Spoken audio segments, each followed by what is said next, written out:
examination, which begins in exactly 1 minute. Fellas, and you gals, too, have you ever thought about brushing up on some of those high school subjects you found kind of tough? Or maybe studying for a university diploma? Being in the service, you have a chance to enter the largest classroom in the world and join millions of other American service personnel stationed in almost every corner of the globe. Men and women who have taken elementary, high school, or college courses, university extension courses, as well as business and technical vocational training. Where is this fabulous classroom located? Wherever you are. That's right.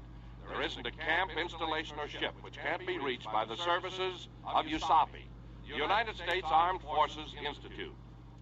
Whether you're interested in a correspondence course, a self-teaching course which doesn't require the submission of lessons, or if you'd like to study with a group, USAPI can offer you what you want. For a uniform education, study with USAPI. And now, Miss Joy LaFleur in Celebration, a tale well calculated to keep you in suspense. Todd was coming for me. Oh, as I packed my suitcase, I looked out of the windows and I could see the flower gardens and the green lawns, and some of the girls were playing badminton and some were in the pool, and Todd was coming for me. And I had a surprise for him. Now, let me see, where's my pink sweater? The bottom drawer? Oh, it was here, I think. Well, where's the white one? Oh, dear. I couldn't seem to find anything. Oh, but I didn't care. Todd was coming for me. And I knew what he'd say. He'd say, "Oh, Emily, Emily, how I missed you." He'd hold me so hard. He'd kiss me and kiss me. Kiss me all over. Oh, darling. And then I'd tell him about the surprise. I'd say, "Who's there? Who's there?" Mrs. Ward? Yes? It's Mrs. Halleck. Oh, one moment, Mrs. Halleck. I didn't want her to see my suitcase, so I pushed it under the bed. Come in, Mrs. Halleck. Your husband just phoned, Mrs. Ward. He'll be here soon. Oh, Todd's such a darling. Thank you, Mrs. Halleck. You've been so kind to me. Well, I try to be. To all the ladies. Now, I just have to put on my perfume. It's Passionate Night. Do you like it? Very nice. Careful you don't Oh, spill it. dear. Now, one drop behind each ear for those who pass, one on each wrist for those who linger, and one on the nape of the neck for those one never sees, and one on the forehead for a blessing. Oh, blessing for Todd. Oh, dear, I dropped it. I just can't seem to hold things. Well, it didn't break. Here, I'll wipe it up. Thank you, Mrs. Halleck. Oh, how do you like the way I'm doing my hair? Oh, very nice. Shall I take it down and do it over again? Oh, no. Oh, just look at me. I used to fill this dress out, and now I look like a scarecrow in it. Don't I? You look just lovely. Now, you have everything? Hat, gloves, purse? Oh, of course. Well, you remember last time you went for a drive? Last time? When did I? Oh, well, never mind. Now, let's sort these things on the bed. Oh, I didn't see your suitcase. Oh, that, well, I was just putting some things away, and Were you planning to be away longer than for a drive and dinner? well, I thought I wouldn't come back tonight. Oh, I'll be coming back here to the club often. I love my friends here. Mika, that girl that writes the plays, and Sadie, that newspaper woman. Oh, she's so witty. It's so stimulating being here with all these famous women. Oh, I just wouldn't think of not coming back. Change might be the thing for you now, dear. But that's what I thought. You see, we're not equipped to give you all the attention you should have. Oh, attention. Did you want to put this bunch of letters in your suitcase, too? Give them to me. They're Todd's letters. I couldn't leave them. Oh, Todd simply adores me, Mrs. Halleck. I'm sure he is. Look, just listen to this and you'll see. Oh, you mean... No, here it is. Darling, you are my happiness. I can't live without you. You're as necessary as the air I breathe. Todd's a poet, really. When I looked up, she was gone. She'd left while I was reading. I knew what she'd do. She'd tell Todd I dropped that perfume. I think you should understand. I could hear her talking to someone downstairs in the lobby. I recognized Todd's voice. What were they talking about? I slipped out of my room, down the corridor to the head of the stairs, and I listened. Why, that woman, that two-faced... hurried back to my room, and I closed the door. And a moment later, she came in and told me Todd was waiting downstairs. I didn't say a word. She helped me get ready and closed my suitcase and carried it down for me. And then there was Todd smiling, his arms outstretched. Todd. Emily. Oh, Emily, how I missed you. I wanted to kiss you and hold you in my arms like this. No, not here, dear. Let's go where we can be alone. All right. You know, today's an important day, darling. Our 8th wedding anniversary. Why, Todd, we were married only 6 weeks ago. I never can remember dates. Never mind. We're going to celebrate. Oh, darling. Really celebrate this anniversary. We're going to all the places we used to go. The lake, the little Italian restaurant we used to like so well. Todd, I've got a surprise. Save it to you. Till we get to the car. No, but it's... Tell me on the way to the lake.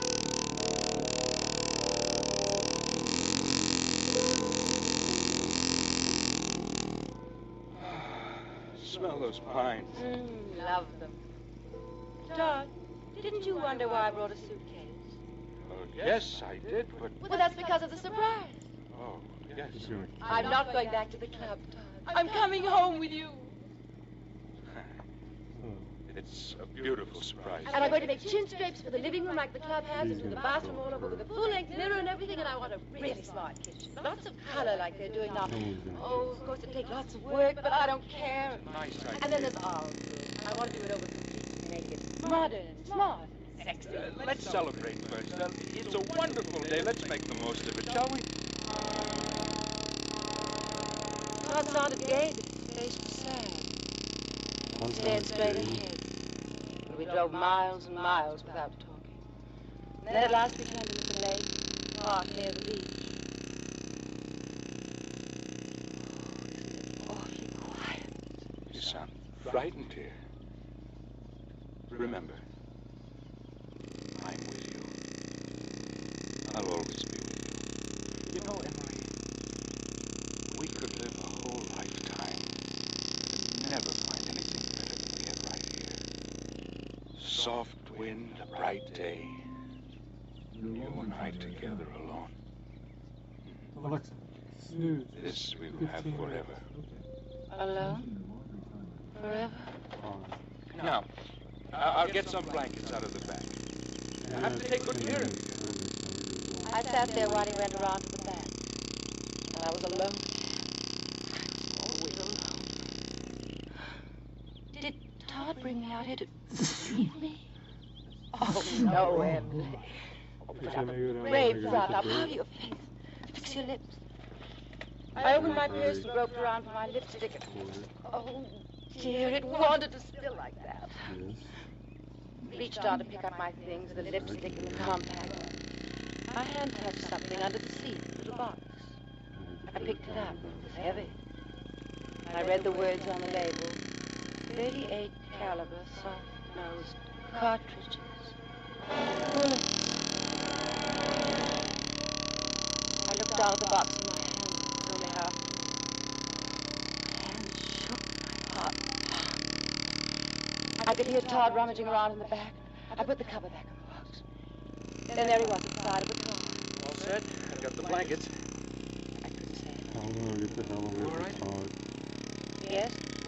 Come on then, darling. Let's go get out on that beach. I held the box under my purse and I got out. Here, let me help you. I'm all right. You lead the way. Okay. The box of bullets in my hand terrified me, and I followed Todd 3 or 4 steps. And then I let the box slip out of my hand, Picnic. down in the leaves and the gravel. Here we are. I'll spread the blankets. Now, come on, darling. Let's curl up and take it easy. Oh, Todd. Look at that lake, will you? Todd, what were you going to do with those bullets in the car? Bullets. What bullets? That box of bullets I found in the car. I don't know anything about any bullets. That imagination of yours. But I saw them. I held them in my hands. That box was about half full. Come here, darling. Close to me. Here. Todd, I'm sure I Darling, saw... please. Do you feel all right? I don't know. I ache all over. It feels tight again. Oh, shit, he drugged her. You put your head on my shoulder. That's it. I'll rub away the pain. That's it. You're hitting me. Oh! Hey, anything the matter? Where'd you Yes, come he's from? I murdering was his just passing. girlfriend. The lady. She's all right, just a headache. Oh. Thought she wasn't feeling well. The way she looked. She's all right. Lonely place out here to get sick. Well, excuse me for bothering you. Have fun murdering your girlfriend. Where did he come What a from? helpful I guy. thought we were alone here. Alone. Together, Emily. I will always be with you. Without you, it would be unbearable. It would be impossible. That's the one fact in all this. Oh, if I was sure. I have to be sure, Tom. All those nightmares I have, they're Forget horrible. them. Forget them. Now put your hands in mine. That's real, isn't it? I get so scared. I hardly sleep at all. It shows, doesn't it? Oh, of course not, darling. Why, when you came down the stairs today, you were radiant. Was I? Was I really? You were beautiful. Why is it? Why am I like that sometimes and then sometimes? You're tired, Emily, tired. Yes. Relax, Mrs. Ward. You must relax, Mrs. Ward. That's all I ever hear at the club. You'll hear it here, too.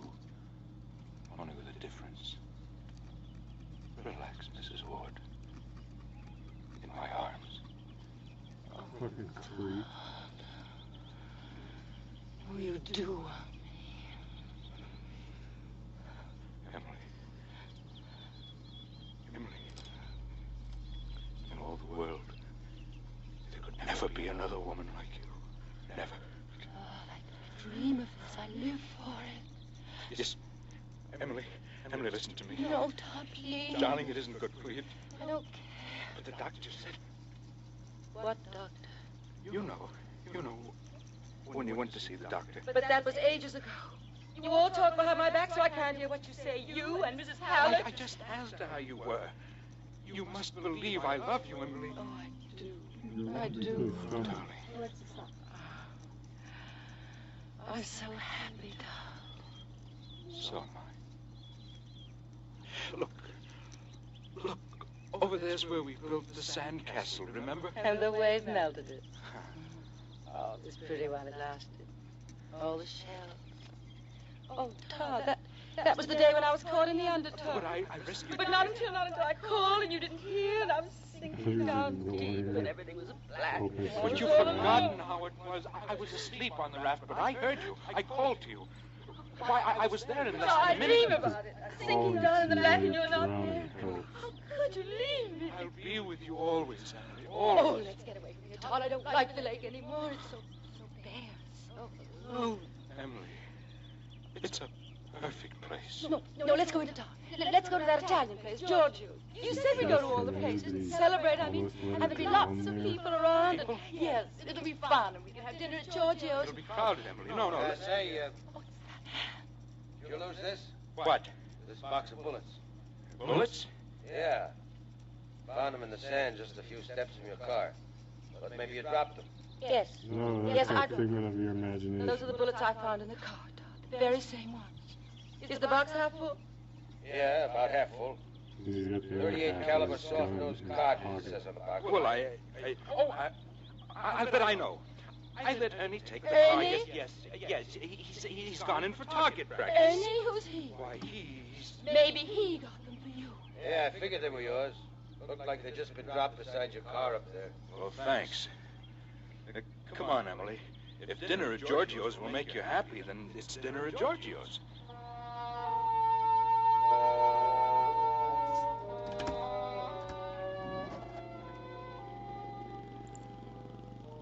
Well, how do you like that? What? That sign, Giorgio's, under new management. Probably isn't as good as it used to be. Just pull right in, sir, and park over there. What became of Giorgio? Oh, he sold out. Just park over there.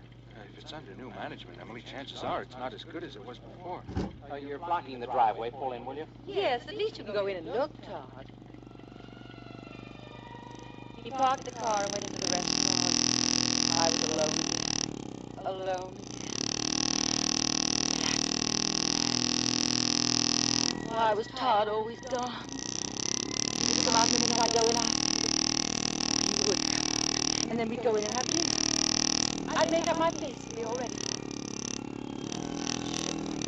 Get my lipstick all straight, it's smeared. What I needed was a cigarette. I opened the glove compartment. Map, flashlight, gloves, no cigarette. There was an envelope. I pulled it out. It was addressed to Todd at his office, marked Grace. I unfolded the letter. Dear Mr. Ward, Dr. Craig today confirmed publicly the felt for some time concerning Mr. Ward. Their condition is becoming progressively worse. Since we are not equipped here at the rest home to provide care for manic depressive patients, we should appreciate your making other arrangements for her at your earliest possible convenience. Sincerely, Bertha Halleck.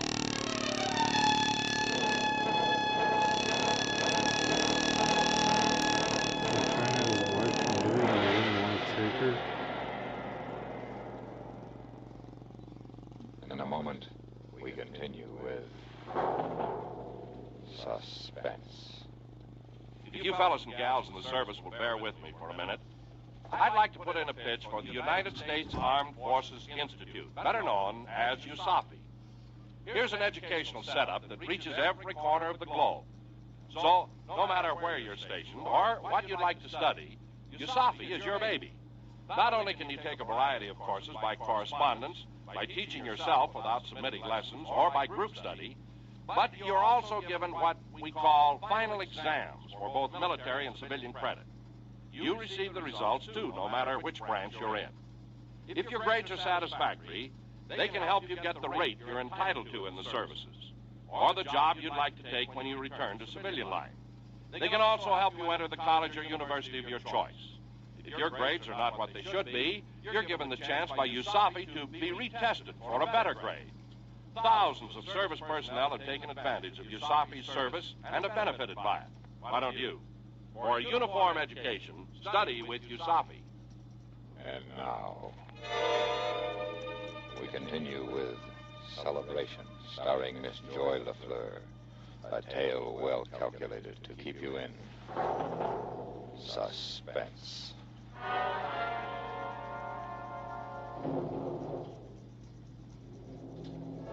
That dreadful Mrs. Halleck making up stories about me. Writing Todd, telling him I'm a manic depressive. She'd go that far. What hasn't she told the others at the club? All my friends. Friends until she started lying stories, but here comes Todd out of George's house. I mustn't let on I know about the letter. I jammed it back in the glove compartment and slammed the door. Honey, this place looks terrible. Why don't you want to take me here, Todd? You promised. It isn't that, darling. It just isn't the same. It's run down and dirty. It wouldn't be any fun for you. I know. We'll drive out into the country, find a quiet spot. No, Todd, please. No, let's drive into town. We can have dinner at the hotel, and there'll be music, and we can dance. You know excitement isn't good Oh, for you. please, Todd. Please take me. Anything the matter here? No. My wife doesn't feel well. Oh, anything I can do? No, everything's all right, Oh, thanks. let's drive into the hotel, Todd.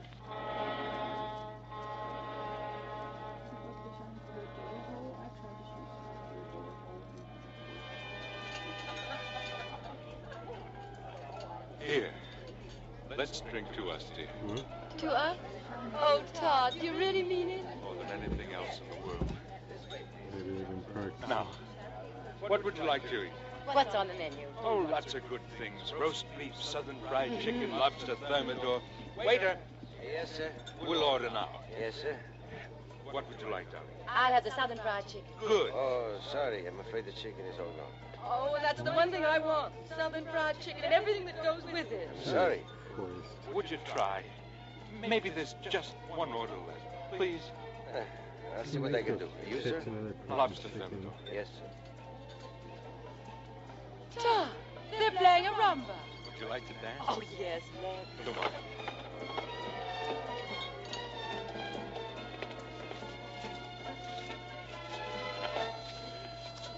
face lights up, darling. Being in your arms again. Oh, I'm sorry. Oh, Todd, I've forgotten how to dance. Just relax. Follow me. Oh, excuse us, please. Pardon me. The music is right. And why is everybody bumping into us? Maybe we better go back to our table. Yes, let's. I hate that.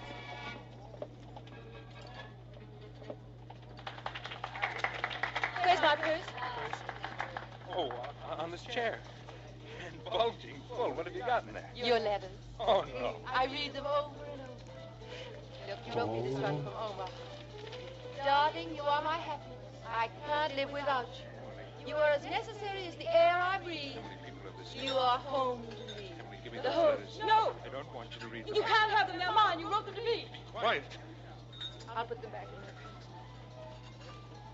trunk. Don't you mean what you said? Of course I do. Oh, look. Here's the waiter with our food. May I serve you, madame? What's that? Fried chicken. Todd, you know I never eat anything fried. But the lady insisted, sir. Southern fried chicken and everything that goes with it. Yes, I know. Well, take it away, will you please? I'll pay for it. Yes, sir. Well, maybe this once won't hurt. Very good. Lobster, sir. Not very appetizing chicken. Looks good to me. Taste it. What are all these people making so much noise about? Don't take me home. I'm not hungry. I want to go home. Right on the side. All right, Todd, you can kill We it. sublet our house 3 months ago when you went to... When I what? Darling, we have no house. It's our home. Take me home. Please, darling, please. Please, dear, you must realize we no longer have a house. Todd was talking, but I couldn't seem to hear what he was saying. My ears were ringing and my head was tightening until I could scream. And inside I was all stirred up. Why was everyone making so much noise? The music rasping and lights dazzling everywhere I looked. The best thing we can do is to get out of here. Come on, darling. Where are the car keys? Todd, are you taking me home? We're going where we can be together. Always. It's quiet, peaceful. Where? To the place up in the hills where we used to park before we were married. No, Todd. I want to go home. Isn't this our 8th wedding anniversary? Aren't we celebrating? Emily will see the starlight through the trees and listen to the crickets. 2 lovers alone in the dark. Where are those keys? Maybe they're in your top coat in the back seat. I'll be close. No. They're not there. Ain't your coat so heavy? Oh, something dropped out of it. A revolver. What do you want with the gun? Todd, were those bullets for that gun? Trust me. And I found those bullets and that letter from Mrs. Halleck. What letter? Oh, that double face. Pretending to be nice to me and then writing like that to you and you pretend. Emily, try not to get so excited. And those bullets. Try. Who said they were aimed? Who said? You have to remember, Emily. You've been gone a long time. Got him. I told you I loved you. Remember? Yes, I know you did, but... Well, I do. I love you more in the world.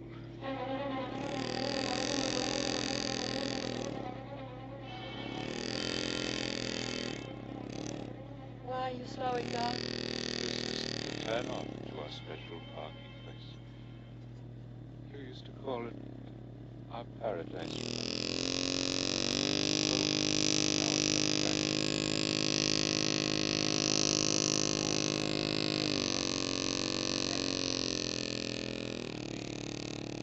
Alone together. I'm so tired. Take me home, please. Let go of me. Don't grab my arm. Take me back to the car. Anything. Just drop me off. Keep your hands off the wheel, Emily. You're going to kill me, aren't you? Don't think of it that that way. You must. You are, aren't you? You're not well, Emily. You're never going to get well. Yes, I will. I'm going to get well. I'll get over being nervous. I'll be a real wife to you, a real wife. I'll be everything you want me to be. I can't live without you, Emily. But you said we'd always be together. We will, and this is the way, Emily, together. No. Let go of the wheel, darling.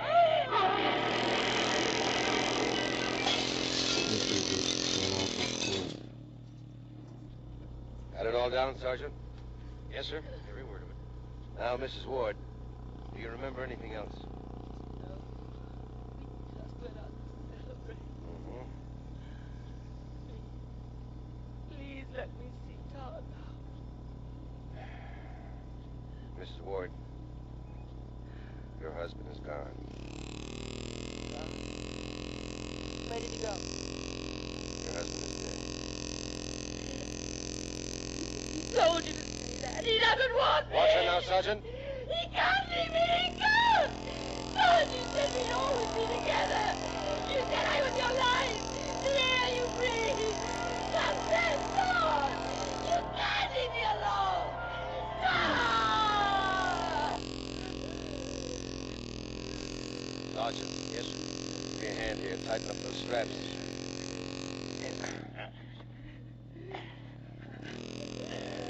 Well, yes, it's the state hospital for her. She certainly is strong, considering. Yes. She'll probably live a long, long time.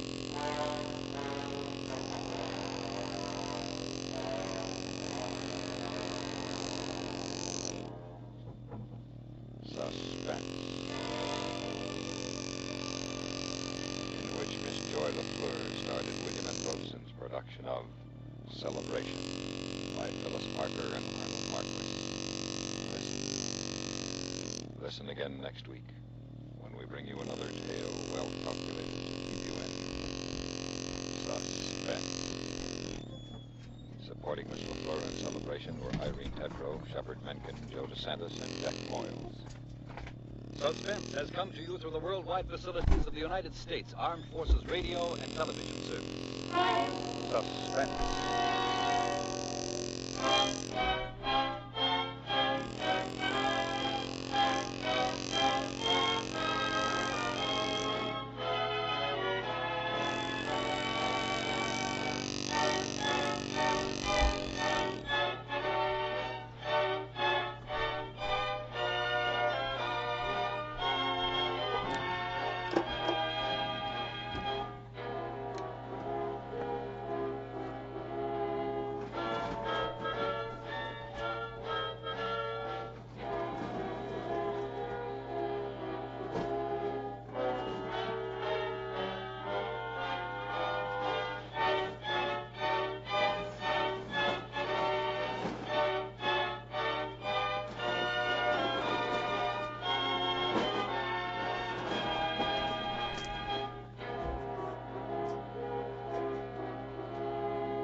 Suspense.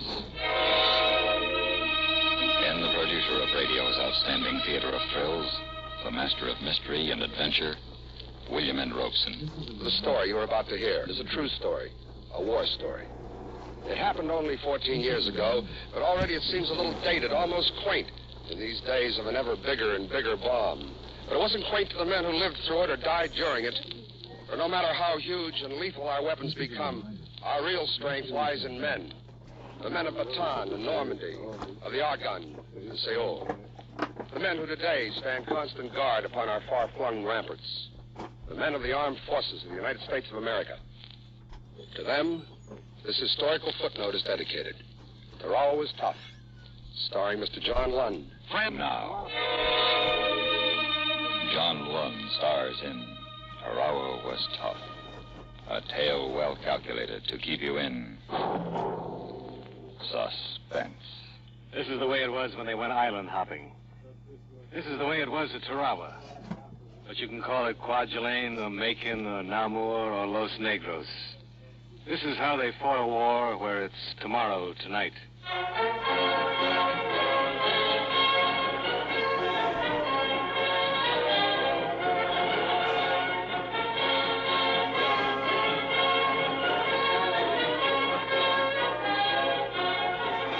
The training's all over now.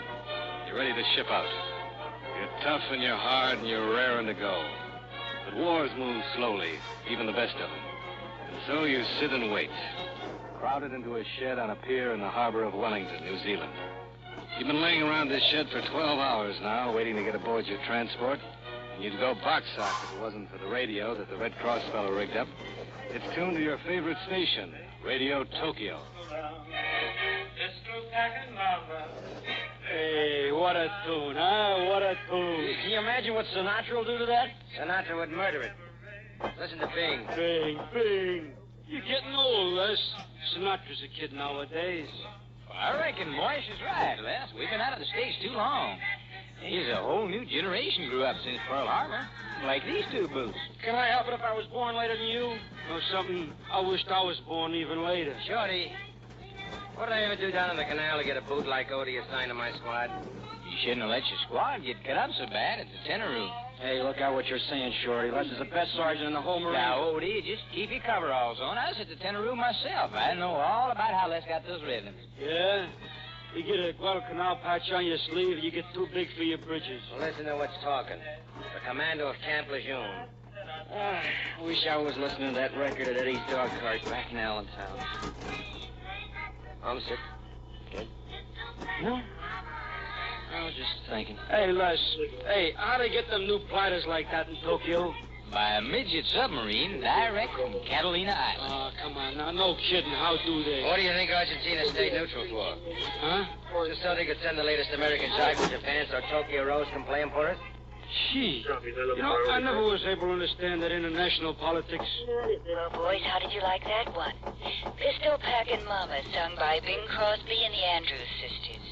And this is your chin-up girl in Tokyo. Get her. Yeah, I wonder who writes her material. Chin-up girl. It's kind of cute, huh? Pistol Packin' Mama. Your mama in Tokyo's packing no pistols tonight. She's packing a heart full of pity for you kids. They're selling you down the river back home. 4 more strikes were called today. Doesn't look like you boys are going to get those planes and ships they promised you. Too bad, you boys. All of you couldn't be back home tonight where you really needed. Protecting those dear you. And now I have a special word for the brave Marines. Hey, that's us. You boys are waiting now for transports. You don't know yet where you're going, but I do. You will sail in the morning to attack the Gilbert Islands in the Central Pacific. But you'll never get there. We're waiting for you with hundreds of submarines. I'm sorry for you boys. None of you will ever see land again. And now a recording which seems appropriate to the occasion. Asleep in the deep. Well, how do you like that? Hey, how's she know where we're going? Ah, Moish, you remind me of that tired old gag about the guy who reads a sign on the door that says, "Keep out, this means you." And he asks, how did they know I was coming? Oh, very funny. Sure, that's just a lucky guess. Nobody's on to us. In case you boys waiting on the piers in Wellington think I was kidding. Huh? In case you think I don't know what I'm talking about, the time is now 5 minutes after 8. If you'll look out the window at the clock in the Customs House Tower down there in Wellington, New Zealand, you'll discover that it stopped 20 minutes ago.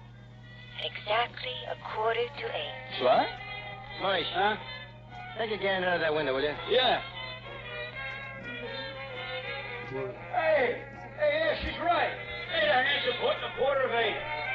My watch says 8:05. There you see, boys. Don't ever doubt your Tokyo chin-up girl again. Chins up. And bon voyage.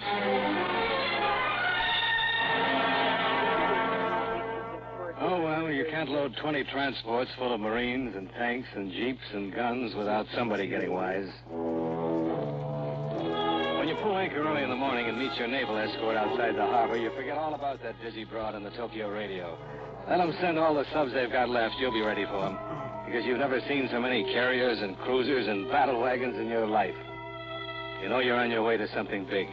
And they don't leave you in the dark about it. New Zealand is just slipping under the horizon to the south when they herd you together for a chart talk. Man, there's been a lot of scuttlebutt about where we're going. And it's time we give you the lowdown because all of us have got a lot of work to do before we get there. Our job is to take Tarawa. Where's that? Ever heard of it? Tarawa is the principal atoll in the Gilbert Islands. The Gilberts? Oh, that Tokyo Rose was right. Ah, she was only guessing. Part of the task force will attack Macon Island to the north. I think some of you boys are pretty well acquainted with Macon. Now, another force will attack Abamama in the south. But our job is to take Tarawa. And we expect it to be plenty tough. Now, take a good look at this map. Study it. Study it hard. By the time we go over the side, I want you to know it as well as you know the drill ground at North Island. Now, the island of Badio. Badio, here on the extreme southeastern tip of the atoll, is where the Nips have their strongest fortifications. Now, you men who are at Guadalcanal will find this a much different operation. There's no jungle on Tarawa. That's a break. You mean we'll be able to see the little... before we shoot them? I won't guarantee that. Air reconnaissance shows that they're strongly entrenched. The airstrip is surrounded with pillboxes and echelons. That'll take flamethrowers. You'll be supported by flamethrowers. Dressed with white shoes on, about 5'5". Sitting on the side of the road. Looks like she is crying and she has bushes in her hands. What? Lovely visiting party from the jail earlier that wanted to ride last of Wani, I believe. Oh, that sucks. She's been outside all for the last 24 hours, wandering around. I copy. Hour after hour, you go over the maps and the charts and the air photographs, printing each detail in your memory, cramming like a kid before a geography exam. You only take time off to chow, to hit the sack, and to take your turn topside on the sunny deck. Oh, man, what a way to fight a war, huh? Then I get paid for laying out here, getting this lovely It's tail. hard to do something illegal if they want to give her a place to stay. Man, you know, I hope I'll be able to keep tan like this until I get back to Brooklyn. Boys, you better cover up. You look like a bad case of the 4th of July. Nah, I'm okay. I always get red like this here at first. But it don't mean nothing. Now listen, Morris, we're getting near the equator. This sun is different than the sun in Canarsie. What are you talking? I don't see no difference. There ain't two suns, is there? No, it's the same sun. Well, then... You know what I'd like right now? What? A bottle of Mexican beer and a bowl of chili. Hey, chili. Hey, did you ever know any Mexican girls, Shorty? You know, if I try real hard, I can see a connection there. Don't try. I knew a Mexican girl in Dago once, while I was at North Island. No kidding. Yeah. Ever know of Mr. Smith in New York? No. Oh, I never run into him. That's funny. Yeah, friend of yours? No. Well, this Mexican girl, she was. What? Friend of mine. Get Casanova Greenberg. Huh? It was just you call me Odie, son of dirty. Oh, not necessarily. Casanova was a guy who had a way with women. Oh. You noticed that about me, too, huh? Hey, did I ever tell you about that Aussie girl I met in Sydney? She had false teeth, uppers and lowers, full set. So you talk, You might think that... but just to talk. Because nobody really listens. You talk because you don't want to listen to the pounding of your own heart, racing against time, against the too-soon time when it may stop forever. You talk, or you just lie there and look out at the blue, blue water. And you wonder, what are you doing here? How did you get here? And you wonder, if Tokyo Rose was guessing or did she really have the word. And you wonder, most of all, if you ever will reach dry land again.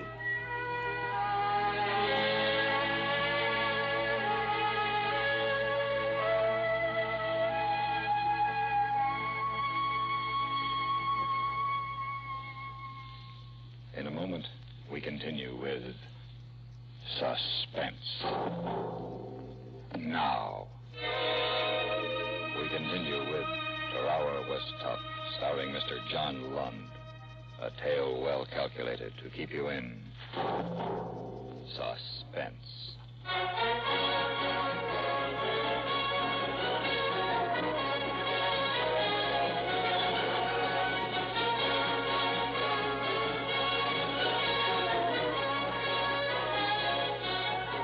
There are 2,000 Marines aboard this transport, and below decks it isn't exactly a cruise ship. The bunks are stacked 4 deep, and there isn't any headroom. You have to slip in sideways. Your gear hangs on the steel upright. Your netting-covered tin hat swings slowly with the motion of the ship. It's hot down here, and it stinks. It stinks of the sweat and cigarette smoke of hundreds of men. But you're not noticing any of this now. You're lying on your bunk with Moish up above you and Shorty below, studying that map of Tarawa. I sure wish we were going into Beach Yellow instead of Beach Red. Why? Well, Beach Red's next to that pier. I bet the Japs will have guns all over it. Kid, by the time we get ashore, that pier just won't naturally be there. The bombardment will take care of it. The brass has learned a lot since Guadalcanal. Was the canal tough, Shorty? Les never tells me much about it. Kid, it was tough, it was rugged, it was hell. This Tarawa thing gonna be a breeze. I hope you're right. Oh, boys, I just got the dope from the skipper. Yeah, what is it? When do we go over? I'm back. Hey, Odie, don't sit up so sudden. How's the sunburn, Moish? Terrible. Man, my back is just killing me. Why don't you lie on your stomach? It's burned worse. Oh, don't tell me I told you so, huh? But I did. You wouldn't have listened. What'd the captain say, Les? D-Day is the 20th. H-hour is 8:30 in the morning. Tonight's the 18th. And we go over day after tomorrow. We go over tomorrow night. And if you guys got any letters to write, now'd be a good time to do it. You read your Maori? Girl on the side of No. a You better do it, kid. They're going to be pretty busy from now on. He's going to be in a red Ford. But you can't write. Flash your lights for you. What can you say? You got too much on your mind to write. They spring a boat station drill along about 400 hours. By the time that's over, you got to line up for chow. You spend the rest of the day checking over the maps and photographs and your equipment down to the last cartridge and grenade. And as the day passes, you start to tighten up. You can feel the other guys tightening up, too. It's all over the ship. Everything's the same, the placid blue sea with the sun sparkling across it, the flung-out lines of transports and carriers and battle wagons. It's just like it has been for 6 days. But inside you, inside every man on board, it's different. It's hard to get your breath. Your heart's pounding like a trip hammer. Your nerves stretch tighter and tighter. And by nightfall, you feel that something has got to snap inside you. And then along about midnight, a loudspeaker box. All hands secure condition 3. Set condition 1A. Hey, here we go. Come on, get your gear together. Relax, kid. That's for the Navy crew that's running this tub, the hired help. Yeah, you got plenty of time, Odie. That's the most you got of anything in a war. Time. Yeah, but maybe they changed the plan and we're going in earlier, huh? Now, you know the Admiral wouldn't go and do anything like that without consulting you, Moy. Odie, did you write your mind tonight? No, I've been too...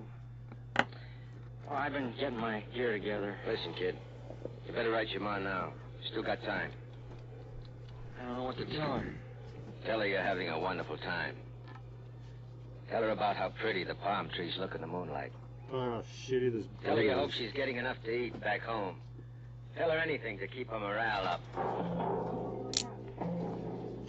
While the Marines lay around on their bunks down below in the blue battle lights, there's plenty doing topside. From the boat deck, davits creak and groan as the LCPs, the landing craft personnel, go into the water. From the forward and after decks, the winches sputter and choke, dropping the big LCMs, landing craft mechanized, over the side. Finally, they're all away. and cruising astern in a loose turning circle. Aboard ship, the loudspeaker is squawking. Divisions 15 and 16. Hey, 15 and 16. They'll be calling us pretty soon now, huh? They'll call us when they call us. Relax.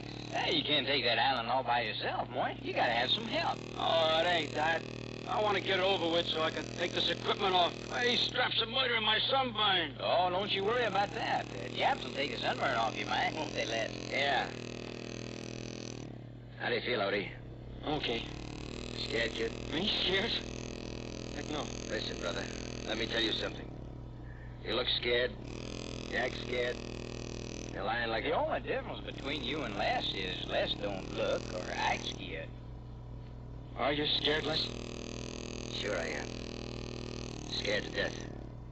Oh, Les, I'm glad you said it, because honestly, I'm so scared I don't know. Kid, it's just natural. Hey, you guys, where's the chaplain? Well, he ain't there in the head. Looking for him everywhere. Last I saw him, he was aft in the sick bay hearing prayers. Well, thanks, Mac. You better hurry. He's got to land down that deck as long as a Gene Autry picture in Abilene on a Saturday night. Divisions 17 and 18 report to debarking station. 18, that's us. Come on, Les. Hurry up. Come on, Shorty. You better save your strength, kid. You're going to need it later.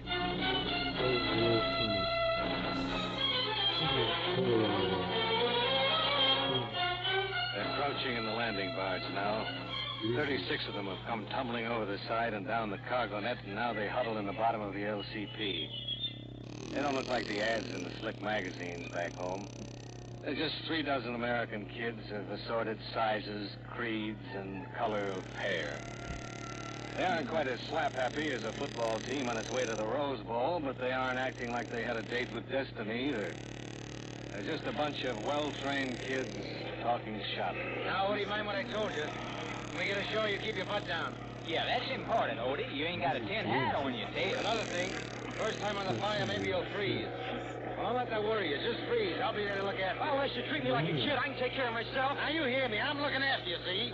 Who's going to look after you, Sergeant York? It's not yet dawn, and the boats are cruising around in a circle at the rendezvous point, a mile off the beach. It's quiet except for the purring of the engines and the low talk of the men. And then, way off toward the horizon, there's a giant ball of sparks. Hey, what was that? The Navy. Battleships and cruisers offshore. Doing our work for us. Brother, when they get through pounding that beach, there won't be a Jap left to rig a booby trap. That, boys, is what is known as softening up. Oh, I told you this is going to be a pushover. It takes hours to organize and land an invasion force. You don't rush off toward the beach at top speed yelling gung-ho. You wait. You circle and wait while the big guns of the Navy pound the 800-yard wide island of Baguio. And then the sun bounces up out of the ocean off toward Hawaii, and it's daylight and hot. And still you wait, circling slowly.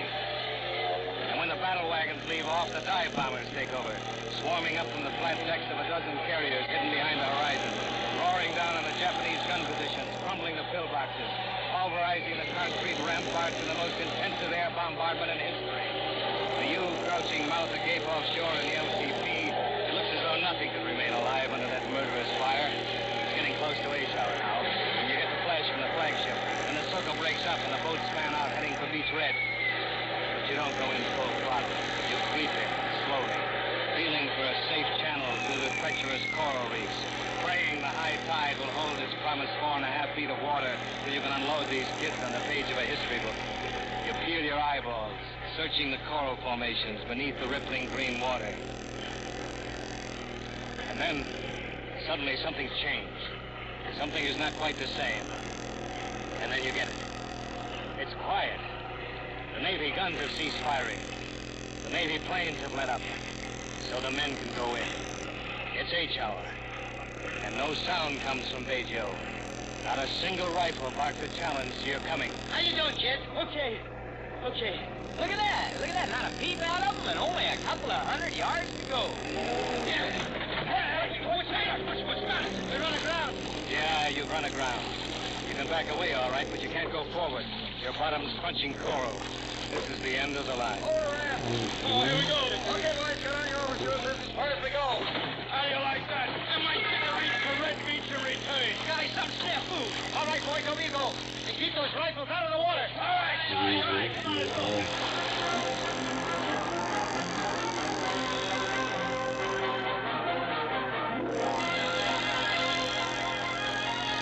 Too many chaps went to school in the States. Too many nips read American history. They know about Bunker Hill and don't fire until you see the whites of the enemy's eyes. And as soon as the boys drop into the water, they open fire up from a dozen hidden pillboxes. Got your head when you see the flash coming your way. Hey, oh, that's there. Here. Keep waiting, guys. Hey, little kid. Come on, Island. Come on, Island. It's murder. It's murder, all right. All up and down the beach, the men are pouring out of the LCPs into a hot wall of death. This is Beach Red. The brass hats to make up the code named it well for this day. The beach is red, all right, and the surf breaking red upon it. Blood red. Standing off the reef, the landing barges are helpless.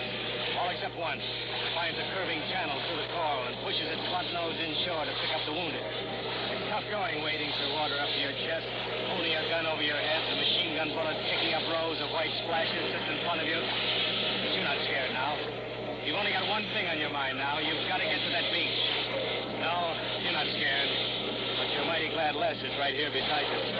Come on, kid. It's not much further. I'm able to do that.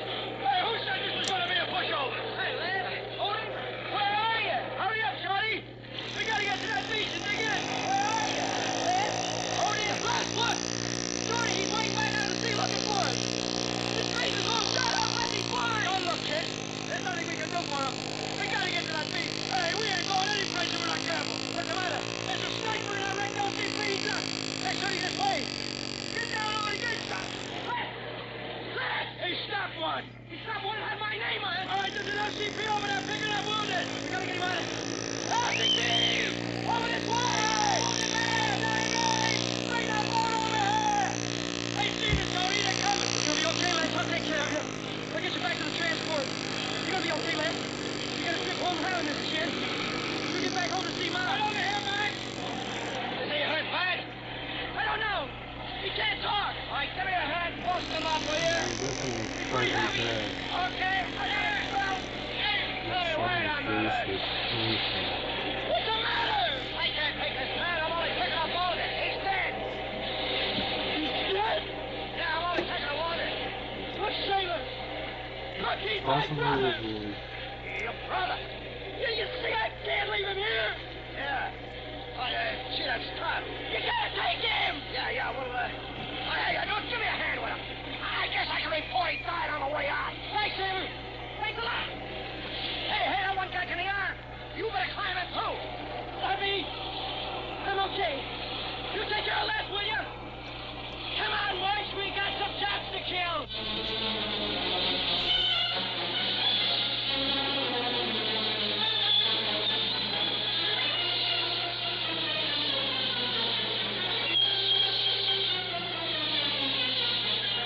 Yes, Tarawa was tough. So was Hollandia Bay, and Guadalcanal, and Saipan, and Iwo Jima, Okinawa, and Eniwetok. But they were won and held by men. Even the final island of Honshu, on which the two first adolescent bombs burst, was finally won and held by men. The men of the armed forces of the United States. The men whom America honors.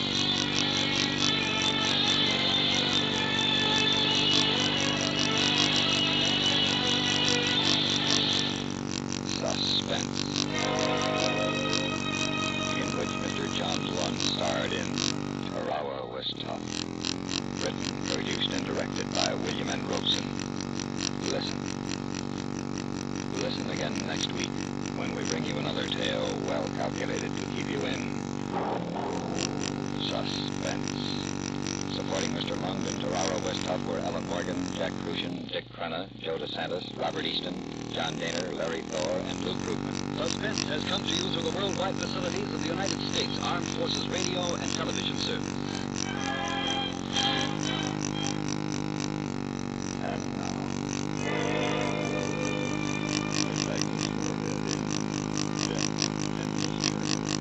a tale well calculated to keep you in suspense.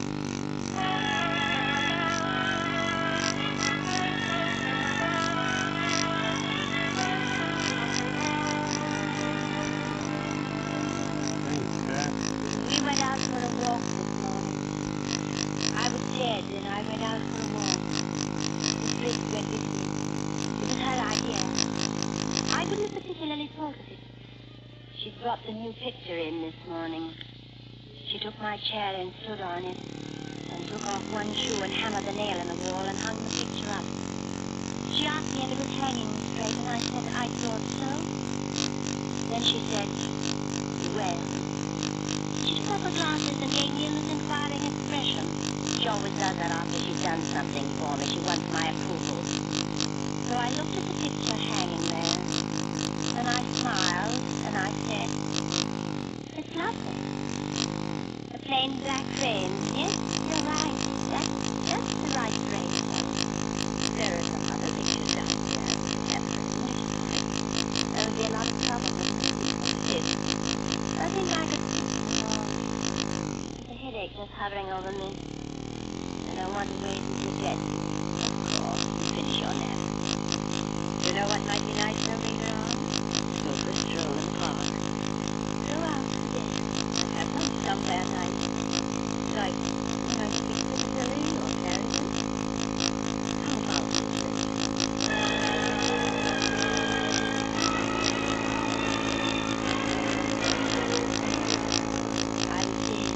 I was in long day. And I went out for a walk. My name is Rachel. Yes, I can't see any doubt about that.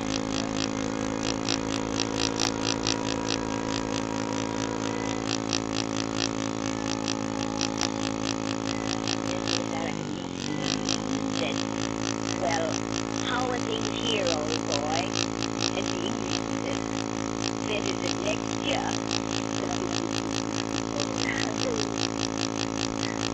Are you getting tired, dear? Seen enough of London for one day? Oh, no, I'm enjoying this so very much. As long as you don't walk too far. No.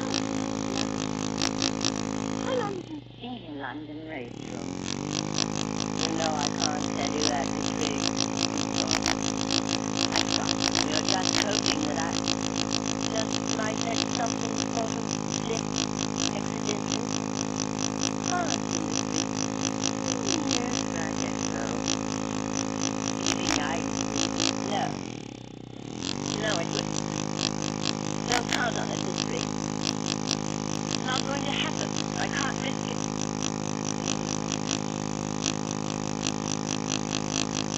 Oh, Lord. Here's the frame shop where I got our new picture done. The black frame you like so much. He's bringing some more for us. Let's just go in and see how he's coming along. Is this in your shop? Yes, I think so. Hello there. Anybody in? Who's that? Oh, Miss Briggs. And how are we today? Oh, fine, thank you, Miss Putney. My friend here and I thought we'd just look in and see how our little job of work is going. I see. Yes. That was Four Royals. By who was it? Turner, that's it, Turner. Let me see. Oh, no, I'm afraid we haven't got to them yet. They're still hanging up there on the line. I've been here before. I beg your pardon? It was the same. Why, I'm afraid not. You see... What do you mean? I tell you I've been here. I've only just opened my shop a few weeks ago. I'm not talking about your shop, Mr. Putney. But these paintings... Oh, these paintings. Oh, I don't know. Miss Briggs brought them in. By Turner. Turner? That's preposterous. J.M. Turner? Well, these have nothing to do with him. In the first place, he was watercolor. In the second place, landscape. In the third place... Well, not J.M. Turner. Another Turner. Turner. Oh. Interesting painter, don't you think? Not exactly macabre, but something shivery about them. Or he has that, I guess you'd call it an ominous overtone. Really? I don't feel that. Well, wouldn't you call it a little nightmare when a painter goes to too much trouble? All this detailed painting a man in his hand, his shoes, the handkerchief in his pocket, the carnation in his buttonhole, and then puts out face. It's all painting. No face. I see. Not complete. Not the brilliant picture. But the qualities of this man's face are there for me, even though they're not there for you. I should know this man if I met him. He's getting back. He's dead, I think.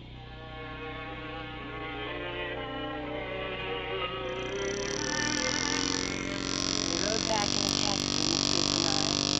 She had a bundle which Mrs. Hutton said she'd ordered or something. I wasn't listening to him. Every time I opened my mouth to say something, I gave them an advantage. Every time I went out for a walk, like today, I showed things in my expression that told them what they wanted to know. I'd fallen into a trap when Miss Briggs had suggested that walk this morning.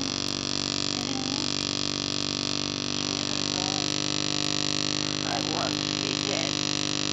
And I won't be brought back from it. No, wasn't that a pleasant outing?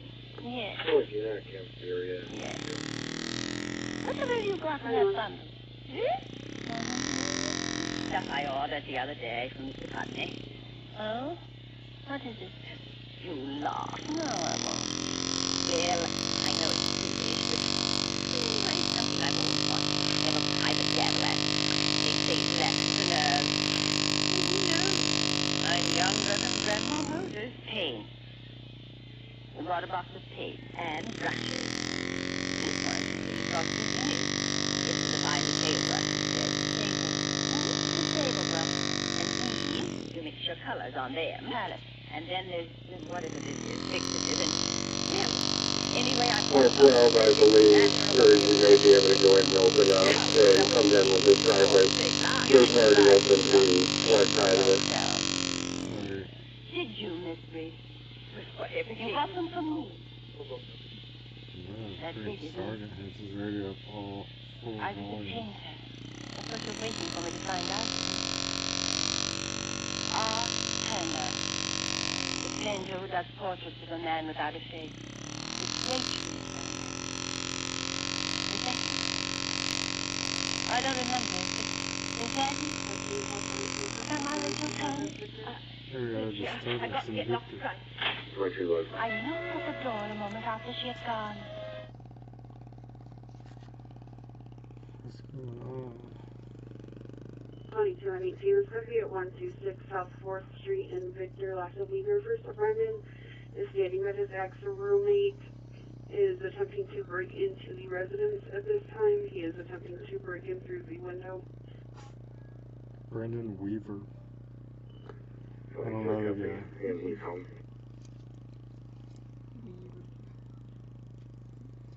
I believe so. They are both E2H. Yep, of course, they're drunk. How does he know the guy trying to break in is drunk? Oh shit. 18, same, 24 and 28. No? 20 okay. In like 10 minutes before they get to town. Full 15 will be cleared, 27.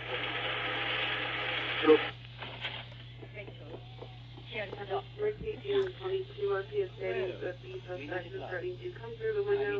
Turkey says that he does have an axe with him. He's got an axe?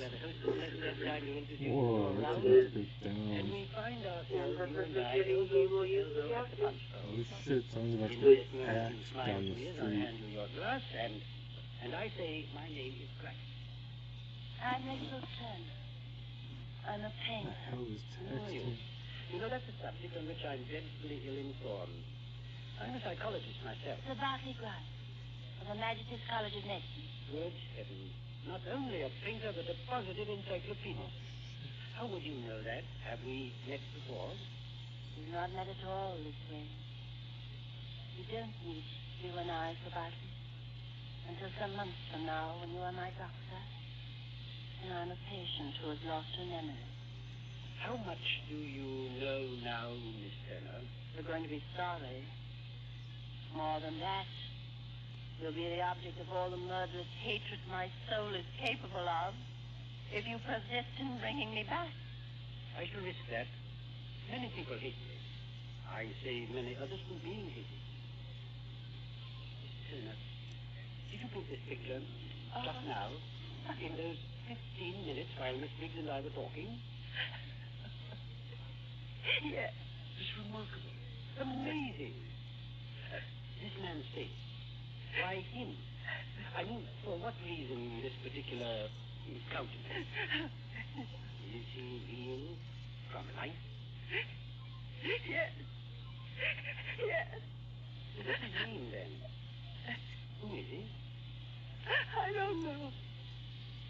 I don't know. I saw him only once.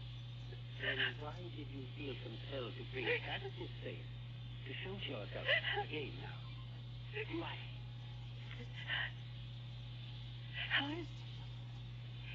It's the face of the man I murdered.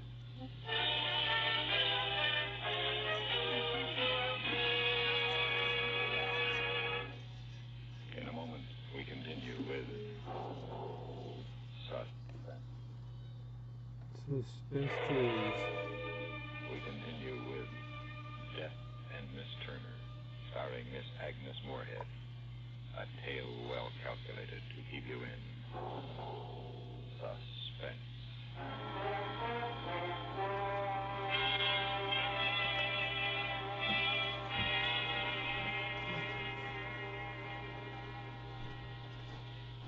You murdered this man whose face you painted, Sharon? Yes. Yes, I did. How did you murder him? Oh, I don't know. You have no recollection of having actually done it? No. You are unable to tell yourself where it happened or when? No. I only am sure that I killed him. 19, just getting on 67 to 24. Now, would you roll up your Got me sleeves? almost, like a 48 on Yes, we shall need to help you to sleep for a period of time now. I hope it'll be a brief period. You've wanted to sleep a great deal of recent months, haven't you? Yes, that was because you were afraid of reality, of your thoughts while awake. So you were always dozing off or taking a nap or staying in bed till half the day was gone. Now... No, I know I'm a murderer. I've earned the right to be drugged into forgetting it for a few hours. 18 and 22. On this address, there is multiple premises free with access either First Coast Highway and multiple other single-family residents. However, there are multiple harassments, VPOs, and suicide watch checks. Other man whose episode is pointing to violence we have no record of.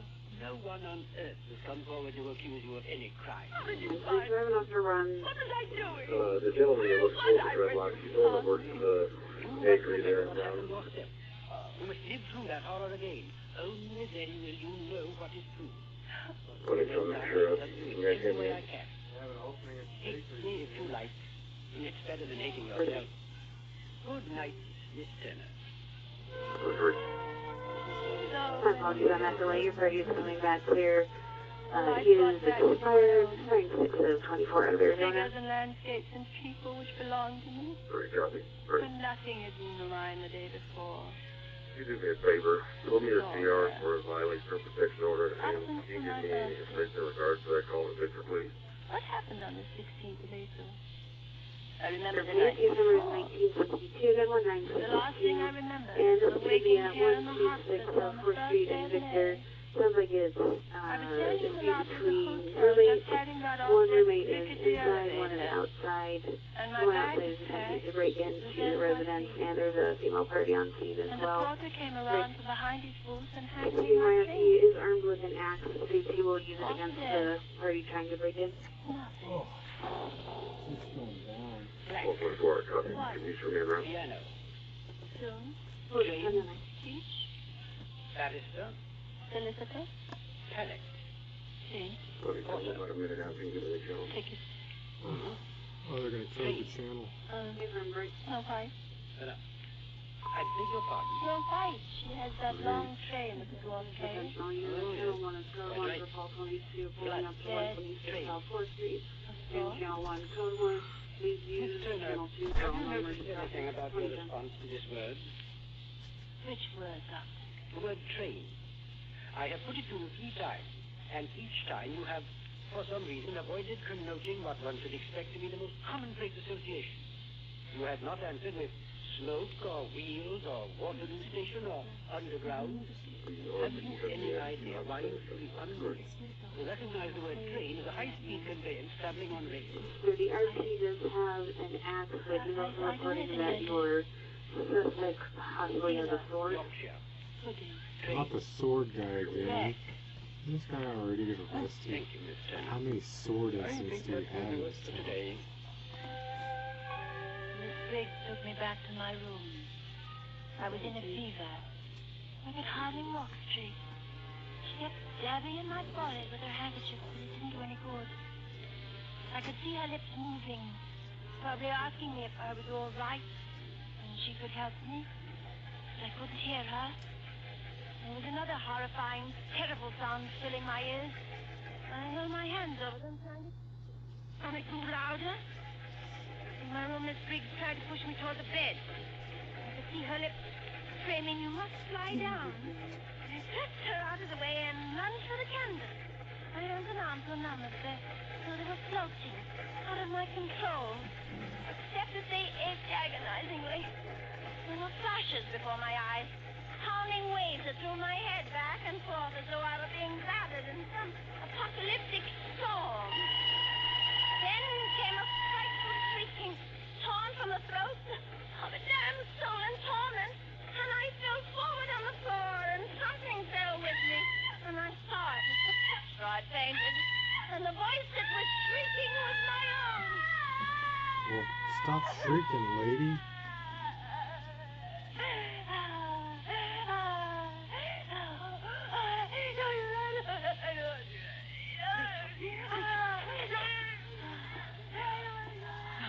Is it nurse? Yes. All right, roll up that sleeve. Yes, no, Rachel. She painted that picture there, delirious, like a madwoman.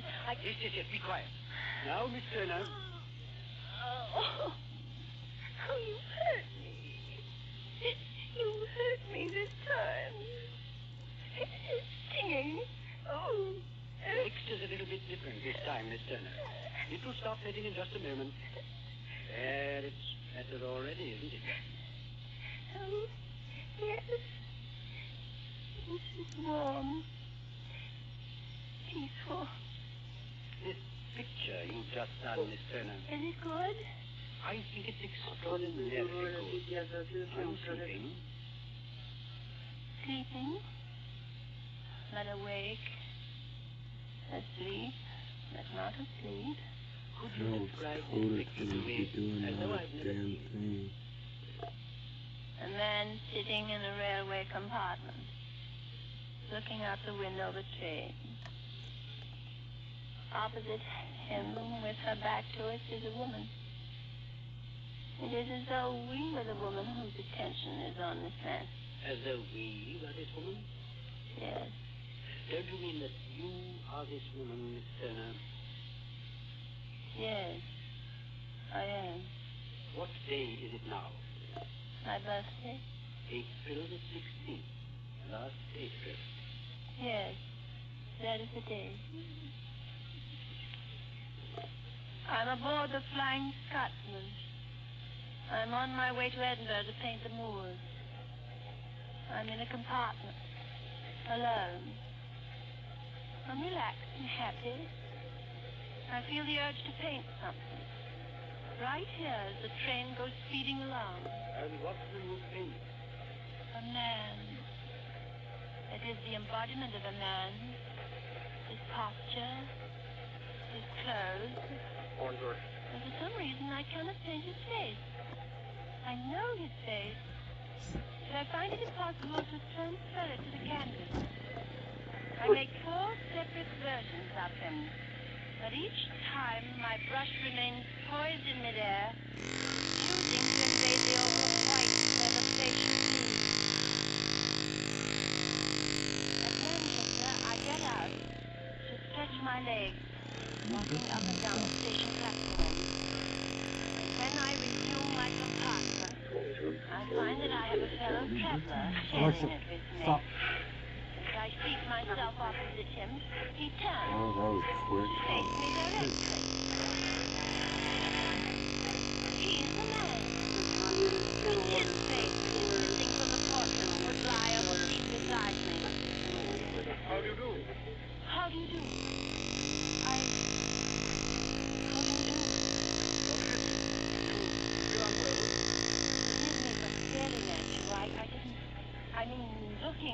in this way. All right. I'm a painter, you see. Artist? Oh, jolly good, an artist. Well, this is the impossible part. Here, you see these pictures? Oh, yes. Yes, very interesting. Not to know who it is. His face. Oh, but I do know. I didn't feel I could do the face before, but now I can. Because it's your face. My face? My face? Yes. I know it sounds queer, but... Okay, put my face in there? Yes. If I may. All right. Right, go right ahead. No. Now, what do I do? Just here? Yes, just that way. Easy. Just go ahead. Just a little more that way. All right? Yes. You're in shadow, though. Only a little more light. Oh, I have it. Will it be too much trouble to change place?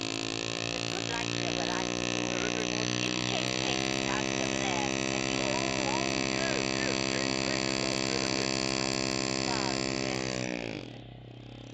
And he places himself exactly where I want to be. For a moment he looks at me, smiling. And then taps me. It was a grinding, crashing combat.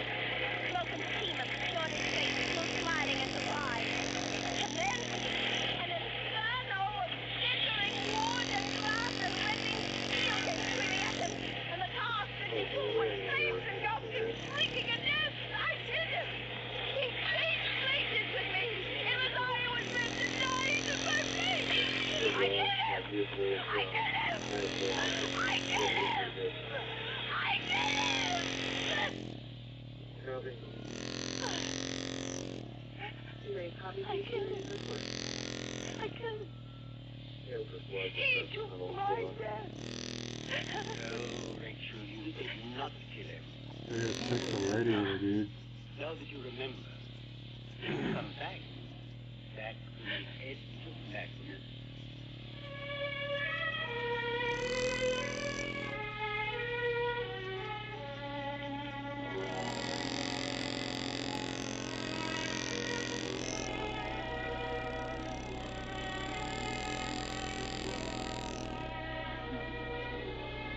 I'm going home now. My train leaves at midnight. He gave me a farewell tea this afternoon, and I even had a cocktail. The hostess was much too busy to introduce us all around, but a very nice gentleman came up to me and introduced himself. My name is Bryce. I'm a psychologist. I am Rachel Turner. I'm a painter.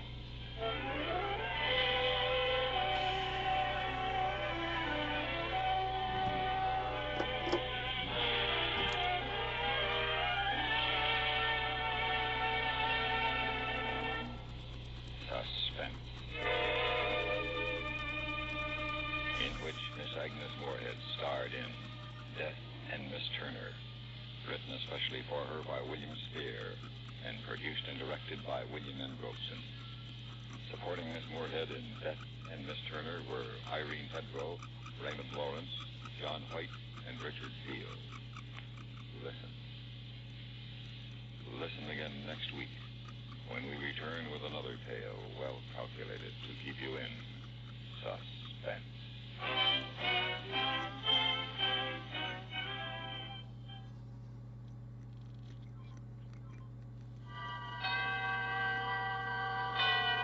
Suspense.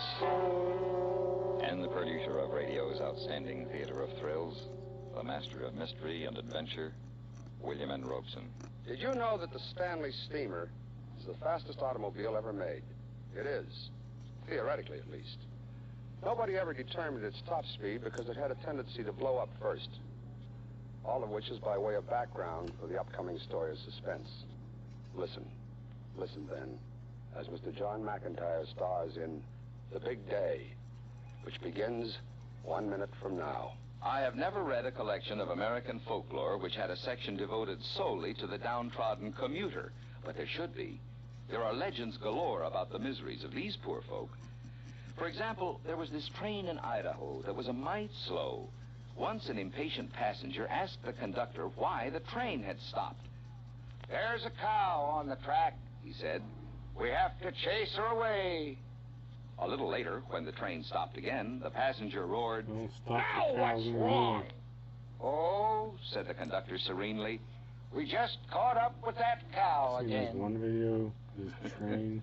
Folklore belongs to every nation's legendary past, and I guess we Americans have our share of some good ones. Like the one about...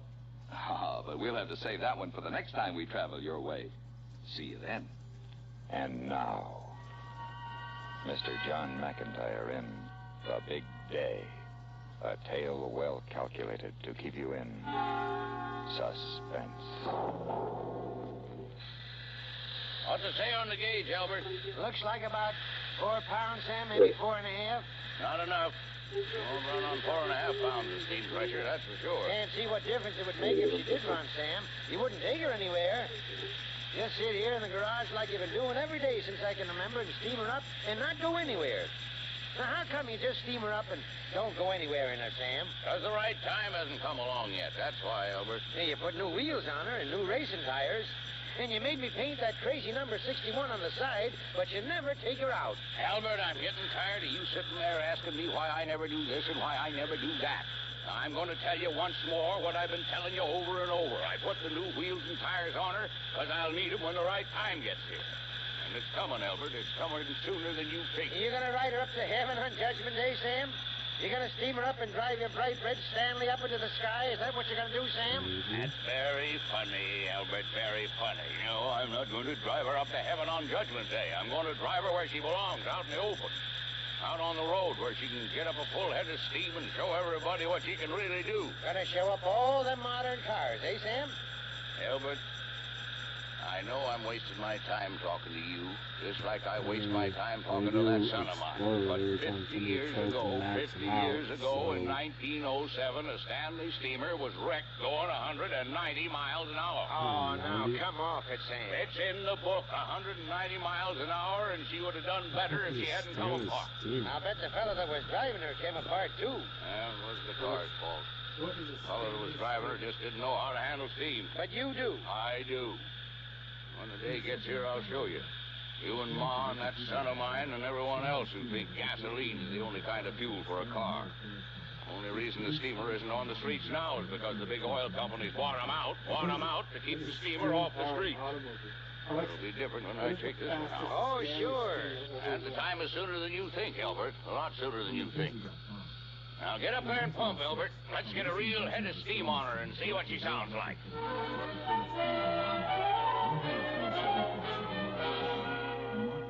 In just a moment, it'll be time for the 5:30 news. But first, here's a word from our sponsor. Friends, how long has it been since you felt good? Junior? Good, Junior? Yes, Mom? Where's Pop? The news is coming on, and he wants to hear the qualifying times from the racetrack. I'll call him. I think he and Mr. Fellows are out in the garage. Well, tell him the news is on. He'll be mad if he misses it. There he is, Mom, coming in the back door. News on yet? Yeah, I was just going to call you. They get to the speed trials at Indianapolis yet? No, they haven't finished the important news yet. Important? What's more important, I'd like to know, than the names and times of the drivers who qualified for the Indianapolis 500 this week? Well, why in the world are you so interested in the races this year, Sam? I've always been interested in the Memorial Day race, and you know it. But why the interest in the times and what kind of cars they're driving and all that?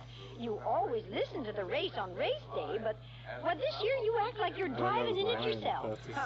In a steamer, maybe. And what's so funny about that? He could take any one of those gasoline engine cars, make them look like they were standing still. Oh, come on, Pop. That Stanley of yours was made in 1917. Just because you put a lot of new stuff on her, like racing tires and modern wheels, well, putting her on a track with a modern race car would be like putting a workhorse against Iron Leeds at the Derby. Son, let me ask you something. Sure. How old are you? 17. How long have you been driving a car? 3 years. Legally? Almost a year. All right.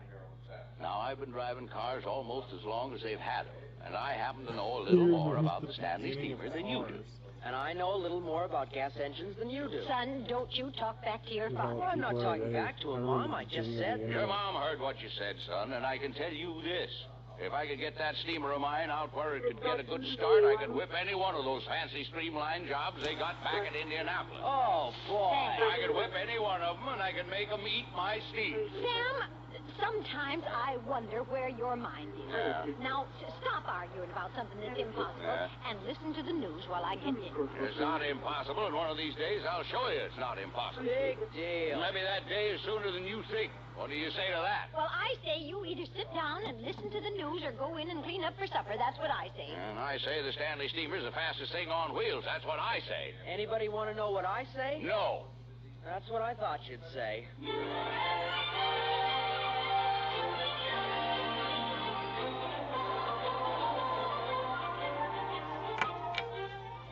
Bring the extension cord around the front over, Albert.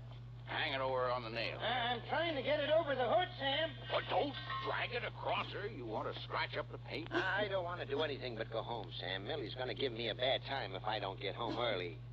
She thinks you're down at the church again tonight? Well, I told her I was painting the white lines on the basketball court. Trouble is, I told her I was doing that last night, too. Well, tell her it's a big court. Hold that light over here so we can get a look at these maps. Yeah, you sure got enough of them. Yeah, got them down at the auto club.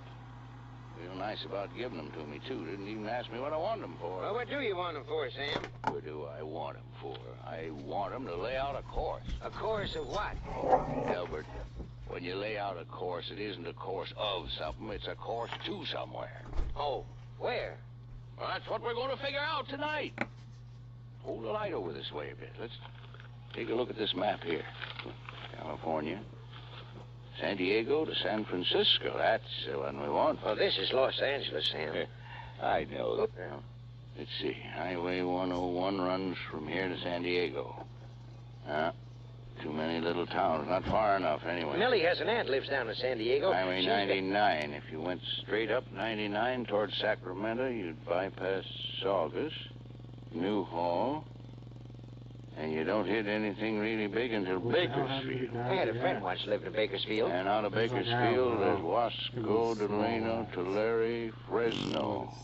And the road runs straight and level. Hand me that ruler there, will you, Elmer? Yeah. Here it is. Now, let's see. Scale says 21 miles to the inch. Fresno's about 10 inches from Los Angeles. That's 210 miles.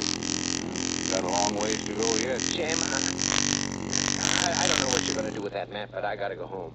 If Millie finds out I've been spending my evenings over here in your garage fooling around with this steamer of yours, she'll skin me alive. Albert, let me tell you something. You got nothing to worry about. Oh, I got nothing to worry about with Millie? You got nothing to worry about with Millie. When she finds out why you've been spending your evenings over here. When she finds out? When she finds out why you've been helping me with the steamer, she'll be so impressed she won't do anything but applaud. Sam, I gotta go home. All right, Albert, you go on home.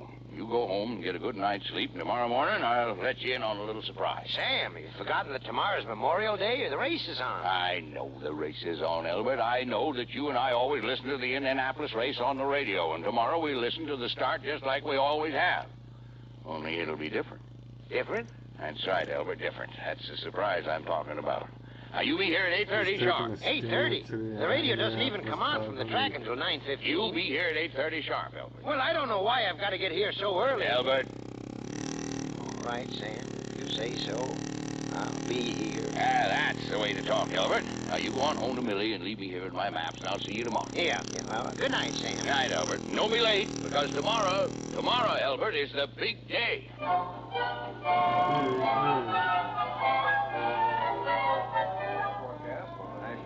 Fair with sunny skies and warm, clear evenings. Stay tuned to this station for the started running of the great Memorial Day Speech Classic. Well, where on earth is your pop, Junior? I don't know, Mom. Well, I guess it is one day I don't have to worry about where he is. He and Albert haven't missed the start of the Annapolis race for 15 years. That's Indianapolis, Mom. Annapolis is the Naval Academy. You know, I never can remember which is which. I tried last year to remember that the Indians were the ones at the racetrack and the sailors at the other place, but it didn't work. Yeah, I remember. You called it the Indian race from Annapolis. Yes, your pop almost exploded. Like that tin can of his in the garage. Don't you ever let your father hear you call that car of his a tin can. It's a Stanley steamer, and you know that as well as I do. It's a tin can, if you ask me. And I could beat it in low gear in my old jalopy. Pop would ever take it out on the road. We take you now to the Indianapolis Motor Speedway in Indianapolis, Indiana, for the start of the great Memorial Day Speed Classic, the Indianapolis 500-mile race. Hello there, race fans. This is Sam Pierce, speaking directly from the pagoda overlooking the starting line here at Indianapolis. And it's a beautiful day for a race. There are a few black clouds over the Junior, east, you but better it's call sunny your here. Pop. He'll explode if he misses the start. Like a tin can? Junior?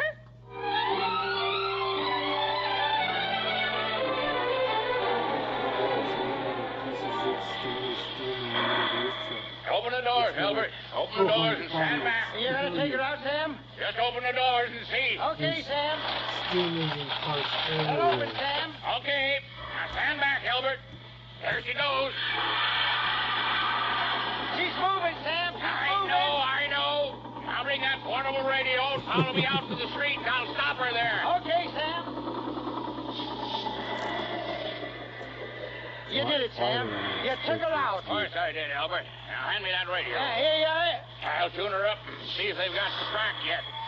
On the track, running their warm-up lap. The race car is leaving the pits now, and in a very short time, the race will be underway. They're just about ready to go, Albert. Yeah, we better get into the house or we'll miss the start. Albert, we're not going to listen to the start in the house. We're going to listen to the start right here on this portal. Well, we can hear it better in the house, Sam. Albert, get up here on the seat with me. Me? Up there on that seat in that thing? That's right, Albert. Get here on the seat with me. I wouldn't drive around the block in that thing, Sam, and you know it. Albert, you're going with me. I am not going with you. You're going with me, or I'll tell Billy that you weren't at the church last night, or the night before, or the night before that.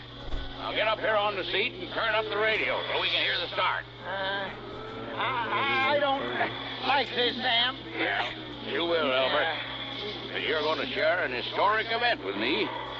You're going to be with me in my Stanley steamer when the starter at the track drops the starting flag in front of those racers back in Indianapolis. And when that flag drops, Albert, we're going to open the throttle and start with them. Sam Porter, are you crazy? While they're driving around and around for 500 miles, you and I and the steamer will be going up Highway 99 to the town of Gridley. Sam! And Gridley, California is exactly 500 miles from where we are right now. You're going to race this thing 500 miles to Gridley? We're going to race against those cars back at Indianapolis. And we're going to win, Albert. We're going to get to Gridley before they get to the finish line. Sam Porter, you're crazy. Sitting up on this steaming monster talking like a crazy Turn man. up the radio, Albert. And here they come down the straightaway in front of the main grandstands, ladies and gentlemen, and they're off. The Indianapolis. Hang on and pump, Albert. Hang on and pump. Is underway. We're off to Gridley.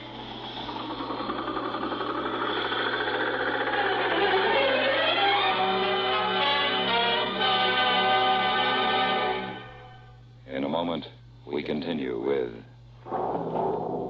suspense. Do you know the Social Security benefits to which you will be entitled when you separate from the service and take a civilian job? Here's a tip from Social Security. There are 4 times for action. First, when you go on a job covered by Social Security, you need a Social Security card.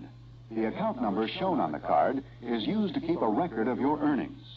Second, if a worker in your family dies and his work was covered by Social Security, some member of the family should ask about survivor's benefits at the nearest Social Security office. Third, if you're disabled before you reach 65 and have worked under Social Security, get in touch with the Social Security office. You and your dependents may be eligible for monthly checks. And finally, 2 or 3 months before you reach retirement age, get in touch with the Social Security office. If you want to keep working, fine. But get the facts about Social Security anyway. You may still be able to get benefit payments. And now, we continue with The Big Day, starring Mr. John McIntyre. A tale well calculated to keep you in suspense. We're in the 10th lap of the race, ladies and gentlemen, and now here are the standings. In first place, car number 31, Johnny Gillint. In second is car number 26, George O'Hara. How fast are we going, Albert? I can't see the speedometer, Sam. Too much steam. Well, wipe off your goggles and bend down closer. I want to know how fast we're going. Roy Ruttman.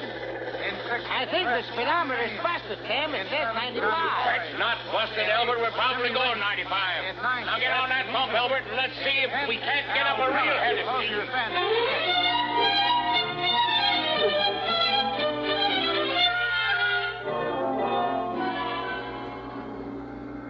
So far, it's been a wonderful race, ladies and gentlemen. Nothing to mar the thrill of I watching these can't cars understand. hurtle around this 15 great years, he never misses a start, and now, all of a sudden, he disappears. I called him, Mom, but he didn't answer. Well, maybe he didn't hear you. Go on out the garage and get him. Okay, Mom. And it all goes well. We interrupt the Indianapolis race for a moment to bring you a special announcement from the California Highway Patrol.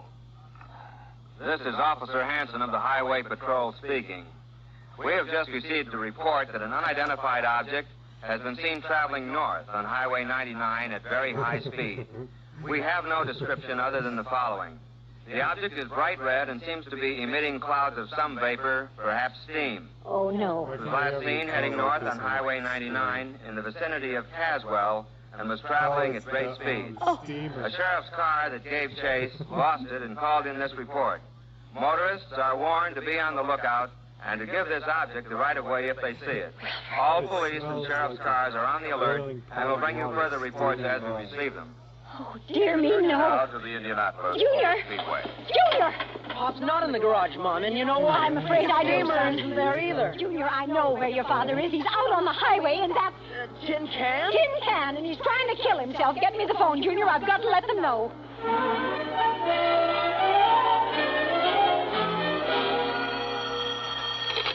Police Department, Sergeant Wall speaking. Oh, yeah, that's right. They Yes? exploded when you floored it. Yes? No, wait a minute. Let me get this straight here. You say you know what the bright red object is. Now, what bright red object?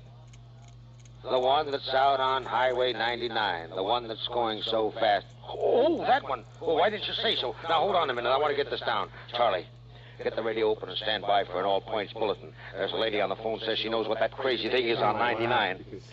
Okay, lady. Now you tell me just what it is. That's right. A what?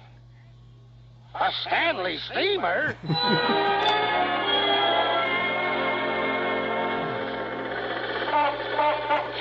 are we now, Albert? I think we're coming up to Bakersfield. It's hard to follow the map with the steam and the wind. Bakersfield, that's over 100 miles from L.A. Turn up the radio, Albert. We'll see how far they've gone at Indianapolis. And these cars are performing like the beautiful things they are. So far, we haven't lost a car, and we've completed a little over 100 laps, 250 miles. Somebody's crazy. Well, it isn't him, Sam. Now, as you know, ladies and gentlemen, at the halfway mark, we always give the standings to the cars and their drivers. So now let's just take it. Uh-oh, wait a minute, ladies and gentlemen. The yellow warning lights are on, and that means we've got a car in trouble somewhere. I can't see too well, but I think it's... Yes, there it is. Down at the far end of the grandstand straightaway, there's a car against the retaining wall. It's a wreck, Sam. Shut up and pump. Yeah, I can see the driver, ladies and gentlemen. He's out of the car now, and he's waving that he's all right. Yes, he's okay, ladies and gentlemen, but that car is in a bad place there. They'll have to keep this race running under the caution flag until they can clear it away. Of course, that means the cars will have to slow way down, and this will reduce the race average, but, well, that's the race of the game. Come on, Albert. That's a break for us. That's good news. Pump up some more steam there, and we'll make up some time on it. Sam, this has gone far enough. Now, you got through that last town all right, although I think you scared them all half to death. But this next town is Merced, and it's a big one. Now, they've got signals set for 30 miles an hour right through the main street. You can't go through Merced at 95 miles an hour. I figured on those signals, Albert. We won't go through town at 95. Well, thank goodness for that. Signal set for 30.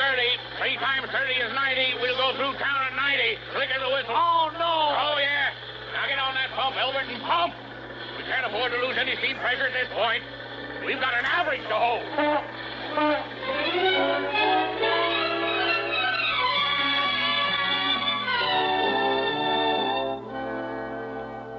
This is a special bulletin from the State Highway Patrol. The unidentified object that has been reported at various positions from Los Angeles all the way north to Merced has been identified as a bright red Stanley steamer. Police in Fresno were eluded when a roadblock they set up was bypassed unexpectedly. However, the California Highway Patrol are now setting an impassable block on Highway 99 south of Stockton, and it's expected that the fugitives will be apprehended any minute. Meanwhile, motorists using this stretch of road are urged to proceed with caution. This has been a special bulletin.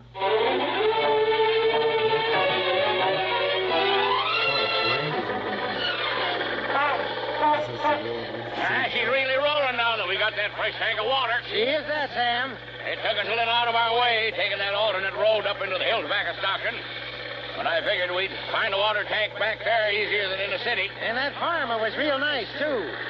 You going back into Stockton now, Sam? Nope. Figured away on the map how we was stopped up there that takes us right around her.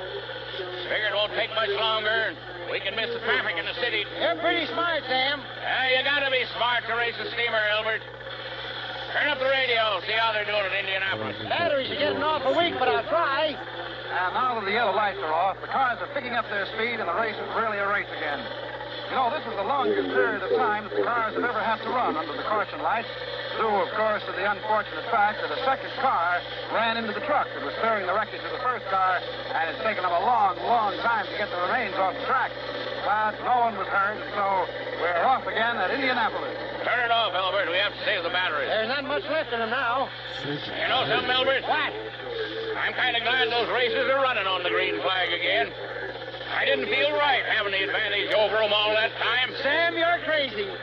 You are plain crazy. But you know, I'm beginning to like this.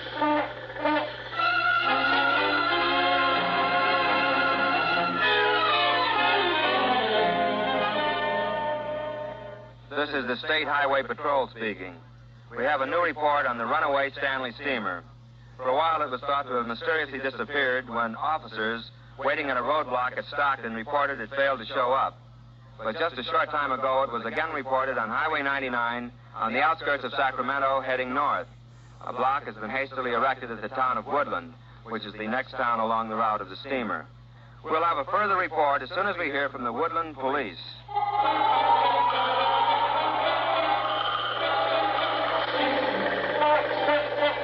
How come you cut off 99 onto alternate 40, Sam? Because alternate 40 goes to Gridley and 99 doesn't. You really mapped this thing out, huh? Albert, I've heard a lot of derogatory things said about myself from this wonderful steamer of mine, but it's never bothered me. You know why? Because you're smart, Sam? Because I knew that one of these days the big day would come along and I'd make all those people who said all those things laugh out of the other corner of their mouth. You know what, Albert? What, Sam? That day is here. When we get into Gridley, I'll have proven that what I always said was true. Turn up the radio, see how far they got back to Indianapolis. Okay. Yeah, it won't turn on. Least while, I can't get any noise out of it. Batteries must have gone. Doggone it, now we won't know how we made out till we get into Gridley. How much longer do you figure it'll take us, Sam? I'm getting awful tired. Not too long now, Albert. Maybe 20 minutes, half an hour. Won't get there at all, though. I know, Sam. Hang on and pop.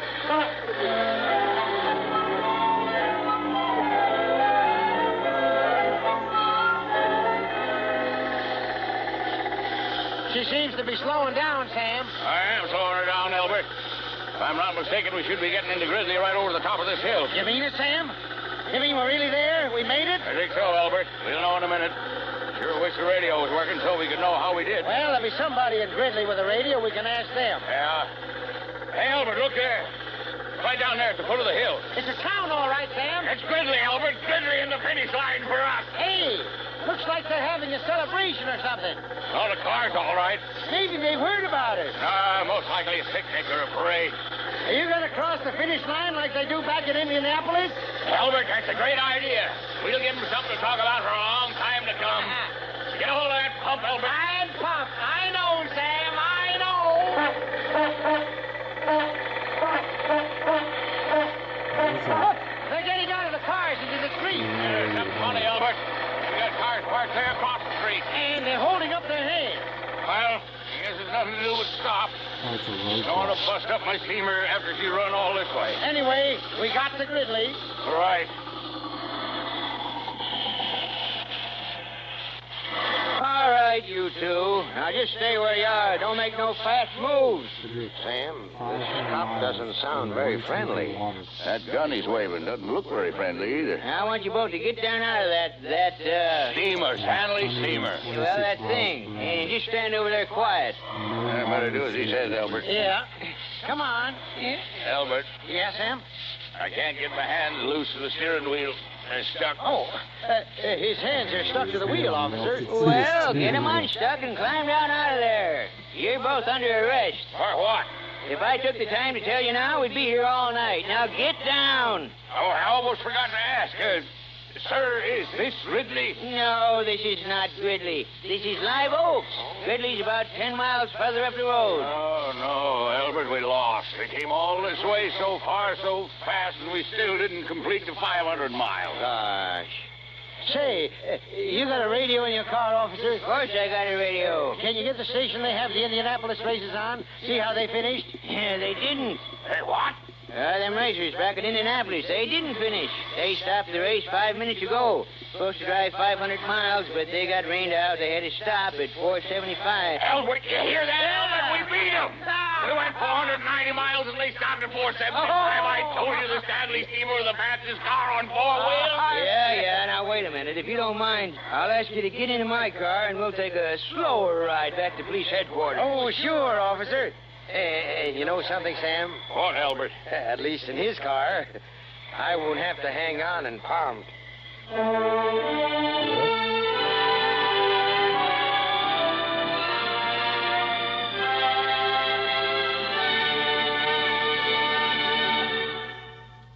Suspense.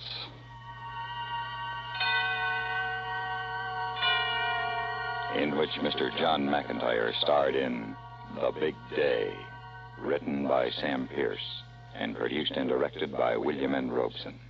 Supporting Mr. McIntyre in The Big Day were Jeanette Nolan, Joe DeSantis, William Keneally, Henry Blair, Sam Pierce, and Dawes Butler. Listen. Listen again next week when we return with another tale well calculated to keep you in suspense.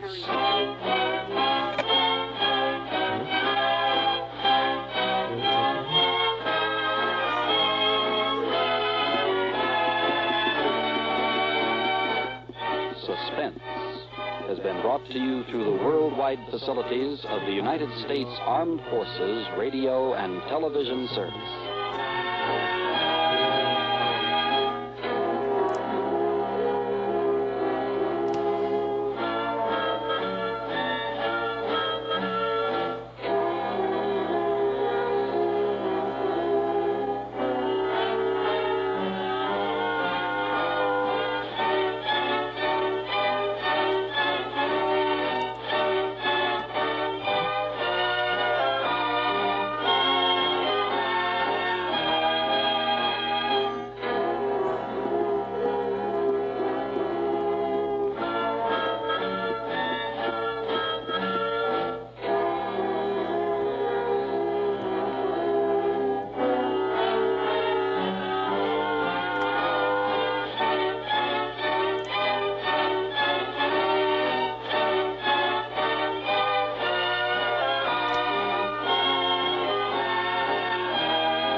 Suspense. And the producer of radio's outstanding theater of thrills, the master of mystery and adventure, William N. Robeson. Paris, city of light, city of gaiety, city of scintillating women, sparkling wine, and the finest food in the world. But this has not always been so.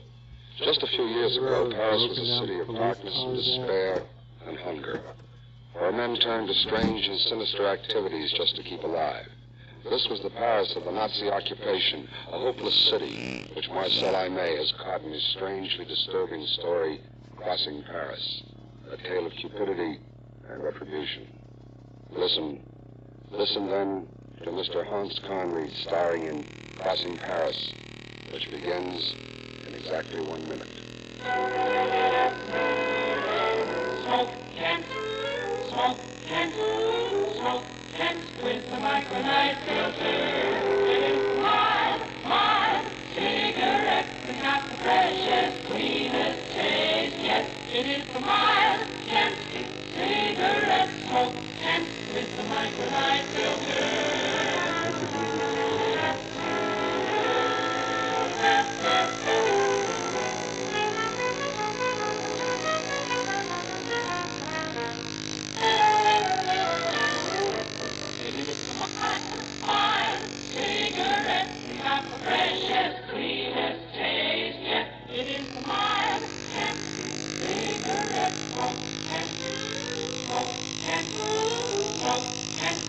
And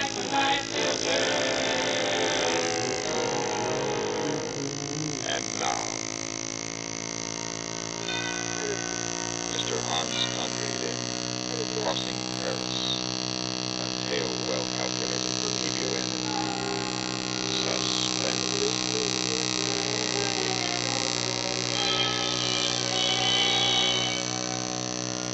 If you had been in Paris during the Nazi occupation, you would have seen a lot of interesting things. You might even have caught a glimpse of me stealing through the streets at night as inconspicuously as possible for a man carrying a heavily loaded valise in each hand. These valises were lined inside with canvas to prevent the leakage of any telltale drops of blood, and they belonged to my employer, Monsieur Janvier, whose cellar the original butchery was accomplished. My job was hard, but paid well for the risks I took. Quite often I worked with an assistant carrier, usually Le Tambo. Well, one winter afternoon, I set out to meet Le Tambo at the Café Voltaire on the Boulevard de la Bastille. It was bitterly cold, and the trees were bright with frost. It promised to be a miserable night for us. A keen north wind was blowing over the canals of the Seine, and the day seemed dying of cold. It was nearly dark when I reached the Café Voltaire. Ah, yeah, what will it be? You look cold enough for a brandy. That I am. Here, this will warm your bones. Your friend Le Tambo is in. He said to tell you he is not free tonight. Oh, curse him. How can he behave like that?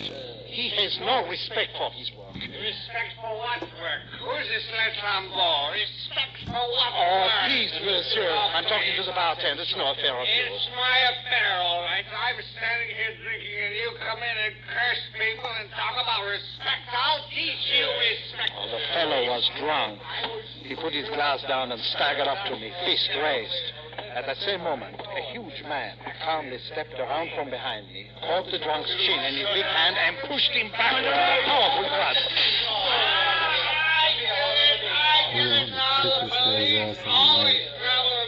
Now, we are not the police, you idiot, but I promise you some police if you don't shut up. See, I could look at the brute. He has police written all over him, and I was Well, then, let's go, my lad. Pay for our drinks now, and we'll report to the station for duty. Pay up and let's be off. I don't know why, but I paid. And then, still laughing, the big one took me by the arm and we started out. He was a rough fellow, probably a laborer, but certainly not of the police, dressed as he was in a spotted, shiny suit and a dark turtleneck sweater. His small, pig-like eyes were bright with irony, and the tight blonde curls that ringed his huge head gave him the appearance of a great ram. When we reached the street, the night was already black, with high, icy winds. That was a squalid scene. Oh, well, the man was drunk.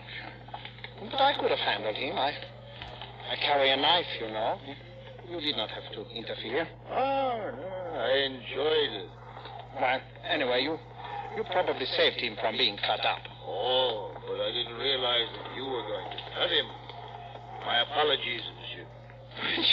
You're a bloodthirsty brute. I bet your wife wears a black eye to Mass every Sunday. No, wife. Big thing in times like this is to eat. With me, my stomach comes first, love afterward. I see. And what do you do? What is your trade? I am a painter. Oh, you must find it difficult these days. So little building going on. I manage in a small way. Look here, you're a strong fellow, and if you're not afraid of a little risk, I can give you a job tonight as my assistant. It pays well, too. How much? Say, 400 francs. You're on. Don't you even want to know what it is? Oh, you're probably an assassin. Of course not. Above all, I'm a man of honor. What difference does it make? All right, then. Let's turn off here. First, we must go to the Rue Poliveau. Our work starts there. Well, let's walk faster. I'm cool.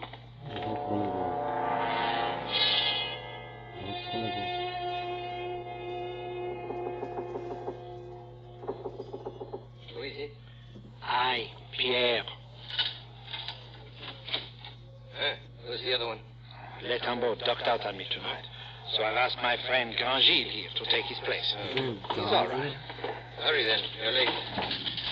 We followed Monsieur Jambier across the cellar to a thick table where stained white cloths covered a shapeless form.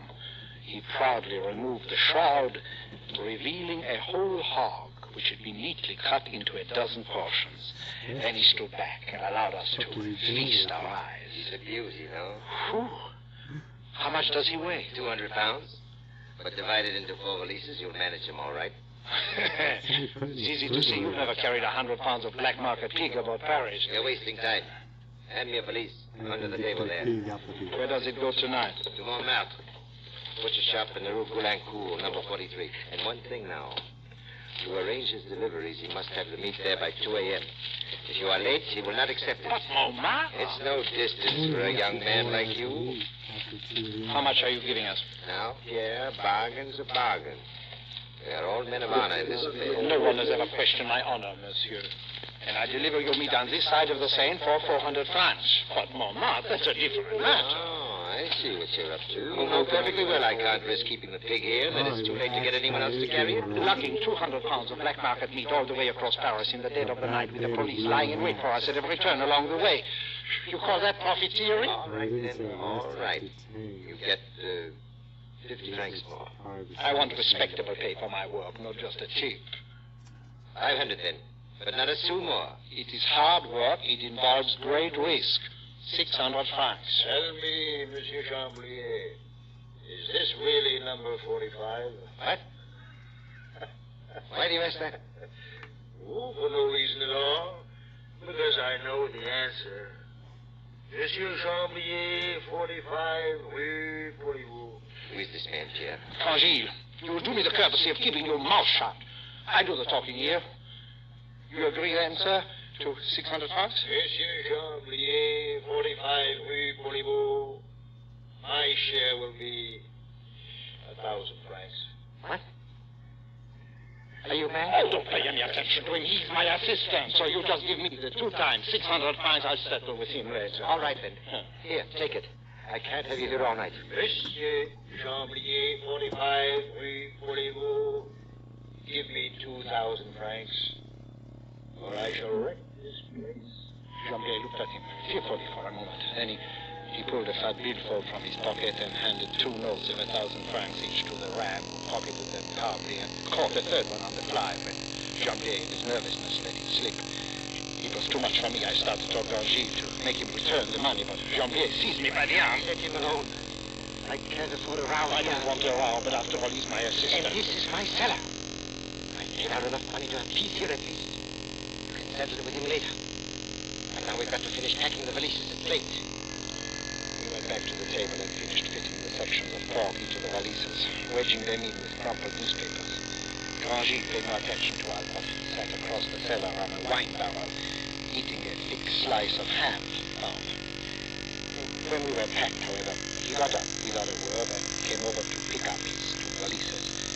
This apparent willingness seemed to impress Chamblier, and when we reached the door, he stuck a pack of cigarettes into the ram's pocket. That's for the 2 of you for the drink.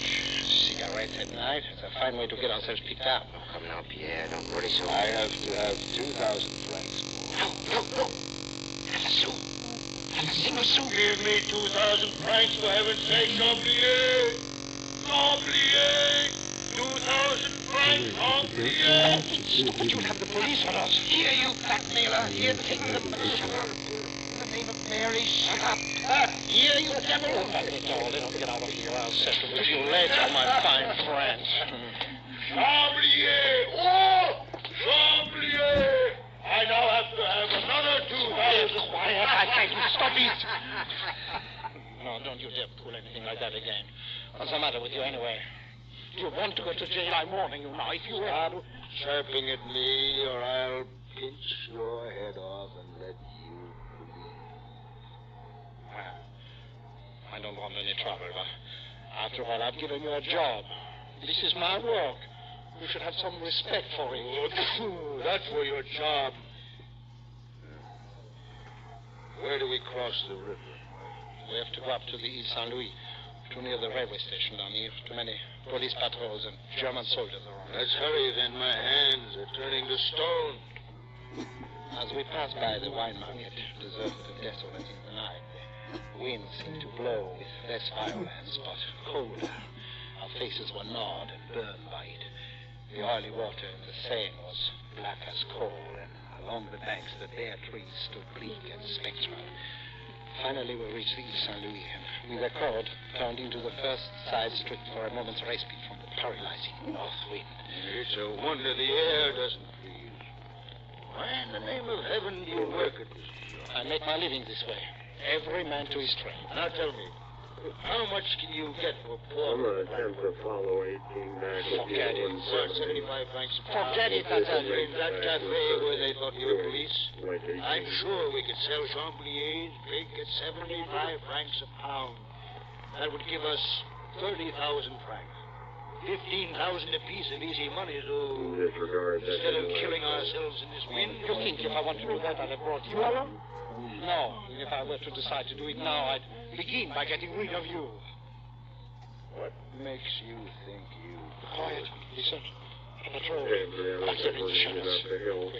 Go ahead and contact Fred. Or next available. Pick up this unit to maintenance. Okay. In a moment, we continue with Suspense. Jack Benny acquires a girls' baseball team, and Armis Brooks acquires headaches from the school board on CBS Radio this evening.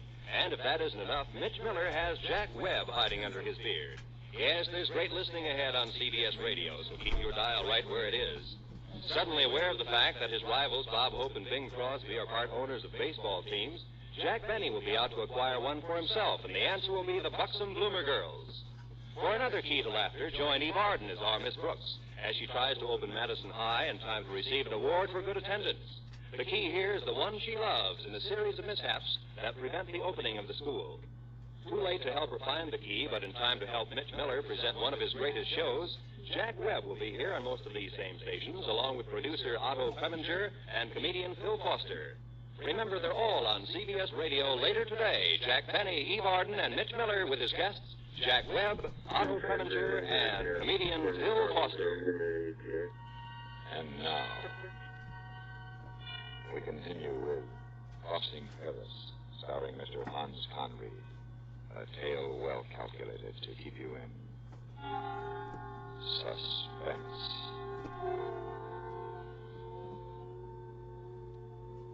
We froze against the doorway, and the patrol passed without seeing us. Ahead of us were still 2 solid hours of terror crossing Paris. The moon was still hidden, but the night had grown lighter and consequently more dangerous for us. After a block or two, I suddenly sensed that Grangy was no longer behind me, and turning, I saw him halfway across the street, headed toward a line of blue light that framed the doorway of a cafe. I think 12 has uniform 7. Come back here, you fool! You can't carry that stuff in there! I won't be long. He was already opening the door, pushing his valises past the blackout curtain which masked the night of the interior. Curse him, not telling what he was up to now. But in any event, I couldn't leave him there with Jamier's pork, and I didn't dare stand around in the street waiting for him, so I crossed over and followed him inside. Several men who looked like clerks were playing cards at a table, and the floor was covered with sawdust and the lights were dingy. The proprietor's wife sat knitting a sock behind the cash register and looking suspiciously at Grangy, who was already standing at the bar, 1 foot resting on his valises. 2 cognacs, patron. This is my closing time. Cognac? What is all that luggage? You're not running into my place with the police at your heels, are you? Give us some cognac. No. Do not cause a row. With me, these rows... Cognac, patron, Rémi, Martin. Shut up, Grangy, shut up, I tell you. If you quiet down, I will get it for you. Thank you, monsieur. The proprietor searched for a bottle of Rémi Martin, and Grangy turned and stared at the 4 clerks who had stopped their card game. They were obviously avoiding so much as a glance in our direction. All right. You. There are 4 of you sitting there. You're half starved on rotten carrots, sawdust pudding. You're smoking corn silk. All of you. And there's enough good, fat pork in these valises to make you rich. Huh? What's to keep you from making off with it? You know well enough we're in no position to report it. In the name of heaven, Grangy, come to your senses. Get out of here, you filthy paupers. Get out. And howl against the black market. Rabble! Scum! What good does it do to make laws if they're not respected? Blackguards! Anarchists! Disloyal Frenchmen! Stop it, Grangy. You lost your mind. Perhaps you don't care what happens to you, but I care what happens to me. You don't say so, eh? You there, patron. I can't wait all night. Give us some cognac. Give us some cognac, I said. Here is your cognac. But please, no more. It's past closing time already. Female party I had contact with earlier. Here's to you, little Pierre. You who are as timid as a girl, but whose charm I cannot resist. Your valise is full of pork. Also, do we have an updated location for us to walk in I would carry or as far as the aisle. On foot. On my knees. Without warning, the ram reached out, seized the cognac bottle, and heaved it with all his strength against the mirror behind the bar. Excellent. Now, my valises. Come, little Pierre. I never wish to see these wretched people again. Baboons, I ignore you. I erase you from my memory forever. I followed him out, wondering how in the world I could keep this monstrous madman from getting us picked up by the police. The moon had come out now, and the center of the street looked like an arrow of brightness, while the shadows along the sidewalk offered dangerous possibilities of surprise. At the first street crossing, the black shadow in which we were walking was broken by a streak of moonlight. We just reached the opposite curve when, from the dark only 3 yards in front of us, a man's voice rang out. Stand where you are. No tricks now. What are you carrying in those valises? Before taking that tone, you do well to identify yourself. It's the police. You saw me well enough. Oh, the police? Well, I'm suddenly glad we ran into you. I've been looking for somebody to show us how to get to the Rue Sévigné. You're going away from it, and I think that You don't tell me. Did you hear that, my friend? The Rue Sévigné is behind us. Well, then we just have to turn back. Later, perhaps. Right now, you're going with me to the station. May we rest a moment first? We've walked a long way looking for the Rue Sévigné. Perhaps I can explain. No need for that. Come along now, come on. There was nothing he could do if I put my valises down anyway, in spite of him. So I did, thinking he would give me a chance to talk him out of this. And the ram, bending his knees slightly, put his down also, and then, suddenly straightening up, smashed the policeman's jaw with his fist. The poor man doubled to his knees, head flat without making a sound. Grangy bent over him for a moment and then grabbed his hat and threw him into the middle of the street. The visor shone there in the moonlight. Well, that's good. Well, that was clever. As soon as he comes to, he'll grab his whistle. In 5 minutes, all the police in the arrondissement will be after us. That would surprise me. I have this whistle in my pocket. Every alert. Now, what will we do? We don't dare go into a shelter with this meat, and we certainly can't stay in the streets. I live only 2 blocks from here. Come on. Come. In spite of carrying 100 pounds apiece of that cursed pig, we ran all the way. But at last, with bursting lungs, we made it. I stopped a moment inside the door to catch my breath before climbing to the top floor where he said he lived. The ram went on ahead, and the door was open when I finally arrived. Come in. I'll have a fire going in the stove in a moment. It was a large, comfortable studio.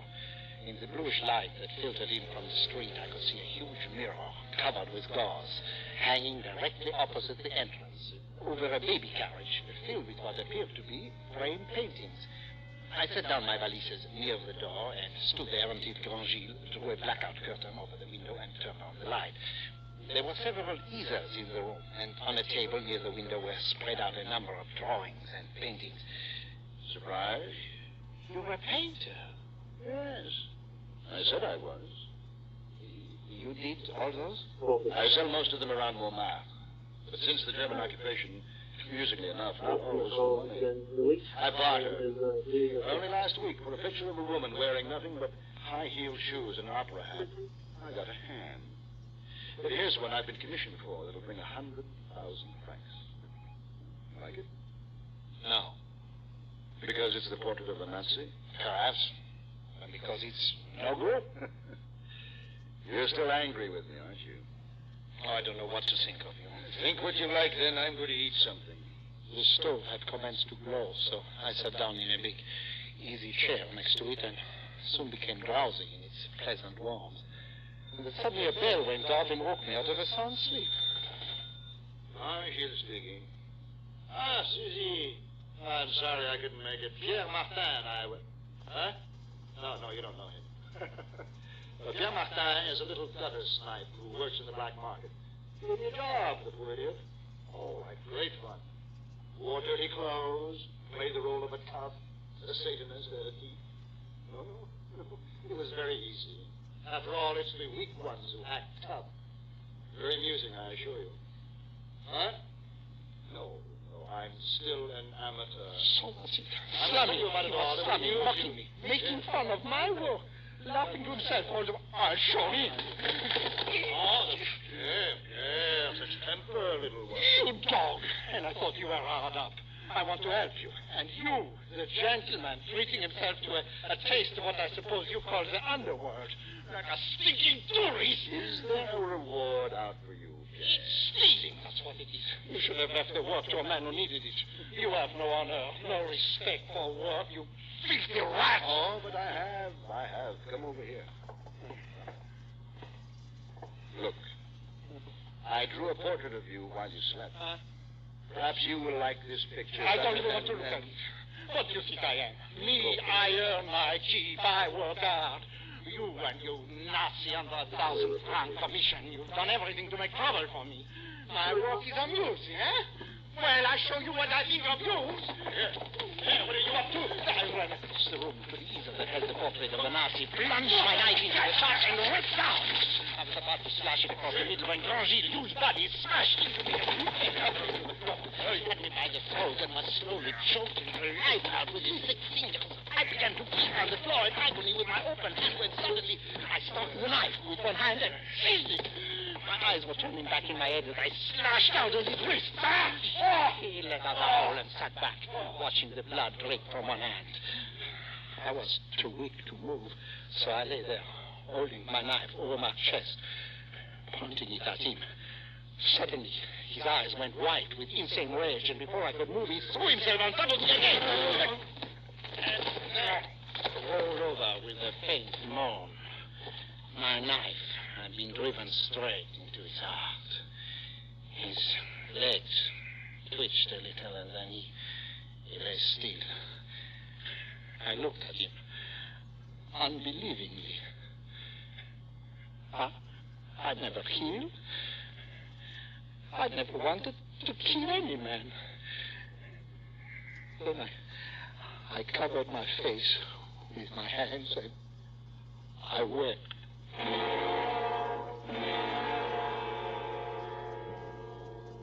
2 hours later, faint with exhaustion, I delivered all 4 valises to the butcher shop in Montmartre. All right, I waited. It is all there. Of course it is. I'm a man of honor, monsieur. I can see that. And you made it on time, too. But did you not have an assistant? I understood from Jean-Pierre. It seems that my assistant, monsieur, did not really need the work. I was forced to dismiss him. Well, anyway, you made it. I always finish any job I start, monsieur. It was only then that I remembered that Grangis had said my name to his girl over the phone, and that my portrait sat waiting for the police in his studio. I put the 5,000 francs, which I'd taken from his body, into an envelope I borrowed from the butcher and addressed it to Jean-Pierre.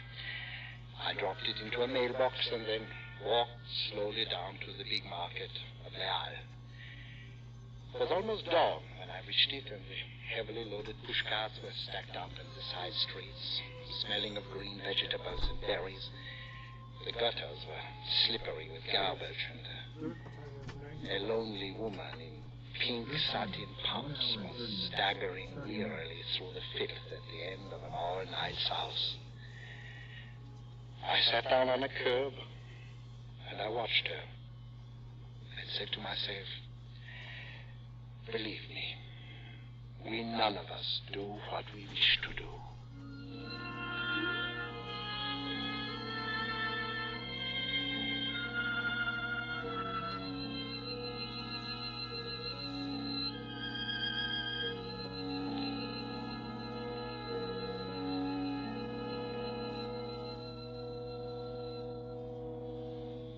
Suspense, in which Hans Conried starred in Crossing Paris, adapted by John Meston from the story by Marcel Aimé, and produced and directed by William N. Robeson. Listen. Listen again next week when we return with Mr. Vincent Price in The Green and Gold String, another tale well calculated to keep you in suspense. Supporting Mr. Conried in Crossing Paris were John Daner, Joe DeSantis, Ted DeCorsia, and Paul Dubov.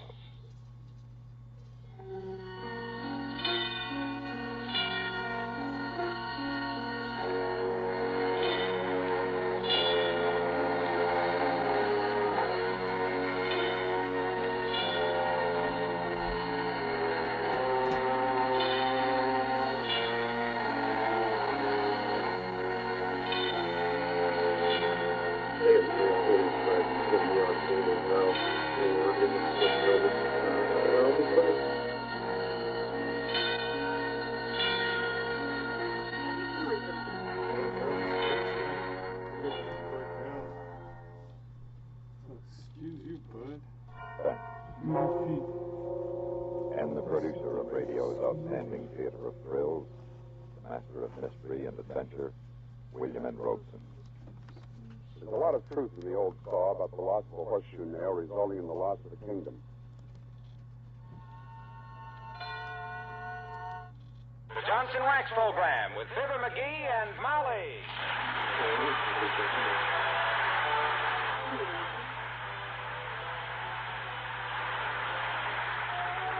The makers of Johnson Wax products for home and industry present Fibber McGee and Molly, written by Don Quinn and Phil Leslie, with music by Billy Mills Orchestra.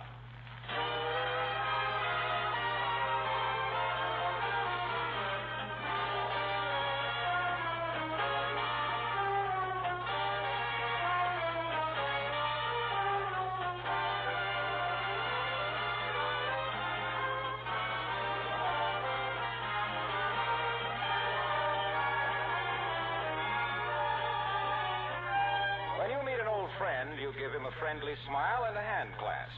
Have you ever stopped to think that a friend's first glimpse of your home is like that first friendly smile? That's why colorful linoleum, kept beautifully polished with Johnson's Glow Coat, is so appropriate in your front entrance hall or outside vestibule. With Glow Coat, you can keep all your linoleum surfaces glistening with a minimum of work. From the letters of praise that I see myself, I know that Glow Coat has outstanding popularity the world over. It's recommended by linoleum manufacturers themselves and used in millions of homes with supreme satisfaction.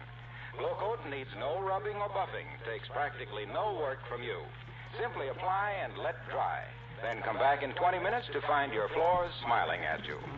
Regular care with Johnson's self-polishing Glow Coat adds greatly to the life of your linoleum. Use it on your asphalt or rubber tile and finished wood floors, too.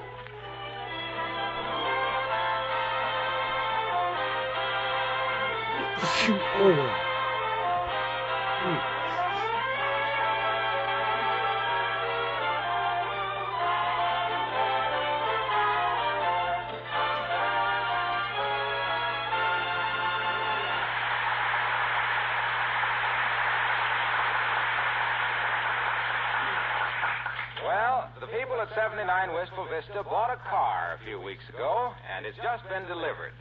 And the master is at this moment offering to tutor the little woman for her degree of FSD, front seat driver. As we meet, Fibber McGee and Molly.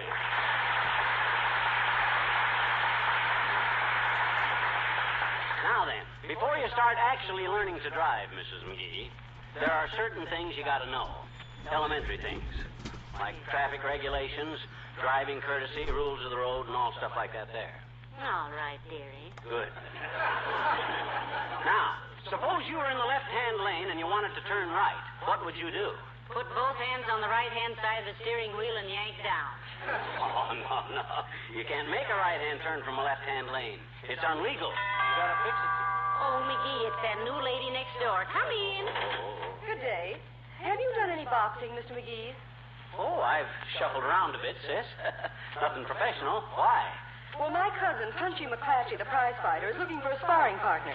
He has a big fight coming up next month. What heavenly days. Mr. McClatchy's 60 pounds heavier and 10 inches taller than my husband. It'd be murder.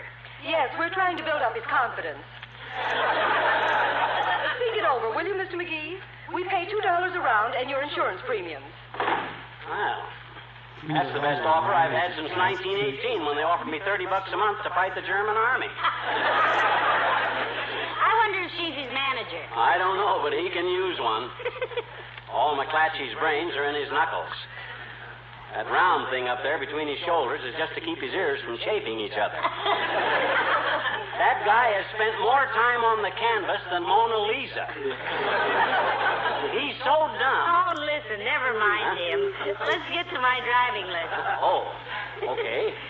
Now, how about signals, dearie? When do I put my hand out for what?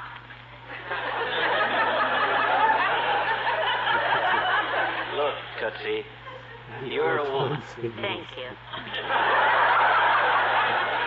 And after I teach you to drive, you'll be a woman driver. Yes?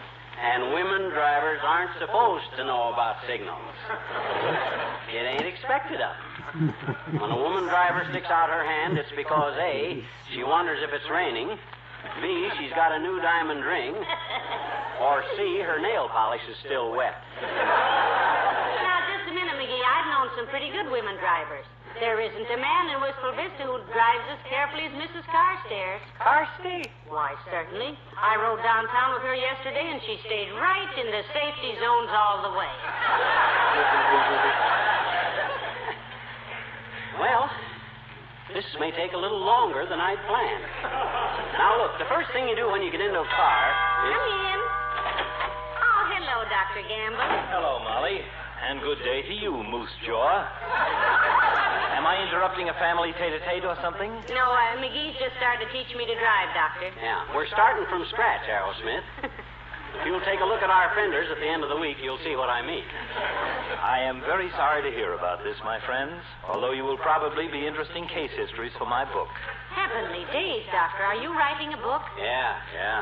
He's writing a book entitled How to Remove Tonsils or I'd Cut Your Throat for $100.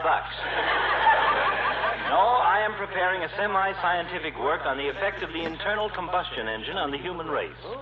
How the automobile has changed our lives from the standpoint of health. Yes, it's been a wonderful thing, hasn't it? Gets the doctors to their patients so much faster. That is a minor point, my dear. The human body, such as it is, was designed to function best when man walked on all fours with the internal organs suspended from the spinal column. Then man started walking upright because, I suppose, he found he could get into telephone booths better that way. No. He quit walking on all fours, Doc, because stuff kept falling out of his coat pockets. That's an interesting theory, Mouseface. Anyway, no sooner had men learned to walk upright than some practical joker invented the automobile. Yes? And now any person who takes a long walk in the woods is considered a tramp, an eccentric, or just plain stupid. When did you take your last walk in the woods, Doctor? Yesterday afternoon. My car broke down and I had to hike 4 miles to a filling station. It was horrible. Yeah. I'm afraid you're just a horse and buggy doctor at heart. And you could sell the buggy and just be a horse doctor.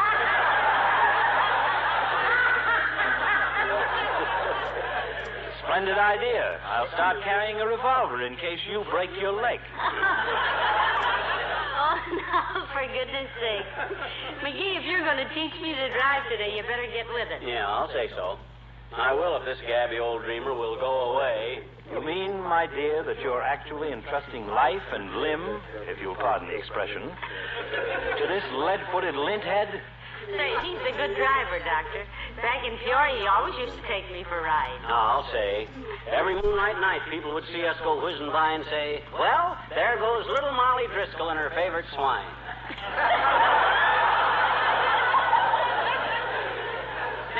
swine, dearie. You mean swain. I do?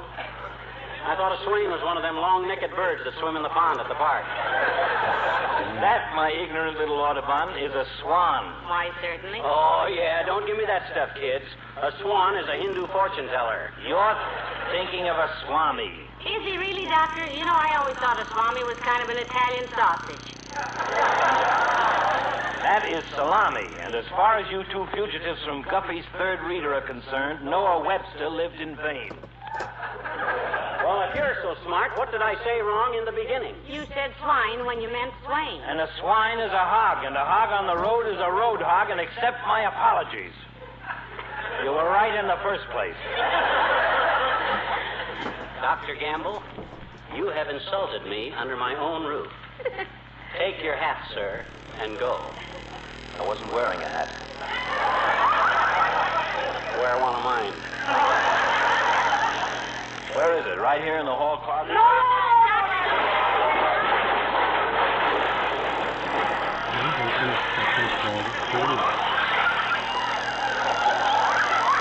no hats in there.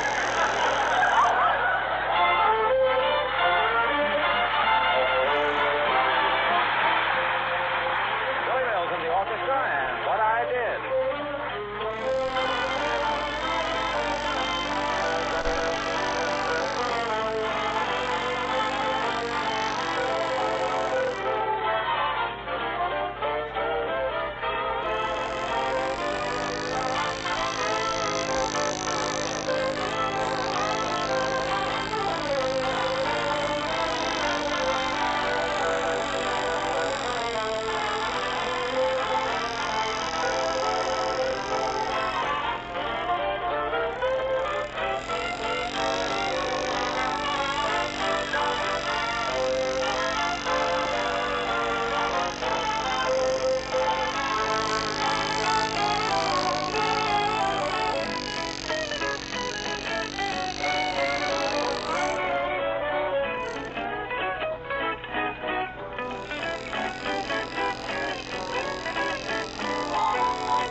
take weeks to teach me to drive. Ah, Pata, I'm a born teacher. You know that. Yeah.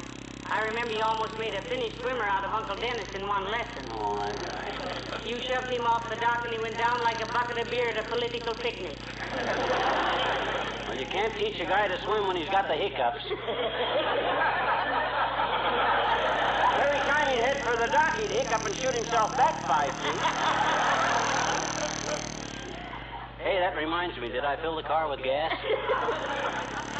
Well, you went down to the filling station this morning. Oh, I hope it runs okay. That cheap gas ain't much good. Well, then why do you buy it? Don't cost as much. Oh?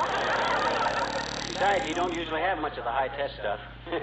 You know what he says when I ask him how the good gas was holding out? What did he say, she asked, jabbing the parson slyly in the ribs. He says he can fuel some of the people some of the time, and some of the people all the time, but he can't fuel all the people all the time. Don't you get it, Molly? It's a play on words. I says fuel instead of fool, and that... Ain't funny, McGee. That's strange. It's one of my Standard Oil jokes. Well, throw a wrap over your soft shoulders and dangerous curves, Tootsie. I hear the call of the open road. Well, you go get the car started, dearie. I want to run upstairs and get my coat. Okay, Mommy. All right. Now, let me see. What do I need?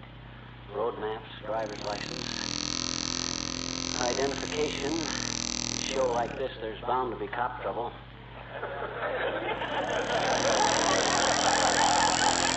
That's everything. Nice day. That's a pretty good-looking bus we got at that. Ain't as long as Carstairs' limousine, but a heck of a lot higher. Besides, it's... Hey, what are you doing in my car, lady? Oh, isn't any lady, I bet you. It's just me. Oh, hi, Teeny. What are you doing in there? Oh, just playing, mister. Oh.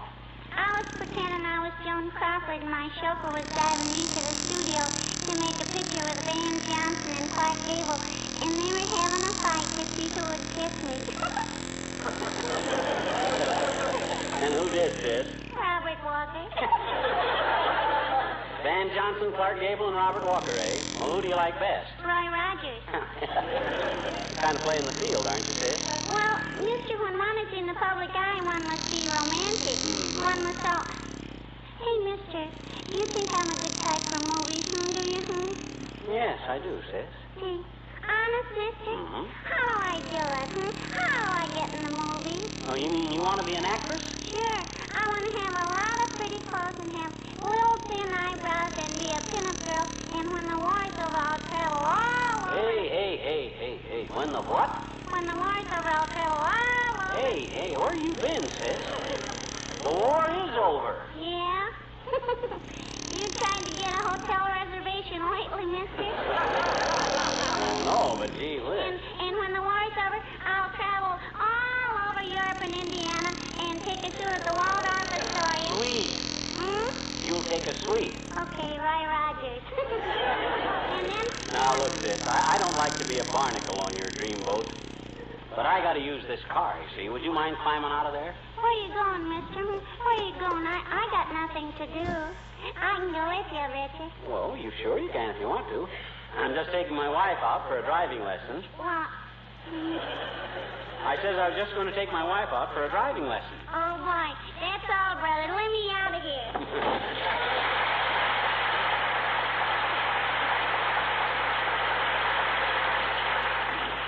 That silly kid. Daydreaming about getting into the movies. Hey, that reminds me, that casting director, 20th Century Fox, never did mail my photographs back. He sent return postage on them, too. Who are you talking to, McGee? Huh? Oh! Myself, I think. The little girl from across the street. You ready for your first driving lesson, kiddo? I am. Okay, get in. Now then, the first thing you do is insert the key in the ignition. Well, that doesn't seem very complicated. And you step on the starter, see? Like this. Doggone it, what do you suppose? Well, now, when I rode with Dr. Gamble the last time, he turned the key in the ignition. Oh, yeah. Now, that's very clever of you, my dear.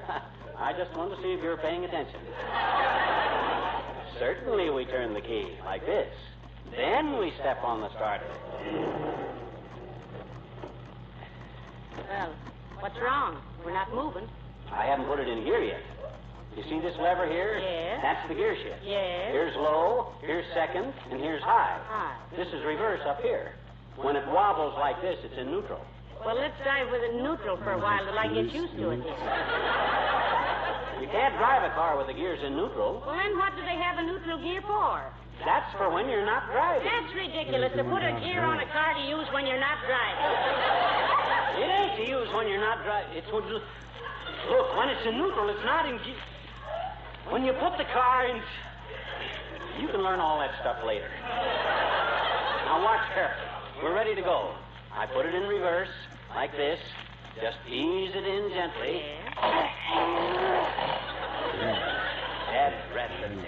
Aren't you supposed to do something with the clutch or something first? Ah, now you're catching on. You're absolutely right. Depress the clutch pedal. Put the gear shift lever in reverse. Release the clutch slowly while accelerating slightly, and we back gently out of the driveway. Did you look to see if there were any cars coming? No, there's never any traffic on this street during this time of the day. Hey, now look here, Bud. You had plenty of time to see me backing out of my own driveway. It's yokel drivers like you that cause... Calm yourself, pal. Calm yourself. There's no damage done. Heavenly days, it's Mr. Wilcox. You ought to be ashamed of yourself, Junior, whizzing through a residential neighborhood like that. You were doing at least 45 for sheer reckless driving. Excuse me, pal. I've been parked at the curb here for 45 minutes. Been making out some sales reports. Feel my radiator, stone cold. My goodness, he's right, McGee. Huh? It's as cold as a penguin's pinky. Well, he could have honked his horn, couldn't he? Sitting there in his car, paying no attention whatsoever to passing traffic. That's the kind of negligence that causes accidents, Junior. Let me see your driver's license. Okay, here. Read that. Johnson's Car New cleans and polishes your car in one simple application. Just apply and let dry, then wipe it off with a soft cloth and... Hey, this isn't a driver's license. Well, no, that's what you might call a car owner's license.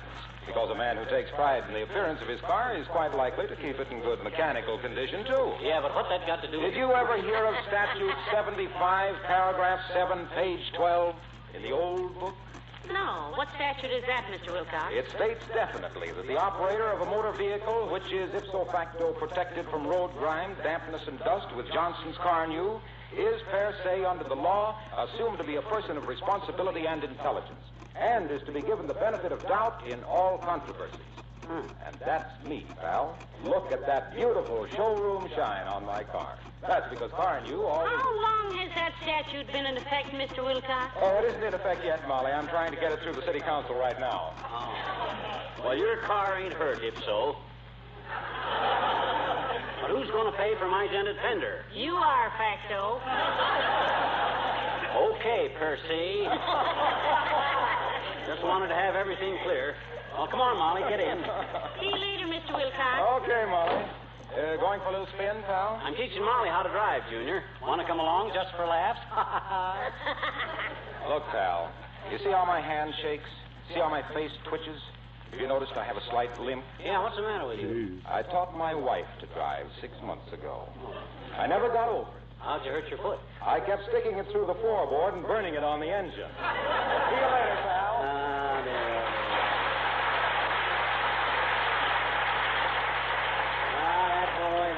That boy, poor Junior.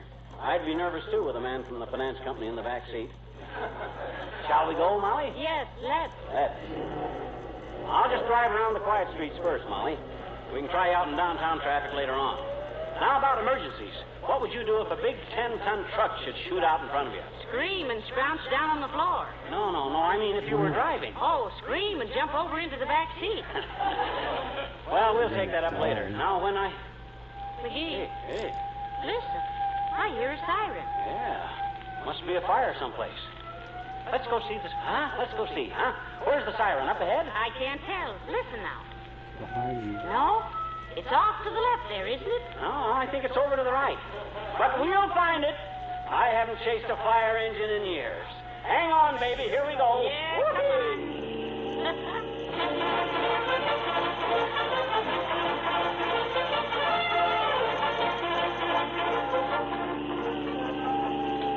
Are we getting any closer to the fire, McGee? Must be. I smell smoke. That's just your vest smoldering. Huh?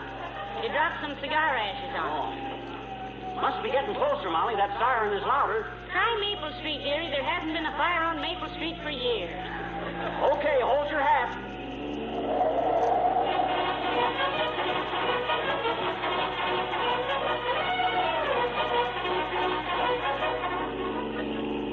Well, that was a wild goose chase if I ever was in one. And I was just now. Must be an awful big fire someplace, though, even if we couldn't find it. Hey, you know what? I can still hear them sirens. Listen. Don't look now, dearie, but the long arm of the law is with us up to the elbow. All right, Mac. Where's the fire? We don't know, Bud. We've been looking all over town for it. Did you hear all them sirens? The siren was me, Mac. Huh? I've been chasing you for 20 minutes. You went through a red light at 14th Street. How red was it? Very red, lady. Like a sergeant's eyeballs at 5 a.m. And you passed a streetcar on the left at Oak and 12th. Oh, I had to do that, Bud. I was driving in the car tracks, and there's a switch there. I see. Well, can you explain knocking over a small banana truck at Elm and Foster? My goodness, I wish I'd have seen that. We need some bananas. You have some, lady. You have about $35 worth. They're a little bruised, but they're all yours. Now, just a darn minute, officer. Your driver's license, please. Here. It's a little ragged, but my goodness, he's had it for 13 years. What of it? He's only missed 4 renewals. Let me see your draft registration card, please. Oh, flattery. No, ma'am, O'Reilly. All right, Mr. McGee, what's your business? Oh, my gosh. For 12 years, I've been afraid somebody would ask me that. Never mind. You'll probably have to close it up for about 90 days anyway. Huh? Here you are. This summons is to be presented in traffic court not later than 9 a.m. Tuesday, November 27th. Huh? And it's been grand meeting you both. Good day. Hey, Molly. You know what? No, what? I forgot to find out where the fire was. Well, I must say, dearie, that as a lesson in driving, this was... Oh, there's Mayor Latrivia. Oh, Mr. Mayor. Oh, hi, Latrivia. You're just the guy I wanted to see. Hello, Molly. Hello, McGee. What's the matter? McGee just got a citation, Your Honor. Yeah. Well, congratulations, McGee. You certainly waited long enough for it. What's it for, the Battle of Chateau Thierry or Billow Wood? It ain't an Army citation, Latrivia. One of your cops just give me it. Here, look at it. You seem to be charged with everything except fratricide, arson, perjury, and jury tampering. What do you want me to do about this, McGee? I want you to fire that cop. I want him transferred so far out in the sticks he'll have to trap muskrats to keep busy. What did he do? He gave us a summons. That's what he did. Was he rude about it? He was so darn polite, he made my blood boil. Don't he know how to act like a cop? Don't he ever go to the movies? McGee, the officer was perfectly right. I washed my hands of the whole thing. Certainly, Your Honor. Just walk inside, and it's to the right at the head of the stairs. Yeah. When you come back, Latrivia, I want to talk to you about... When I come back from where? Washing your hands. I'm not going to wash my hands, Mrs. Oh, now if you're afraid of soiling our guest towels, Mr. I'm Mayor. not afraid of soiling your towels, Mrs. McGee. I had no intention of washing my hands. Oh, you didn't. Now look here, You listen to me, McGee. I'm not going to get into one of those wrangles with you.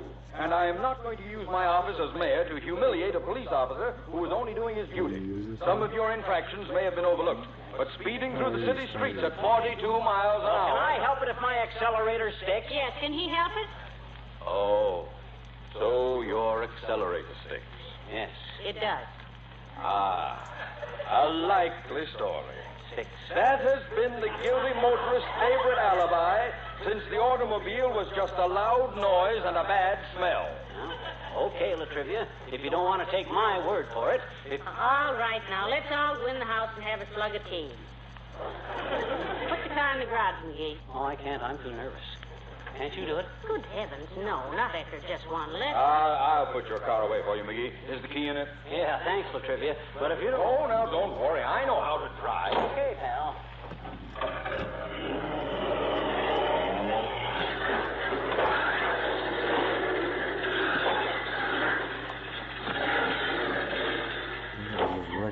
Heavenly days. Why, he went right through the back of the garage. Are you hurt, Mr. Mayor? No, I'm all right.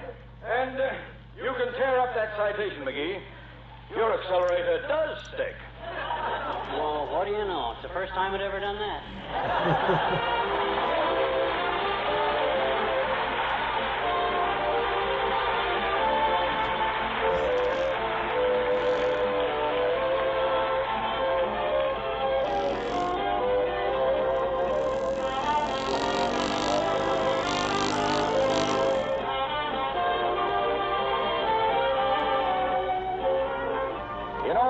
Extra uses for Johnson's wax, we're apt sometimes to forget that its first use is to protect and beautify your floors.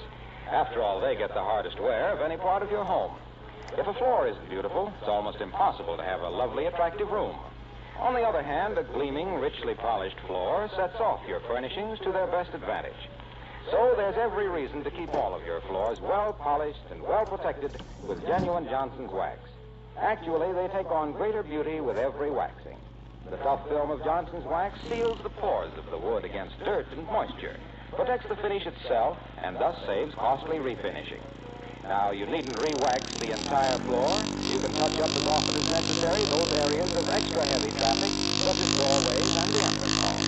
And remember also that a Johnson Wax home is a clean home, and a clean home is more healthful.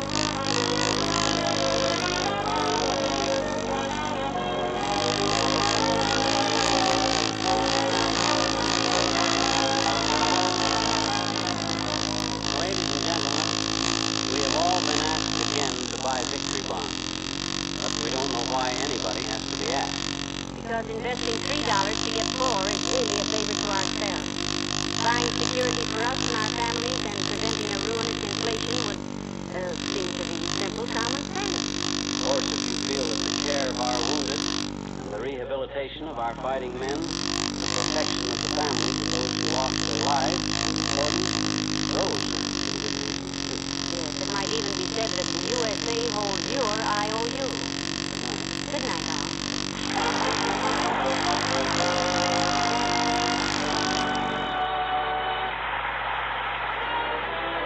This is Harlow Wilcox, speaking for the makers of Johnson's Wax products for home and industry, inviting you to be with us again next Tuesday night. Good night. This is the National Broadcasting Company.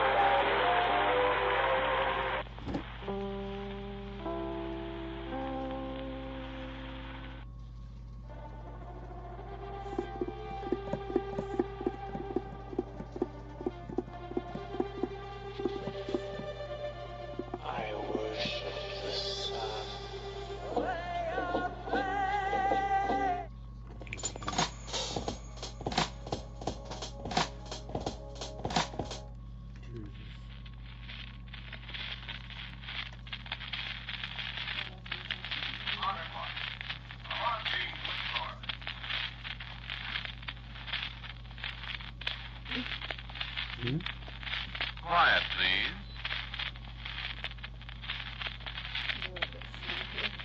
What? Quiet, please. Yeah. Is that a song I have? I didn't know that. I don't know what that is.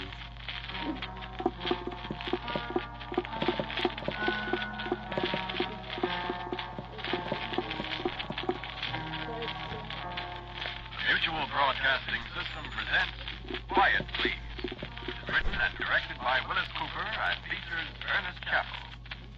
Quiet, Please for tonight is called Don't Tell Me About Halloween.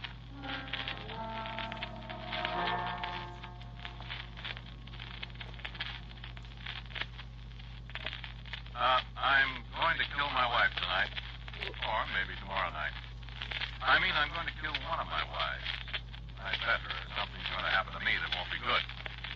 Well, Halloween's almost here. Halloween's the deadline. Kansas has to be dead before Halloween. Well, the trouble is, I'm not sure I'll recognize her when she shows up. You ever been in Salem, Massachusetts? Place where they hanged all the witches? No, they didn't burn them at the stake. A lot of people think so, but they didn't. They hanged them. All except the man witch, old Giles Corey, they pressed into death. Very unpleasant. Well, it was in Salem this particular Halloween that I met Candace. It was dark up there on the hill where the gallows used to stand.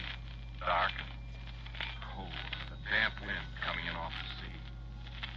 A few little lights you could see in the dusk, only made it darker and lonelier and creepier up there. I remember how I shivered as I started down the hill to town.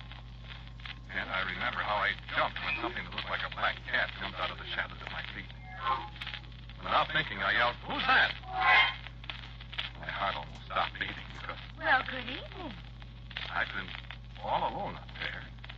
And then, all of a sudden, there was a woman standing beside me. You're the first human being that's spoken to me tonight. Who are you? I'm Candace. I I don't know any Candace. You didn't, but you do now. You really scared me to death. Oh, I wouldn't do that to you. What's your name? Craig? You like me, Craig? What? Well, I don't know what you look like. I like you very much. Well, but I... Kiss me, Craig. Now... Kiss me, You know, you're going to be a very nice husband to me, Craig. What do you mean? I'm not going to... Oh, yes, you are. When I say something's going to happen, it happens, Craig. But I'm not... Wouldn't you like to be rich, Craig, and have a beautiful wife? I am beautiful. You'll see. Wouldn't you like to be rich and wise and happy and live forever? Wouldn't you, Craig? Who the devil are you? Why, that's a very apt way of putting it, Craig. Who are you? I'm Candace. That doesn't mean anything to me. I'm the witness they didn't hang, Craig.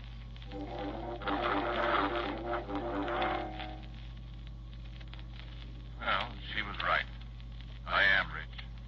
Whenever I need money, which hasn't been for a long time now, I ask Candace when she comes to see me at Halloween time. I am reasonably wise, I suppose. I'm quite an authority on American history, quite well considered at the university here. And while I can't say I've lived forever, I have lived 253 years. Now, that's right. You see, I met Candace on the hill above Salem in the year 1694. 2 years after Cotton Mather stopped hanging witches.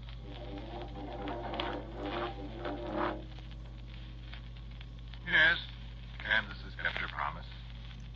I remember the way she put it, standing up there in the early morning, watching the mists crawling along the ground below us. You'll not see me now till another Halloween. And I can't tell you what form I'll be in when I come to see you again. You better not have another week coming around here on Halloween. Or a lost dog, or any strange being at your door come Halloween, you say, who's that? And if it so happens the stranger's me, why then, I'll be home with you till the cock crows for morning. And I remember I started to speak, to ask questions, but she stopped me. For the time's short now, my love. And remember the words, and we've all the future before us. As long as I live, you shall live. And below us somewhere a rooster crowed. And I was standing alone on the hill. And a yellow butterfly was rising in circles above my head. I watched it disappear into the first rays of the sun.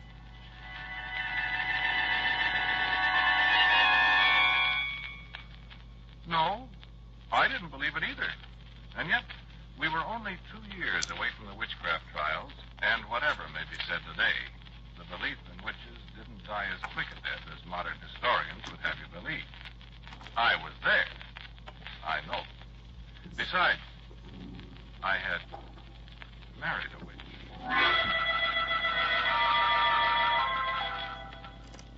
Halloween, 1695. A stray dog lay on my doorstep, shivering in the rain. I don't like dogs. I was about to boot the animal into the street when I caught a look in its eyes. I yelled, "Who's that?" Well, it's about time. I've been lying there on that doorstep, freezing and nearly drowned without a stitch on, and you stand there and look at me like some great fool. Get me something to put around me and stir up the fire before I take my death of cold. And I do believe you were going to kick me, too. What did I ever say to you? Candace, dear, how was I to know? Give me that quilt! Oh, she was all too frightened. Apologies at the moment. But I can feel that slap alongside my chops from 2.5 centuries ago. And our first anniversary was a very pleasant one. I was rather glad I'd married a witch. It had its drawbacks, though, despite wealth and growing wisdom. People around me in Salem grew old, but I seemed to stay the same age. I moved away as the years went on. I moved away from Salem. I moved away from Philadelphia. I moved from Baltimore. Santa, and a score of other things. I spoke to George Washington, and I watched Robert Fulton's steamboat chug up the Hudson when I was more than 100 years old, and looked very fine. And every Halloween I welcomed Candace home for a night. One year in a farmhouse on an Illinois prairie, a red fox whined at my door. Candace was dead. One year a blue jay flew down from a tree in Missouri. And another year, she came as a skittering little gray field mouse. And the year I came back to Wisconsin after the Civil War, a porcupine gnawed its way into my cabin on Halloween night, and one of its quills spiked at me before I thought to say, "Who's that?" And when Candace smiled at me, there was only a strand of yellow hair through the thick of my thumb. I remember she told me, and it hurt. Years and years and years. Now, she's been a wonderful wife, but I never forget what she is. Once a year is getting to be enough. It was just 7 years ago tonight before Halloween, you see. That was the first time she appeared before Halloween, 1880. In front of a museum, still present. I heard something bumping against the front door, and before I thought, I called out, "Who's that?" I thought you were never going to call. Harley, I didn't know it was you. Well. Huh? Don't think they're wise anymore. Harley, you surprised me. Suppose you surprised me. Well. How come you're so early, dear? Oh, I just thought it was nice to surprise me. You certainly did surprise me. Did I? You certainly did. What's happened since last week? Why, nothing much. That's so. And what have you been doing? I've been away. Where? Pray, you'll be better off if you don't inquire too closely into my private affairs. Being married to a witch ought to be enough for you. I'm just interested. Like I'm interested in what you do when I'm away. What? I am interested. I don't know what you're talking about, dear. You don't? Don't you ever get lonely while I'm away? Why, certainly. What are you talking about? You know what I'm talking about, Fred. I don't either. You forgetting that I'm away. What? You guys did anything for me, Fred. Don't you know that? Oh, I won't punish you, Fred. But you mustn't run around with red-haired girls. Why, I don't know what you're... Oh, yes, you do. So I just decided to take that temptation away from you. Candace, what did you... Look over there at the window, darling. And I looked. And peering in the window out of the darkness was a frightened, tiny red squirrel, its teeth chattering with terror and cold. She's still got her red hair, dear. Candace. Candace, did you do that to her? Of course, dear. No, don't try to rescue her, Fred. I've got other plans for your little girlfriend. What are you going to do? Listen. Now come here and kiss me. Good.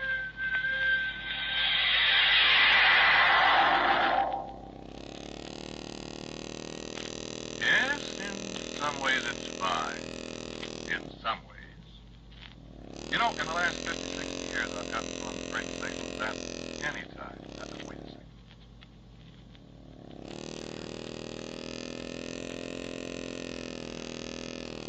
She's not here. I wouldn't want her to surprise me again. I want to surprise her. It's 67 years ago that she set the rules on that poor little red squirrel that was once my tree. I've forgotten her last name. What I haven't forgotten what she did to me. They arrested me for murder.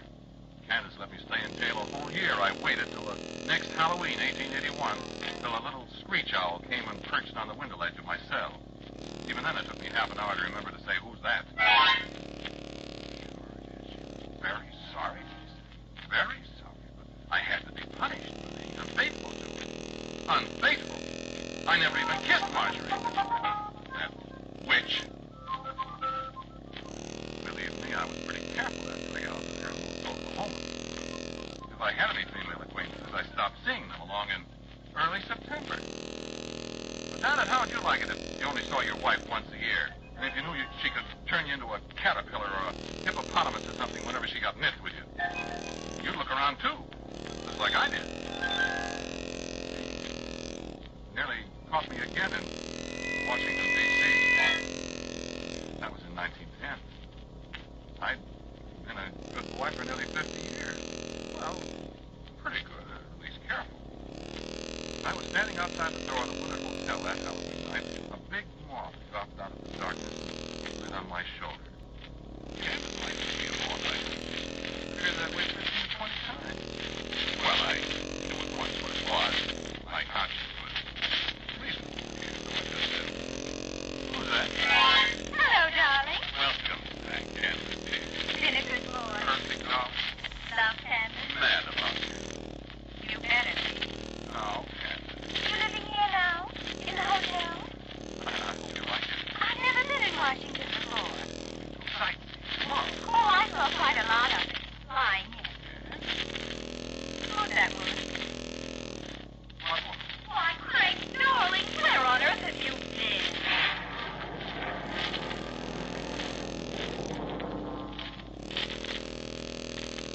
Yes, I thought Gertrude was in Chicago where I left her. But that does my luck. I don't know what Candace did to her. She just disappeared. But you know what that witch did to me? She turned me into a fire alarm box. Hey, don't laugh. It isn't funny. From October 31st, 1910 till October 31st, 1911, I stood there in front of the Willard Hotel, rain and shine, snow and boiling hot weather. And nobody even turned in an alarm on me. Of course, they did paint me in the spring. Then at 11:30 on Halloween, a little black dog came by. I tried to say, "Who's that?" And I made it all I could up. I could hear gears clicking and wheels turning. And there we were, Candace in a black fur coat, and me in a blue serge suit all plastered with red paint.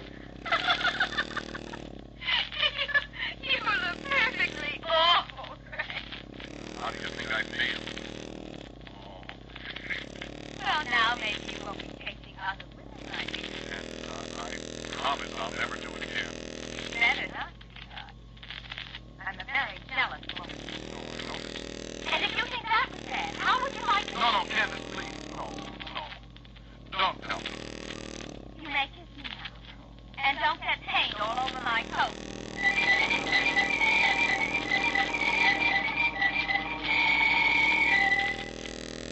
Candace can be very sweet when she wants to be. But these last 30 years, she doesn't seem to want to be very much. She spends most of the time she's here asking me questions about what I've been doing, where I've been, the people I've seen. Friends, I'm getting awful tired of 253 years is a long, long time. A long, long time. A jealous wife. I'm going to get rid of her. This time I'm done. Oh, I don't know. I'm afraid of her. I told you I got this job here at the university in the history department. I've got this little cottage up here in the hills where I go. Well, I don't want Candace barging in on faculty roll. I'm not supposed to be married here. You know that. So, I ended all this year. I'm going to kill Candace. But that is, when she appears, I'm not going to say who's that. And then, Alicia and I are going to be married. Oh, here comes Alicia now. I'd like to have you meet her. This is Alicia. How do you do? Alicia and I are going to be married. Yes, indeed. Right after Halloween. Alicia's secretary, Dean of Women. That's how I met Craig. Well, I hope you don't mean why I was flirting with the Dean, Alicia. Oh, goodness, no, dear. I mean, you were being introduced to her when we first saw each other. I'll never forget it. Well, I won't either. Isn't she pretty? Oh, Craig, you mustn't talk that way to strangers. Sorry, dear, but you are pretty. younger than you are, Craig. You are a little younger, dear, but that won't make any difference. Not. Excuse us a second.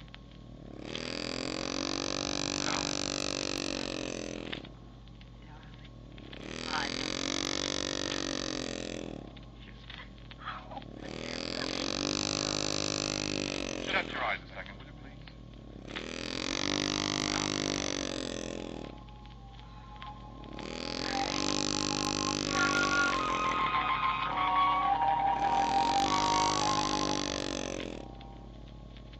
Like it? Yeah, quite a girl, isn't she? Nothing at all like Candace. I'm tired of it. Wait a second, the phone's ringing. I'll be right with you. Hello? Hello, darling. This is Alicia. Hello, dear. Are you going up to the cabin today? I'm just leaving, darling. Oh, I wish I could go with you. I do too. But I'll be back in a day or so. Good night, please. No, dear, no. You know it can't be done. I wish I could. Well, it isn't practicable, dear. I'll hurry back. I could drive up tomorrow. I'll probably be back tomorrow. I'll miss you. I'll... I just wanted to say goodbye. I love you.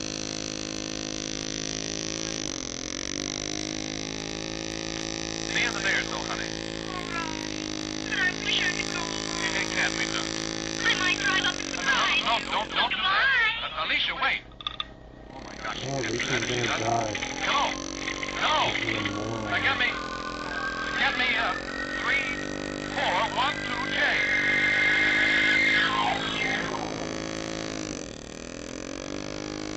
Well, so here I am. Got Alicia back on the phone. She comes up here, she'll... No, she won't. She's got better sense.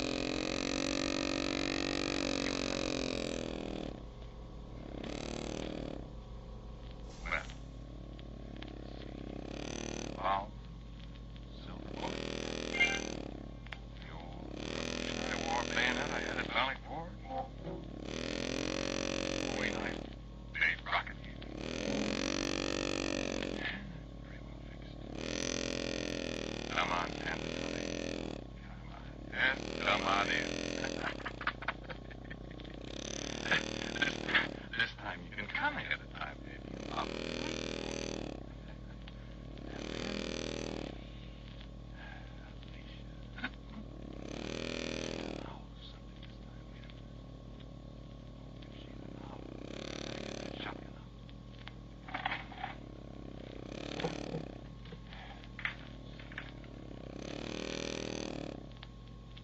Now, look out. What the dickens was that? A moth, eh? Well, kid.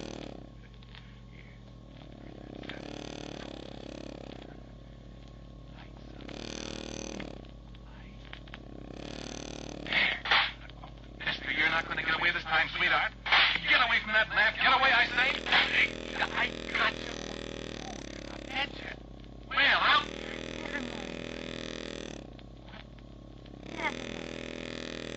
I'm going to die, all right. It's too late, Craig. You killed me. But haven't you forgotten something, darling? What did I forget? Not that I told you back there on the hill in Salem.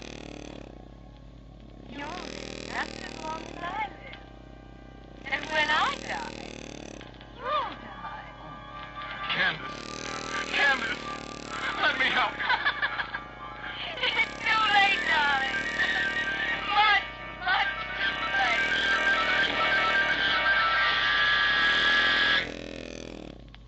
Hello, this is Forest Ranger Station.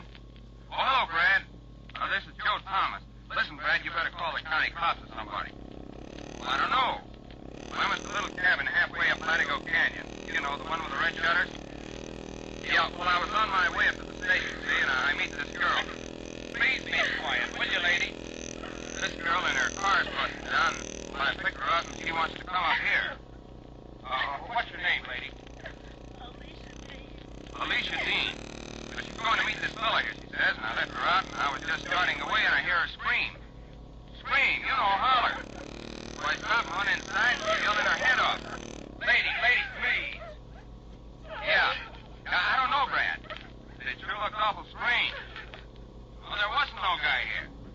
Oh, nothing but a squashed moth. One of them big death's head moths, you know. And a skeleton. Yeah, a skeleton. All dried up and dusty. Like it was maybe 250 years old. And that's all. Just him and the moth. Funny, ain't it?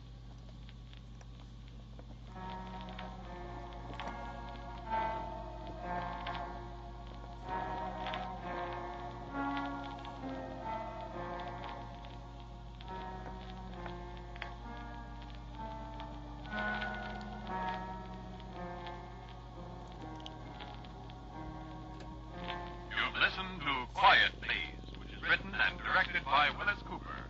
The man who talked to you was Ernest Chappell. And Rita Bauer played Candace, Alicia was Peggy Stanley, and the forest ranger was Jim. Music for Quiet Please was played by Gene Crosby, who up, of course, for our theme, which had the funny period. Based on the second movement of the Symphony of D minor by David Crosby. Now, for word about next week's Quiet Please, here is our writer-director, Willis Cooper. Take me out to the graveyard. That's the time I got for next week's story. Come on for the ride. So until next week at this time, I am quietly yours, Ernest Chappell. Quiet Please comes to you from New York. This is the Mutual Broadcasting System.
Your local blue coal dealer presents The Shadow.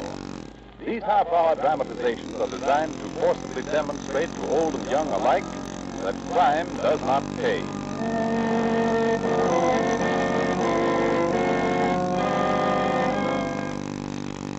Before The Shadow's adventure begins, here's advice everyone will profit by following. If you want to save yourselves time, trouble, and money this winter, be sure to insist on blue coal when you order anthracite. The blue coloring on blue coal is the trademark of superior quality. It's your guarantee from the world's largest anthracite producer, the Glen Alden Coal Company, that blue coal will give you better heat at less cost. So don't gamble with ordinary anthracites. Play safe by insisting on blue coal by name. Call your blue coal dealer for your supply tomorrow.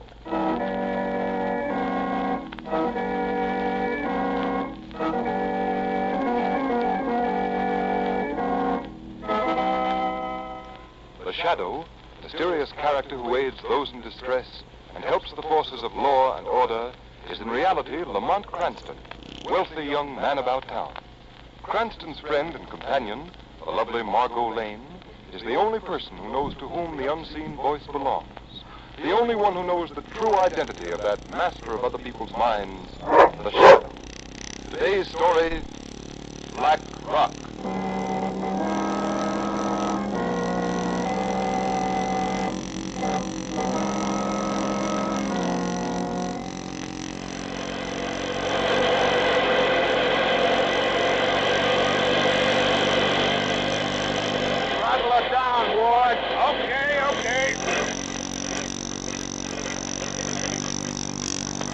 Plane's all ready for takeoff, Martin.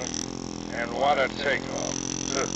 Right straight to a watery grave. She only knew it. Listen, Ward, you better not let Burkett hear you shooting off your mouth like that. I ain't scared of that son of a You ain't got nothing on me. Oh, no, nothing at all, except that you're a pilot without a license who's been making his living flying smuggled dope. So what? Don't think I can't see what goes on. I know that Burkett swindled his stockholders out of a couple of $1 million. And now he's skipping in this plane. Well, what if he is? You're getting paid plenty, ain't you? Sure. Oh, hello, Mr. Burkett. Is the plane ready to take off? Yeah. It's fuel to the limits. Fly 1,500 miles if necessary. The supplies are all loaded, too, boss. Well, you know our course. We're heading for Nova Scotia. Yeah. Mr. Burkett. Harvey, what are you doing here? I followed you. Where are you going, Mr. Burkett? What's that to you, Harvey? I happen to know that you're absconding with the company's funds. Now, see here, Harvey. Mr. Burkett, you can't do this. Think what will happen to me, to the stockholders, everyone. Harvey, I'm not running out on you. You don't know what you're saying. I do know what I'm saying. I know that in that suitcase you have $2 million of the company's funds. You made me president, and I'm responsible for those funds. I'll be ruined. Ruined, do you hear? Now give me back that money. Let go of that bag, Harvey. Give it to me. I say you're stealing the company's money. What? Martin, take care of him, will you? Give me that. Listen, punk, shut up. I want that money. I want that money. Give it to him, Martin. That'll stop that. Nice work, Martin. Throw him out of the plane. All right. Now, let's get out of here. So you cleaned out your company, huh, Burkett? Dropped your poor, dear, trusting stockholders. We're not supposed to know about this, Ward. Oh, no? Not even the $2 million you got salted in that suitcase? You were hired to pilot this plane, and that's all. So get the plane off the ground. Okay. As long as I get my cut. Don't worry, Ward. You'll get yours.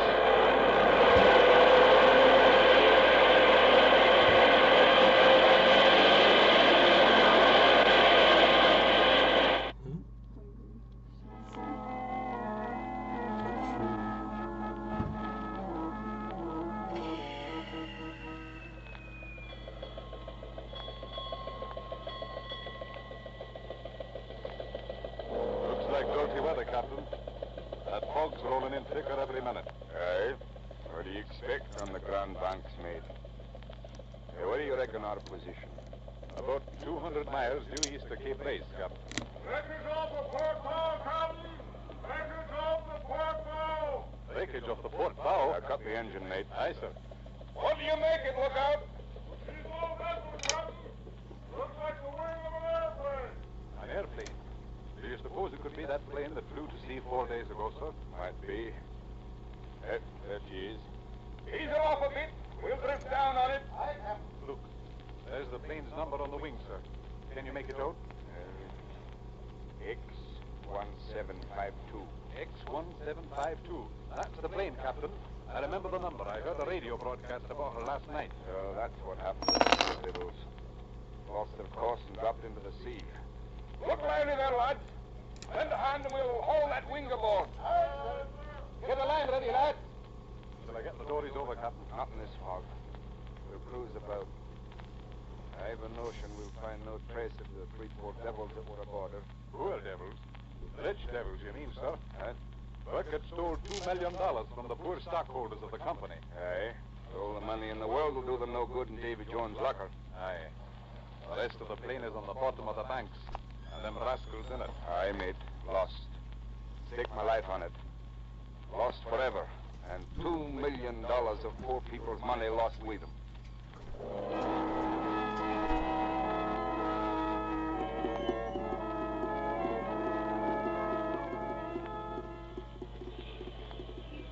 Extra! Swindler's plane found in sea. Burkett and companions believed drowned. Paper!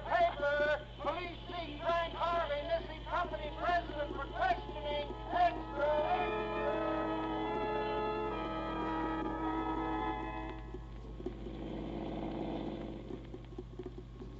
Lamont, do you mean that the poor man really had nothing to do with the money being stolen?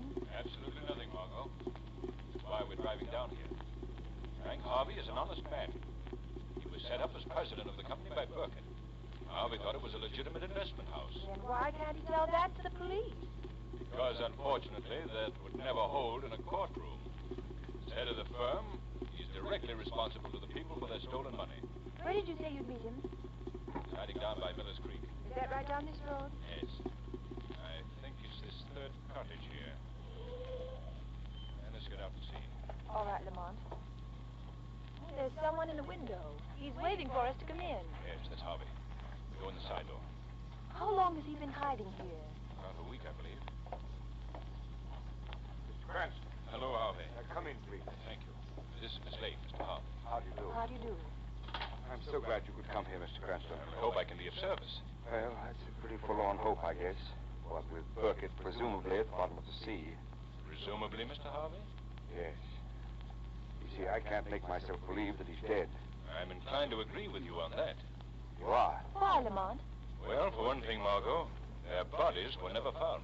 Lamont, I don't like to be stubborn, but the Atlantic is a mighty big pond. Yes. But I also know that when Burkett planned his getaway, he wouldn't have figured on flying across the ocean in a plane with a cruising range of only 600 miles. They were flying to Canada and got off their course. Yes, that's true. No, Harvey. Ward, although crooked, was an excellent pilot. He was an expert navigator. He knew blind flying. Then, since you think they're alive, how did their plane crash 200 miles at sea? Fly itself? Fly itself? Margot, you've given me an idea.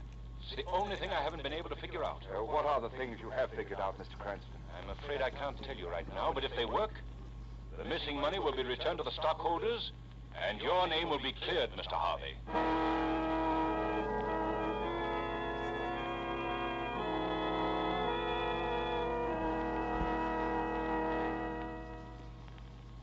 What do you expect to find at the airport at this time of night, Lamont? I'd like to take a look around the hangar where Burkett kept his plane, Margot. Well, what can you learn there?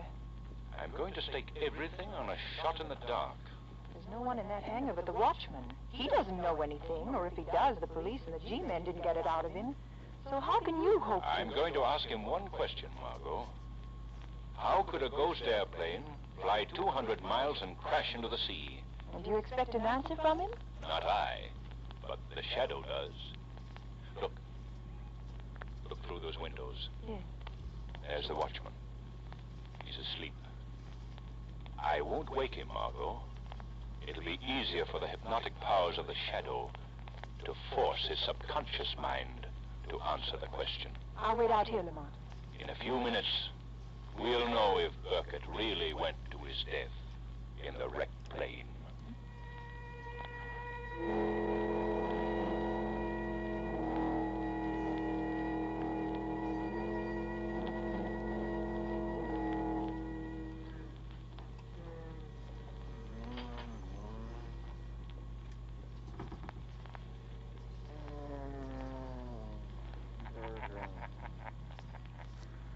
You sleep soundly, Jeff Carson.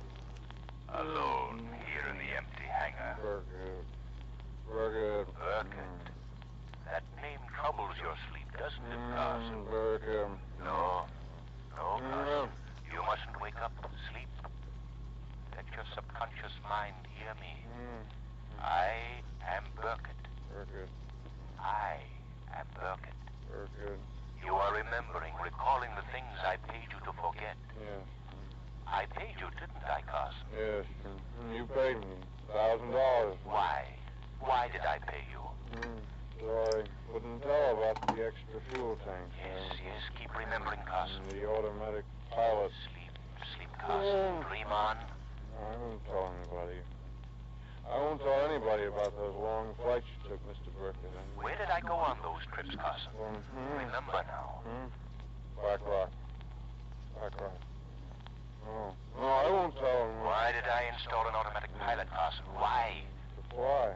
Black Rock. 1,000 miles and land. And Ward was to take the ship up and set the automatic pilot and bail out. So that's it. A ghost plane flown by a robot pilot cruising seaward until this gas ran out. Yeah. Where is Black Rock, Carson? Where is Black Rock? Black Rock. Black Rock is 25 miles off the coast. Wait. What am I saying? Hold it! Hold it!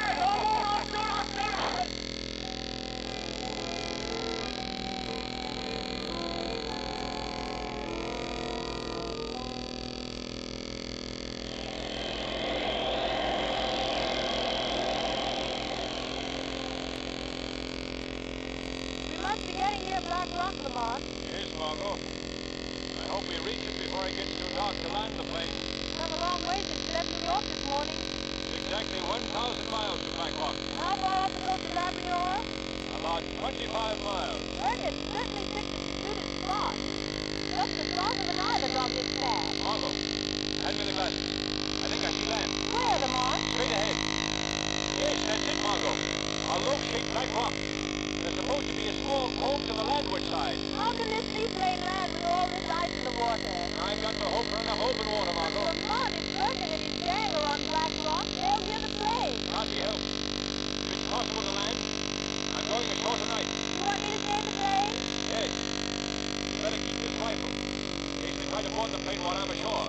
Rock gets larger as we get nearer. How will you find them? They may hide until we go. The shadow will find them, Margot. There can't be many places to hide. I don't see a sign of life, not even a hut or a tent. According to explorers' reports, there are several large sea caves. They may be using one of those. There's the inlet on the landward side, Lamont. It seems to be free of ice. Yes, I see it. Hold on, Margot. We're going to try to land in that open water. Heaven help us if we hit any pack ice. Get out the life preservers, just in case.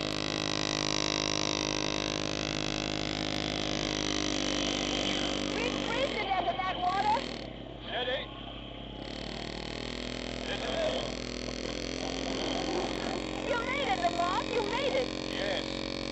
And now the shadow must do the rest.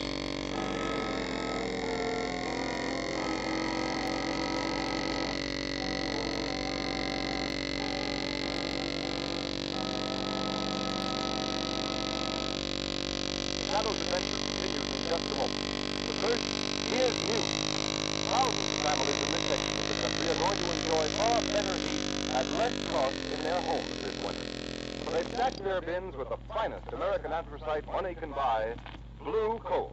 Why is blue coal actually better than other kinds of anthracite, Mr. Roberts? Well, blue coal is a medium free-burning hard coal. Its square fracture shape permits more draft. It allows every bit of blue coal to be burned up, slowly and steadily, right down to a fine, powdery ash. That's why blue coal is so much more economical. It gives you more useful heat. How about the care of the furnace with blue coal as compared to other anthracite, Mr. Roberts? Blue coal requires far less attention. It banks better and gives much longer firing periods. So homeowners, save money by ordering blue coal from your dealer tomorrow. His name is listed in the Where to Buy section of your customer telephone directory under the word blue coal.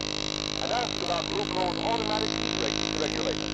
It's a thermostat which controls your furnace dampers automatically, so that those at home can keep the house at the exact temperature they wish during the day by simply setting the thermostat control.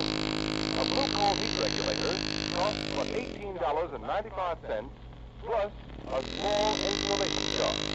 It will pay for itself in the time, trouble, and the amount of fuel it saves you.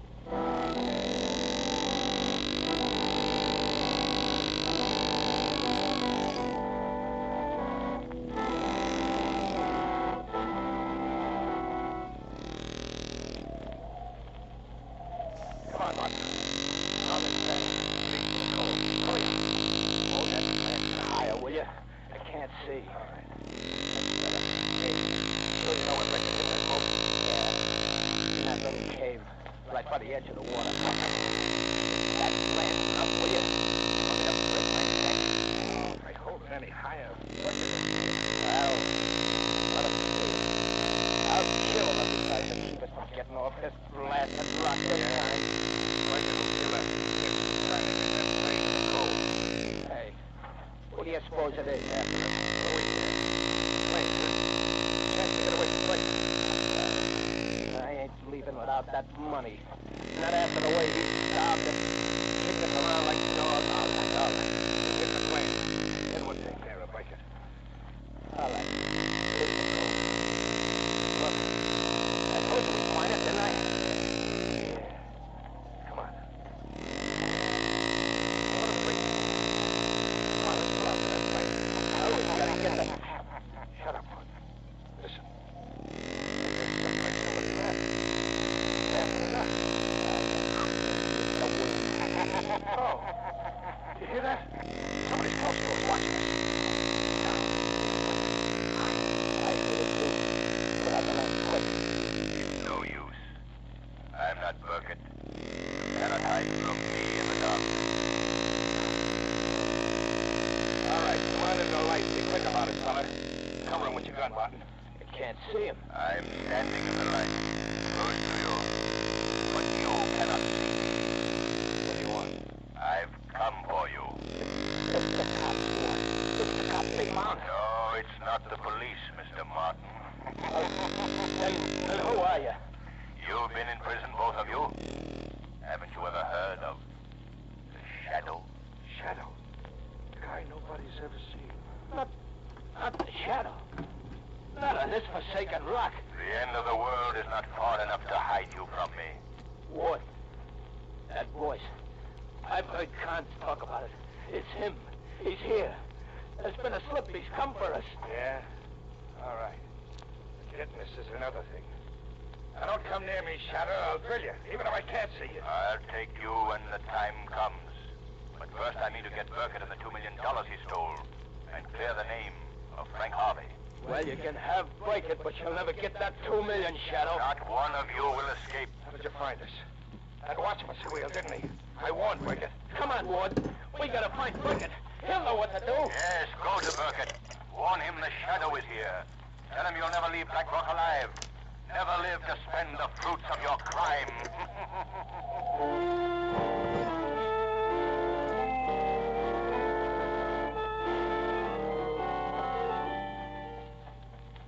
Burkett! Hey, Burkett! Burkett! Are you here in the cave? What is the matter with you, Martin? Where have you been? Been around at the cove, watching that plane. Do you know who was in it? Yes, of course I know. Just a girl. And she won't give us any trouble. I've seen to that. A girl. And he didn't come alone. I don't know what you fools are talking about. Who didn't come alone? The Shadow. The Shadow is on Black Rock. The Shadow?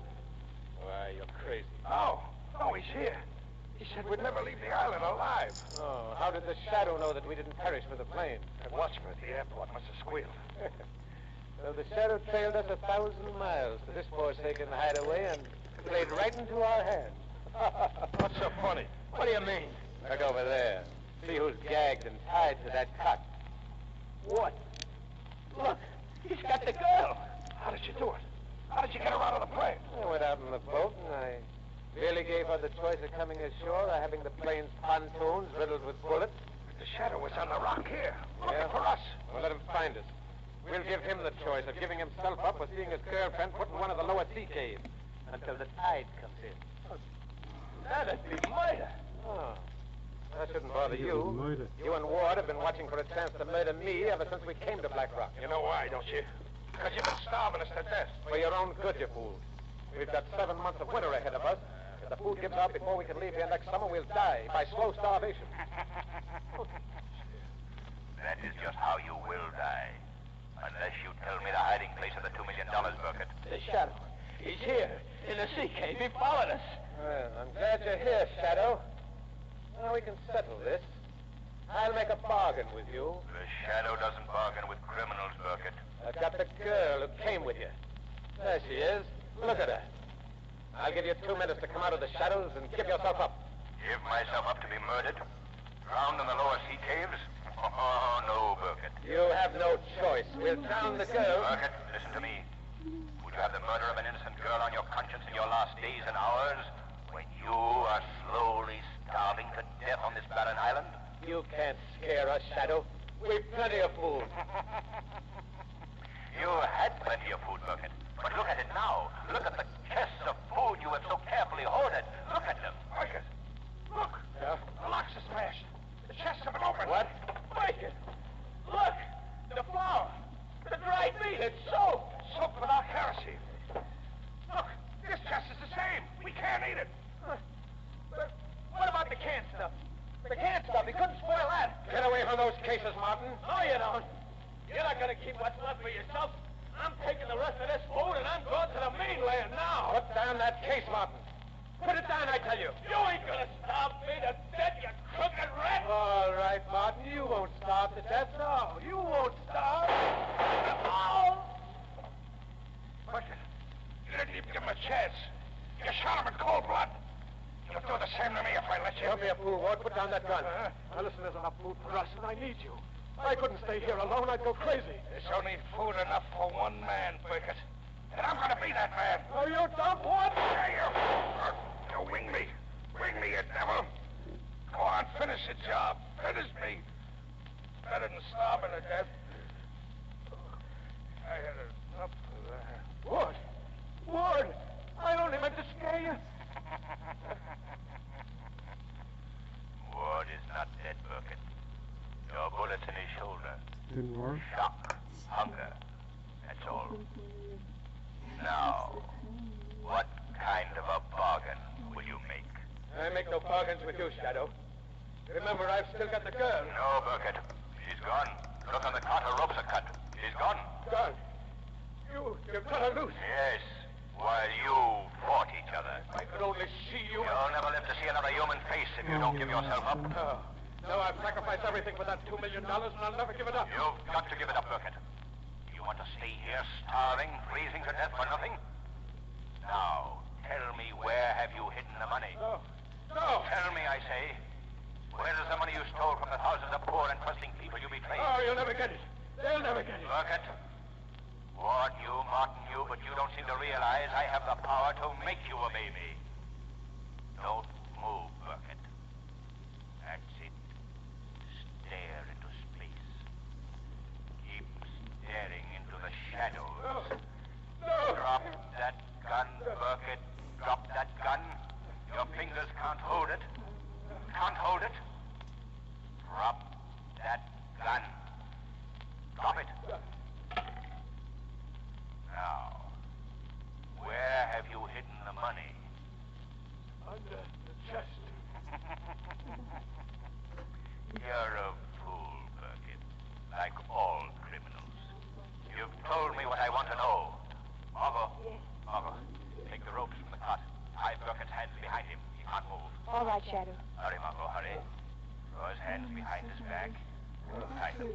Tight. Tight. Get a snack. Now, Margot, get out. Get back to the plane. Hurry, hurry. No, Shadow. Shadow, don't. Don't leave me here to die. I'll give up the money. I'll go back and stand trial. Yes, Burkett, you'll give up the money that was never yours. You'll go back and stand trial, both you and Ward. I've wrecked your boats. You can't escape. And tomorrow, a Coast Guard cutter of the North Atlantic Ice Patrol will pick you up. They'll take you back to pay for your crimes.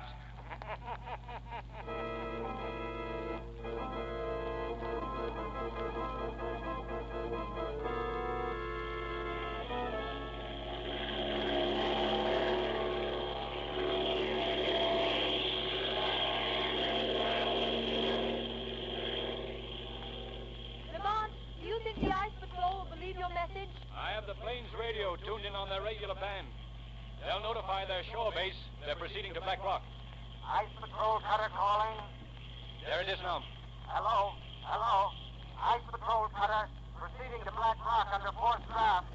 Proceeding to Black Rock under forced draft. They believe you, Lamont. They believe the Shadow. Set your course homeward, Margot.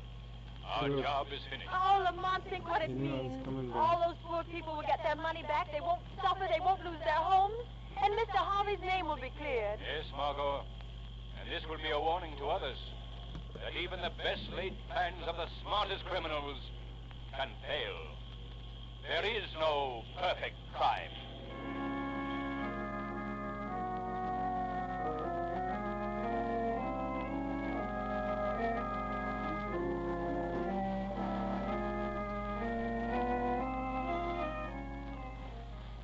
Before the shadow returns, here's John Barclay, Blue Coal's heating expert, with some helpful hints on the firing and care of your furnace.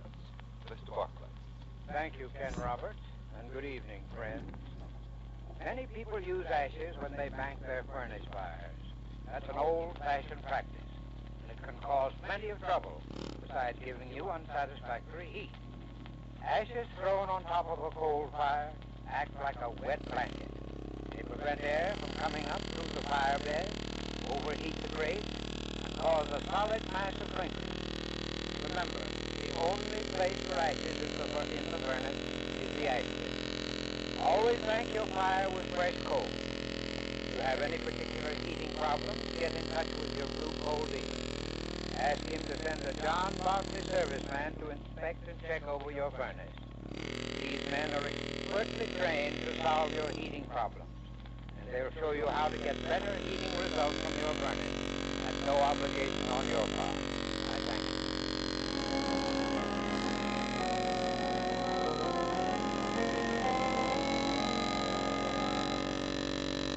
Today's Shadow story has been a dramatized version of one of the many copyrighted stories which appear on the Shadow magazine, now on sale at your local bookstore. All the characters and all the places named are fictitious. Any similarity to persons living or dead is purely coincidental.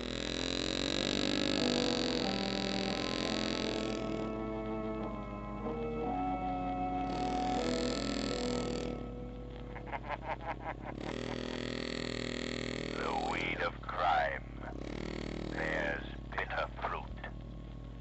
Crime does not pay. The Shadow knows.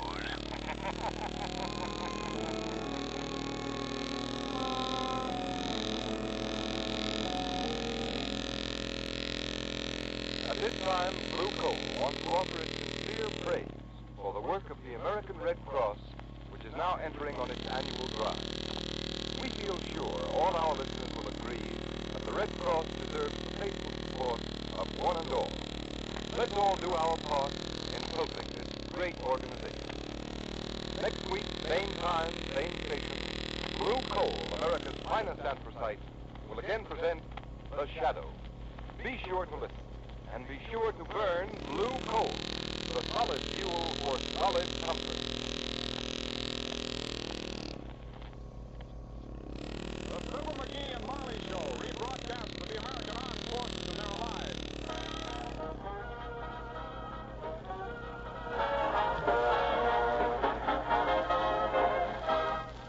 For you soldiers, sailors, Marines, and Coast Guardsmen, it's time for Billy Mills and his orchestra, the King's Band, Ransom Sherman, Arthur Q. Bryan, and Fibber McGee and Molly.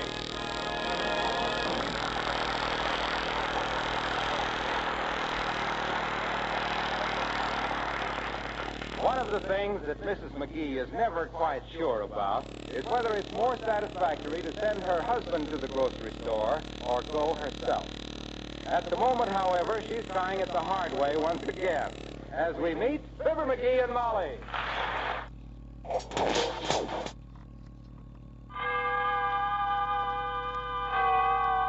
Autolite and its 98,000 dealers bring you Miss Agnes Moorehead in tonight's presentation of Suspense.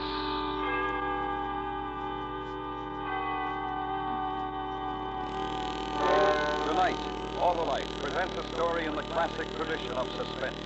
A new version of Charles Dickens' terrifying short story, The Signal Man. Our star, the First Lady of Suspense, Miss Agnes Moorehead.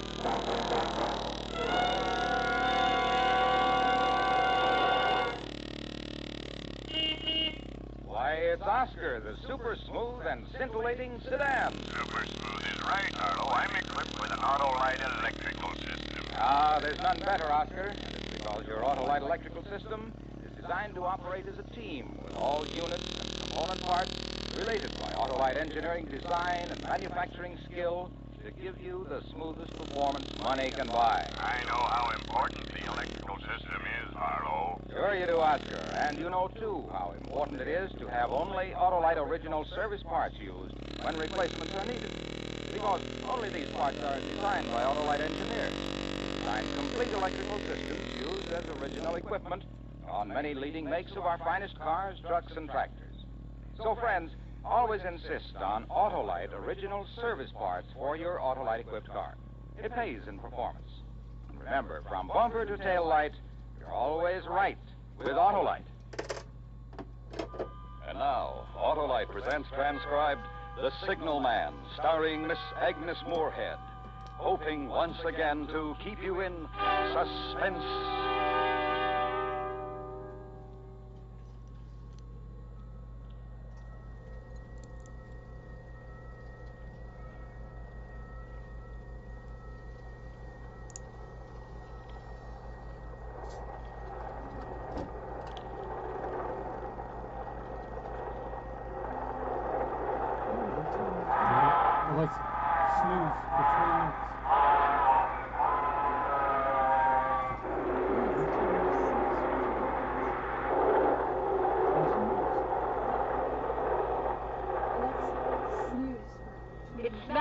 like a wounded monster screaming in pain and disappeared into the dark tunnel.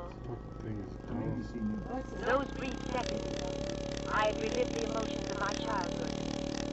I still trembled with the child's terror and fascination that had surged through me the many times I stood here 20 years before. Nothing had changed. The steep, dripping wet walls of jagged stone that led down to the tracks. The gloomy mouth of the tunnel. The small signalman's shack, huddled against the side of the cutting. Even the job was held by the same man, they told me, in the village. He stood there in the glow of an angry sunset, furling a signal flag around a short pole. I called to him. Hello! Hello! Instead of looking up at me, he turned tensely to stare toward a red signal light that glowed at the mouth of the tunnel. Hello! Hello there! He finally turned slowly at me, even fearfully, and looked up. He stared at me unanswering. I was afraid the suddenness of my call had unnerved him. I tried to compensate by being overly casual. Hello! I would like to speak to you. Is there a path I can use to come down? He stared silently a while longer, then finally pointed his flag to a spot in the cutting embankment. It was a zigzag path with small footholds cut through the clammy stone. The track seemed a mile below, but I was determined to get down. Midway, I sensed a vague vibration of earth and air, like a sound that could be felt but not heard.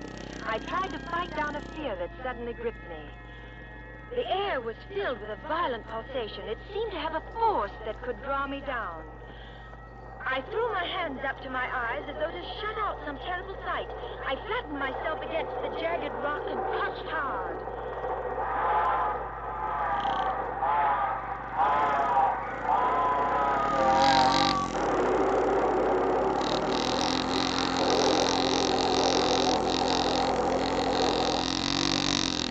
Then I was angry with myself, ashamed of this uncontrolled, childish reaction. I could see the signalman still staring at me. I climbed down the rest of the way quickly, carelessly, and I walked toward him with a casual smile. He watched me expectantly. Hello. My name is Sayers. I used to live in the village. I was anxious to speak to you. I'm sorry I startled you when I called down. Why? Those words? I hardly remember. I think I shouted hello below there, or something to that effect. Not to that effect, miss. Those were the very words. I know them well. All right, you were below. I wanted to attract your attention, so I called hello below there. It seems logical, doesn't it? If you had no other reason. What other reason could I possibly have? I thought you would tell me. I'm sorry. Maybe I shouldn't come down. I think I frightened you. Why would you think that, miss? Well, you stared at me as though you had a dread of me. Miss. I was doubtful whether I'd seen you before. You had. When I was 8 years old, standing on that bridge over the tunnel up there. I used to love watching the trains. And my family used to visit. It was my first visit back in 20 years. You don't believe me?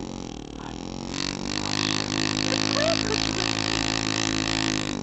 Don't Since I've been away for 20 years. Up there, by the red signal light at the mouth of the tunnel. Oh, that's why you turned and stared there when I first called. What would I be doing up at the signal line? I don't know. I wish I... It is a mistake, miss. I haven't been well. What is it you wish to speak to me about? I'm a writer. I want to speak. Why? Well, one magazine runs a biographical piece on interesting people and unusual occupations called Coda.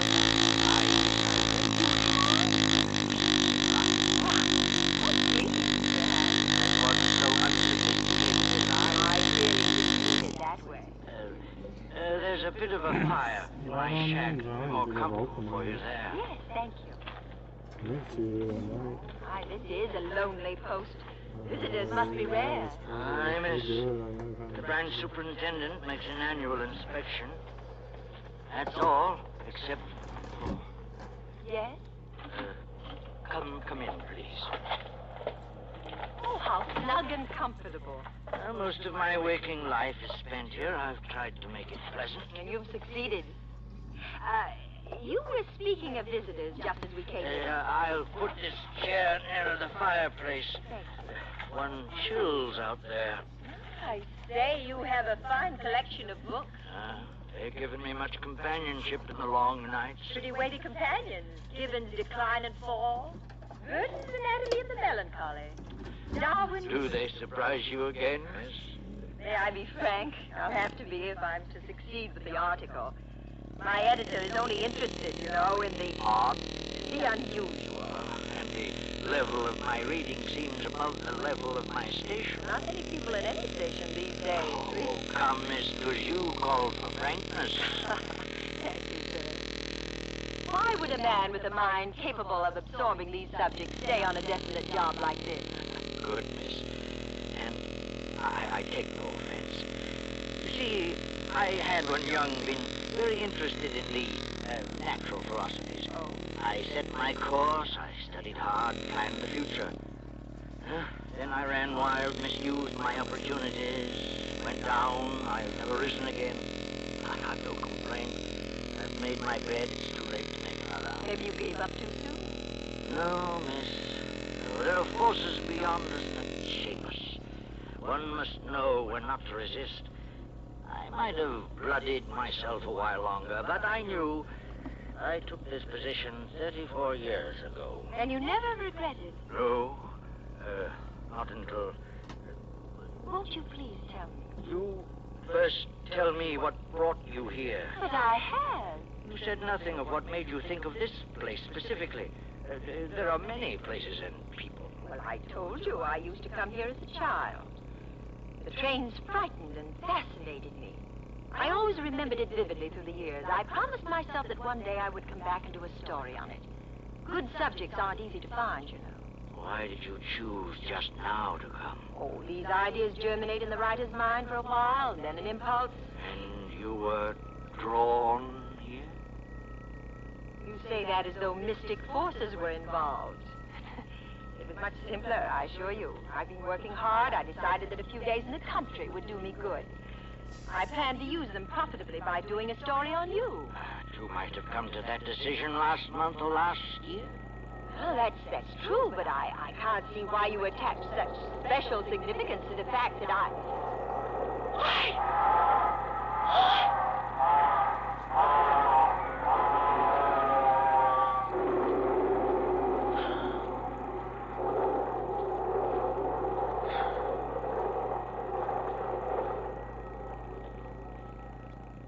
Why do they frighten you so? Now, wouldn't you think I might outgrow that silly, childish... If I was drawn here, as you say, I guess it was to see whether I had. The modern psychiatrist would say it was a desire to relive a childhood experience. Aye, miss. There are many answers.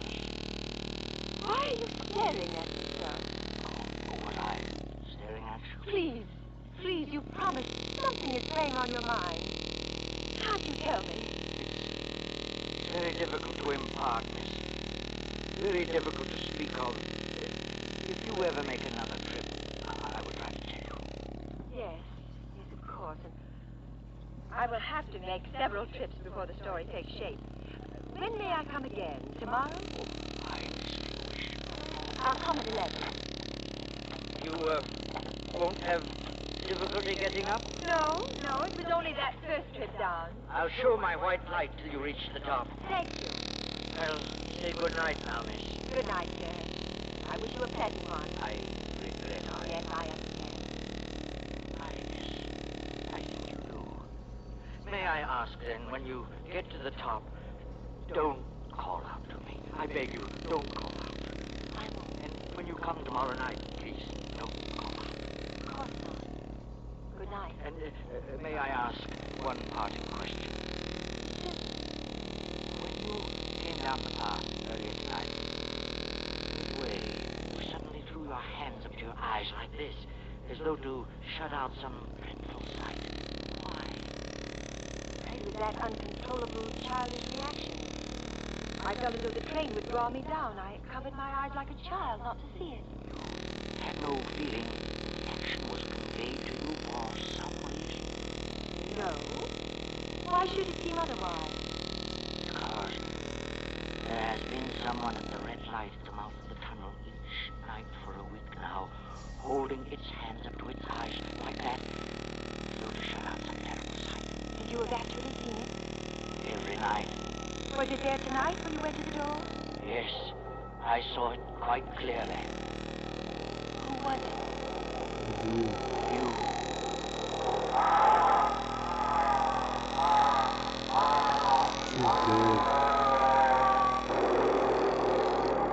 She got hit by a train.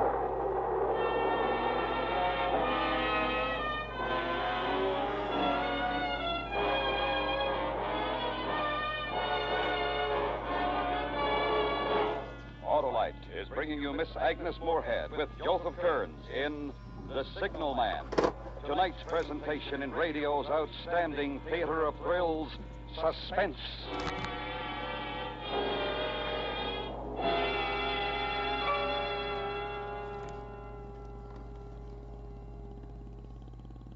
Hey, Oscar, sound your horn. Play your radio. Now start your engine. And now his 6-volt battery is dead. Hey, what's all that for? Hello? Why, all those operations depend on the sure, smooth performance of your Autolite electrical system, Oscar. And so do the lights, heater, and electric windshield wiper. They all depend on my Autolite electrical system, Harlow? They sure do, Oscar. And what's more, your Autolite electrical system works every second your engine runs. That's why Autolite electrical systems, designed to give the smoothest performance money can buy, are used as original equipment on many leading makes of our finest cars, trucks, and tractors. They're the best, Harlow. Right you are, Oscar. And friends, treat the electrical system of your car to a periodic checkup at your car dealers or authorized Autolite service stations. To quickly locate him, look in the classified section of your phone book, or call Western Union by number and ask for Operator 25. Remember, from bumper to tail light, you're always right with Autolite. And now, Autolite brings back to our Hollywood soundstage Miss Agnes Moorehead in Elliot Lewis's production of Charles Dickens' The Signal Man, a tale well calculated to keep you in suspense. The Spinsters. Alright. Our first Penny Oberlin. I returned the next night as the distant clocks were striking 11. The signalman waited for me at the bottom of the cutting with his white light shining. We walked silently to his shack, entered it, and sat down by the fire.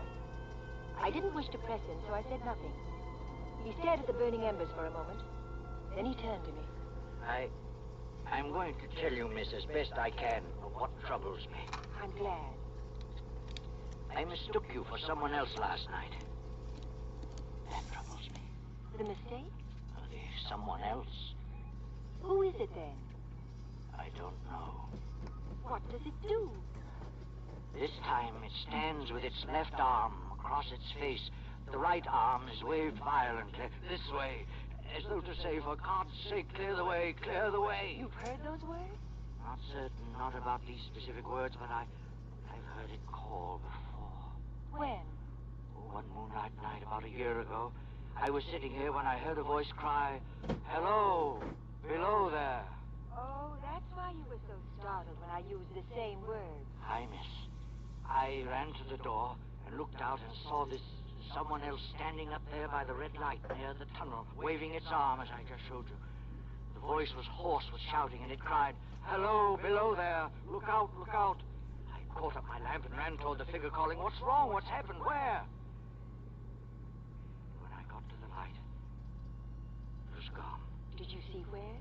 The tunnel was the only place it could go without passing me. I ran into the tunnel for 500 yards and searched around with my light. Then I ran back here and telegraphed both ways. An alarm has been given. Is anything wrong? And the answer came back both ways. All well. Yes, of Now, I'm going to take advantage of last night's permission to be frank. You've been here more than 30 years, haven't you? It isn't the most cheerful place in the world with that moaning wind through the tunnel and the wild harp it makes on the telegraph wires. It's understandable that you could have the illusion that you heard a call. And anyone staring at the dark long enough, as you did from the door, could imagine seeing something. You've let it prey on your mind so long it seems real.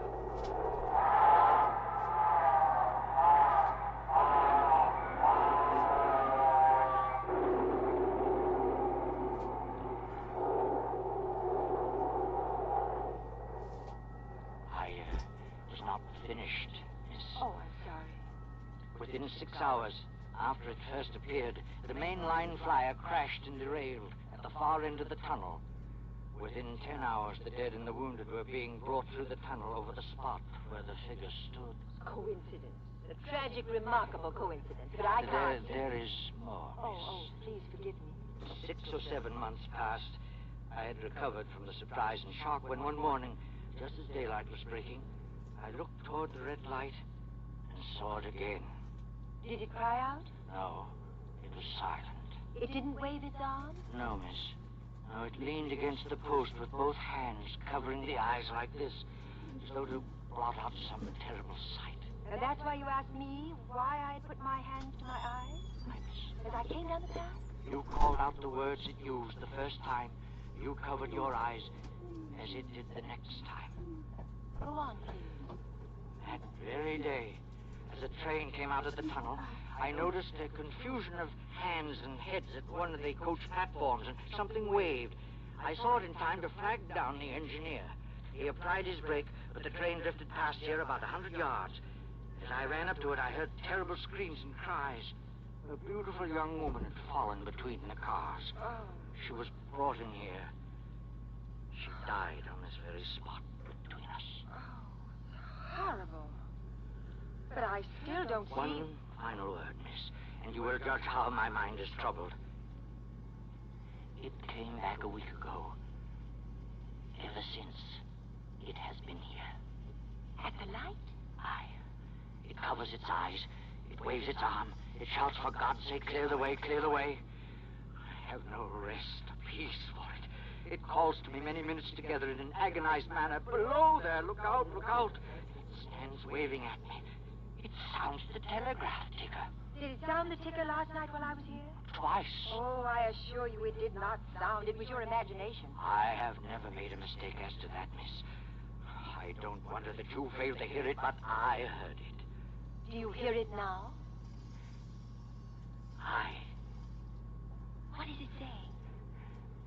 It isn't clear. It only warns. It doesn't say against what. It only... If I only knew what it meant. What is the danger? Where is the danger?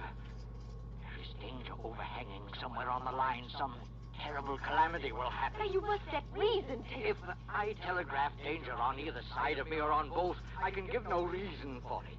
I would get into trouble and do no good. They would think I was mad. This is the way it would work. Message, danger, take care. Answer, what danger, where? Message, don't know, but for God's sake, take care. They would displace me. What else could they do? I can help you. But you must face realistically what I have to say. Now, will you try? Yes, I'll try, miss. These accidents have shaken you deeply. You feel guilt about them, even though there was nothing you could do. You've let it prey on your mind until you imagine someone tried to warn you. Unheard that someone. Even the senses can deceive when the mind is under stress. Men dying of thirst on a desert imagined lakes and hearing running streams. The bodies of the dead were real enough. I'm speaking of what you imagined after the accident. If you let me, I'll prove to you step by step that the specter existed only in your fantasy. How can you prove that in the face of what I've told you? By appealing to the intelligent reasoning portion of your mind. Listen, you were positive when you first saw me that I was the specter. You saw up the light, now weren't you? You used the same words. Well, now listen carefully. I appeal to the intelligent, well-read, reasonable man. 3 words. Hello, below there. I was 500 yards away at the top of the embankment, and you were here, below, with darkness falling, and 3 words made you positive you had seen me before. Can't you see we're trying to fit something to what you already believe? But then you put your hands to your eyes like... Further proof. You've allowed yourself to believe some disaster is about to befall. When I covered my eyes because of a childish fear, you fitted that to what you already believed. The telegraph ticker wasn't... You must hear me out. Would you at any other time, or would anyone at any time, believe that a telegraph ticker could sound in a room this small and be heard by one person and not another? I told you. And now the most important proof. You said that when you went to the door last night, it was there by the red danger light. It was. Will you come to the door with me now and tell me if it is still there? Do you see it? No, miss. It is not there. Agreed. And now I'm going to prove that it never was there. I studied the light from the top of the hill before I came down tonight. The post is at least 7 feet high. The light is shielded with a hood. Even if a person stood directly under it or in front of it, they would be in complete shadow, in darkness. You couldn't see that person from this door, and you couldn't see that person if you walked to within a foot of her, or him, or it. I'm going to walk up the incline to the light and prove that to you now. I walked up the inclining tracks toward the red light at the mouth of the tunnel. The chill, dank wind had an edge like a cold knife. When I got to the light post, I stood directly under it. No portion of the red glow reached me. I was lost completely in the dark. I saw the signalman silhouetted in the yellow light of the doorway. Hello! Can you see me? Hello, below there! Can you see me? Oh. Good! Now start walking toward me and tell me when you can see me. He stepped between the rails of the northbound track on a line with the red signal light and walked toward me. Then the icy hand of my childhood dread gripped me. There was a vague vibration of the earth and air. Far behind him, coming up the grade fast, I could begin to see the glow of the locomotive's light. Look out! Look out! Look out! Clear the way! Clear the way! He walked as though in a spell. He didn't hear me, or wouldn't hear me. I threw my left arm up to my eyes and waved my right arm frantically. Below there! Look out! Look out! Clear the way! For God's sake, clear the way!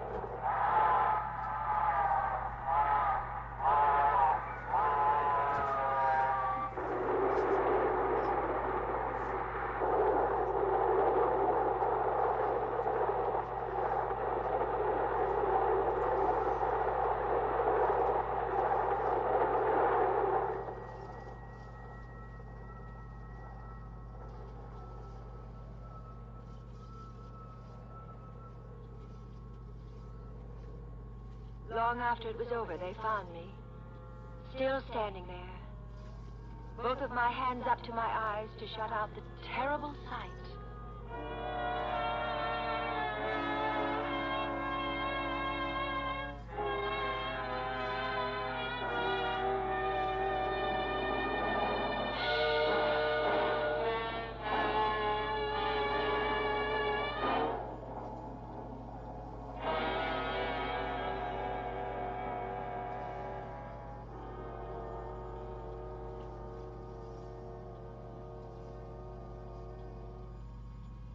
Suspense. Presented by Autolite. Tonight's star, Miss Agnes Moorehead. This is Harlow Wilcox again, speaking for Autolite, world's largest independent manufacturer of automotive electrical equipment. Autolite is proud to serve the greatest names in the industry. That's why during these early months of 1953, the Autolite family joins again in saluting the leading manufacturers who install Autolite products as original equipment. Just 2 weeks from tonight, as a climax to this year's Autolite Family Salute program, we will present the exciting story of the first and only round-the-world auto race. Our star will be Van Johnson, and the program will be broadcast direct from the Grand Ballroom of New York's Waldorf Astoria Hotel, where the great Easter Parade of Stars auto show will be in progress. That's Monday, April the 6th, for the auto race that stirred the world. And, of course, be sure to join us next week for another story of suspense.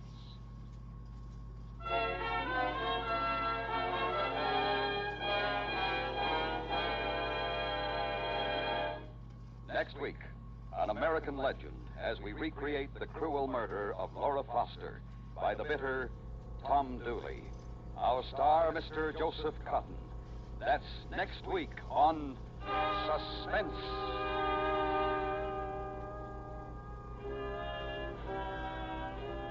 Suspense is produced and directed by Elliot Lewis, with music composed by Lucian Morowick and conducted by Lud Gluskin. Portions of the program were transcribed.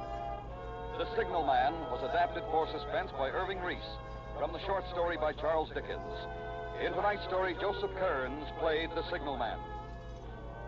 Agnes Moorehead has been on the road in Don Juan in Hell and can currently be seen in Metro-Goldwyn-Mayer's picture, The Story of Three Loves. And remember, next week, Mr. Joseph Cotton in Tom Dooley. This is the CBS Radio Network.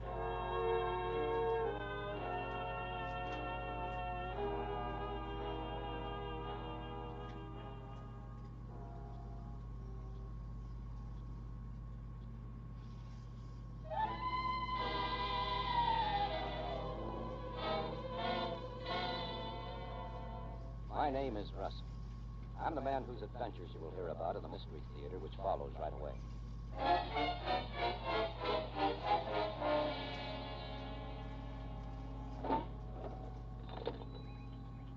Hello, headquarters. This is Patrolman Witt reporting from Police Call Box number 5 at Drake Avenue. Any orders? Not an A. Okay. Here? No. This beat as quiet as a church tonight. Yep. Goodbye. What? Gunshots. Came from that direction, too. Here. What's going on? Oh. Policeman. Glad you came along. Officer, my name's Murray. What are you doing with that gun? Drop it. Yes, sir. I want to report a murder. Wait a minute. This man here. He's dead. Who is he? I don't know. Oh, you do, eh? Put your hands up. You're under arrest.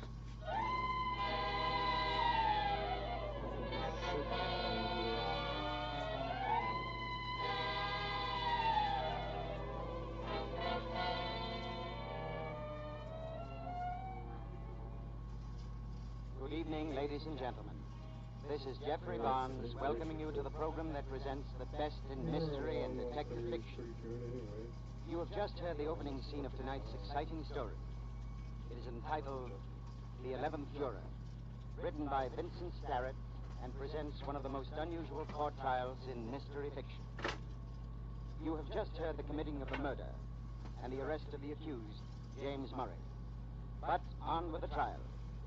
We take you now to the jury room where you will meet the leading character of Vincent Starrett's dramatic story, The 11th Juror.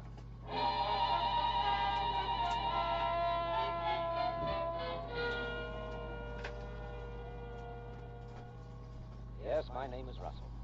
Steve Russell. I'm the 11th juror of the jury assigned to the case of the people versus James Murray. We've been out for 2.5 days, and every ballot we've taken has had the same results. 11-1 for a guilty verdict. I'm the one. I'm the holdout. And by now, my fellow jurymen are crying to go home and beginning to hate me.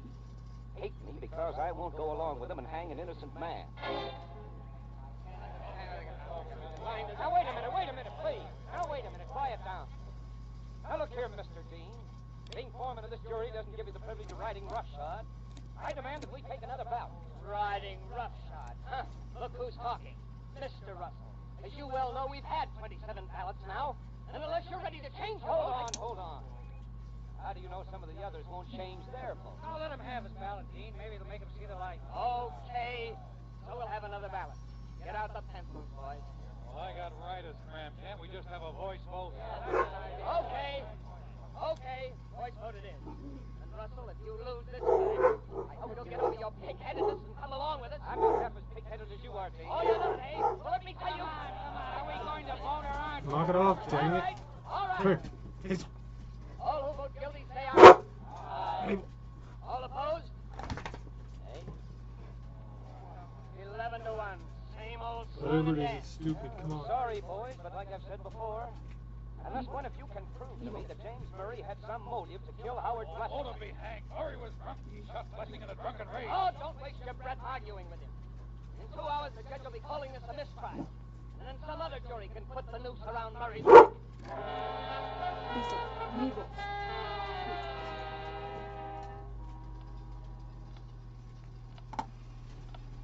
They all want to hang Murray so that they can go home.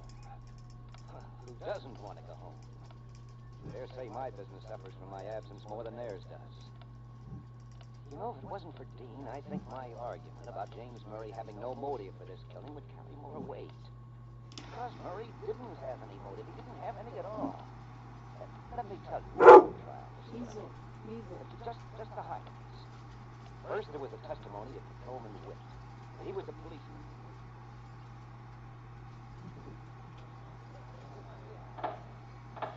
Continue, Officer Witt. Well, I ran in the direction I heard the shots come from. Howard Blessing lay dead with 2 bullets in him. James Murray stood there just looking at the gun in his hand, sort of dazed like. I could tell he'd been doing a lot of drinking. How long between the time you heard the shots and the time you reached the scene, officer? About half a minute. Then isn't it possible that someone other than Murray could have fired the shot, dropped the gun, and run, leaving Murray to pick the gun up before you reached the scene? Never mind, that's all. State's witness. Officer Witt, is it not so that the murder took place directly beneath the street light? Yes. When you rounded the corner of Belvedere and Lambeth, a quarter block away, did you see anyone else in the street? Anyone at all? No, sir. Not a soul. Just the prisoner, James Murray, and the deceased, Howard Blessing. There you are, gentlemen. Why, the defense is evidently trying to confuse you by implying that some unknown murderer exists. You can't go out. Had anyone else fired those shots and run, leaving poor Mr. Murray holding the gun? Officer Witt would have seen this unknown man in the streetlight. Objection. Even the prosecutor could run out of the range of the streetlight in that of a few seconds. We are wasting time, Your Honor. I am not concerned with a mythical murderer, a galloping ghost. We are concerned with James Murray, caught standing over a dead man and holding a smoking revolver in his hand.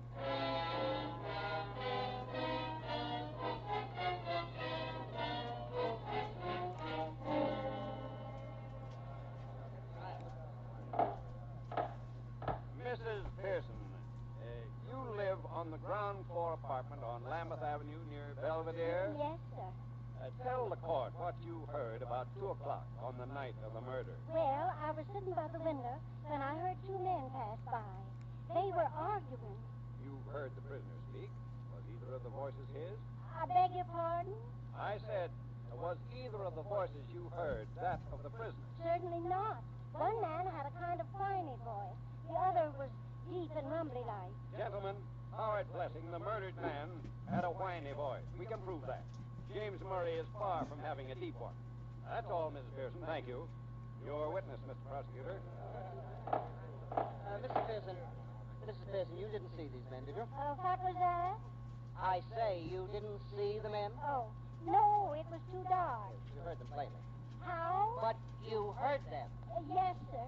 Mrs. Pearson, did you hear the shots fired a few minutes later? Beg I pardon? said, did you hear the revolver shots? No, but Gentlemen, Mrs. Pearson heard 2 men arguing through a closed window, yet she couldn't hear 3 pistol shots less than a block away. She can barely hear my questions in this room. That's all, Mrs. Pearson.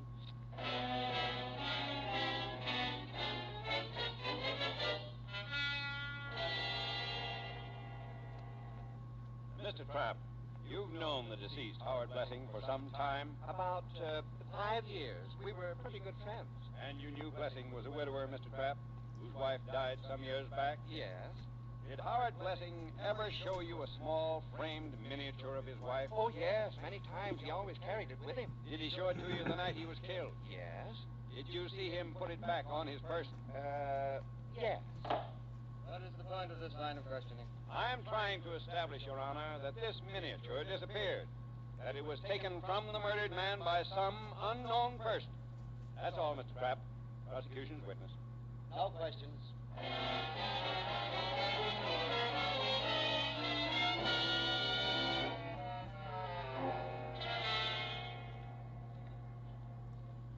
Mr. Murray, How did you happen to be at Belvedere and Lambeth at the time of the murder? Well, I was on my way home. I had had several drinks. I don't know, frankly, how I got where I was. I was just there. Did you have a gun on your person when you left the Black Owl Tavern to go home? Oh, certainly not. Mr. Murray, did you ever know or hear of the deceased Howard Blessing until the morning of your arrest? Oh, never. So help me God, I never knew him, never heard of him. He was a total stranger? Yes, total stranger. That's all. Prosecution's witness. Mr. Murray. Mr. Murray, where do you live? 2 Bedford Road. And you were drinking at the Black Owl Tavern on Oak Street? Yes, sir. Then how could you have been on your way home at Belvedere and Lambeth? I don't know. I just wandered that way. I see. And in your wandering, Mr. Murray, you plucked the gun out of thin air. No, that is I don't know how I got it. Gentlemen, why go on? In summing up Mr. Murray's testimony, we find that he says he was innocent, but admits he was too drunk to know. We find that he was on his way home, but going in the opposite direction. We learn that Mr. Murray didn't have a gun with him. Gentlemen, the gun found in his hand and marked Exhibit A on that table. That is no mirage. Nor was the dead Howard Blessing a mirage. Nor the bullets that killed him. That is stark truth. That is murder. Now, what has the defense offered as proof of Murray's innocence? A witness so hard of hearing that she couldn't hear revolver shots, yet who claimed she heard 2 men argue as they passed her window. A vague story about a miniature which the dead man didn't have on his person. And then the fact that Murray didn't know Blessing. Oh, that is a honey. Is Blessing any less dead because he was a stranger to this gun-toting drunkard? No, gentlemen. Murray killed Blessing. Stranger or not, he's guilty. Murray was tagged.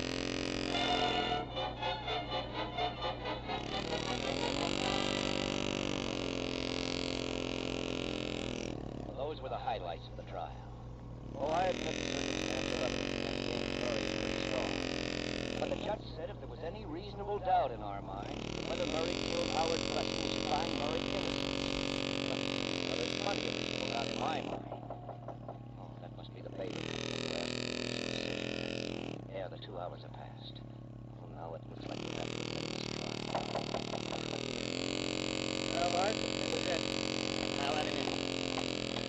Oh, just a minute, Dean. You dropped something. Huh? What did I drop? On the floor here. Looks like it. Oh, what's the matter, Russell? What is it? This changes everything. Just a minute, boys. Bailiff, back in 30 minutes. Hey, what goes? What's the idea, Russell? Who's that you picked up off the floor? Look here, Russell. What do you think you are telling the bailiff to come back in 30 minutes? You'll find out all too soon, Mr. Dean. Fellow jurors, now you'll have to listen to me. Fellow jurors, listen to me. You all remember during the testimony that the defense made a point out of the fact that a certain miniature, bearing the picture of Howard Blessing's wife, disappeared from Blessing's pocket just before he was murdered. Yeah, what's that got to do with it? Well, boys, before we decide to hang Murray, perhaps Mr. Dean would like to explain what this miniature happened to be doing in his pocket. Now back to Jeffrey Barnes and Act 2 of the 11th Juror. James Murray, smoking gun in his hand, has been found standing drunkenly over the body of one Howard Blessing. All the jurymen, with the exception of Steve Russell, believe Murray is guilty of murder. Russell has held out for nearly 3 days. Just the foreman of the jury, a Mr. Dean, is about to report a mistrial to the court.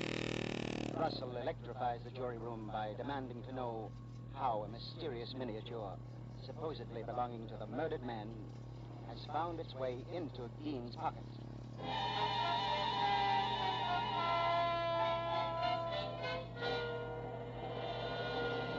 For the 10th time, fellow jurymen, I tell you, I never saw that miniature before in my life.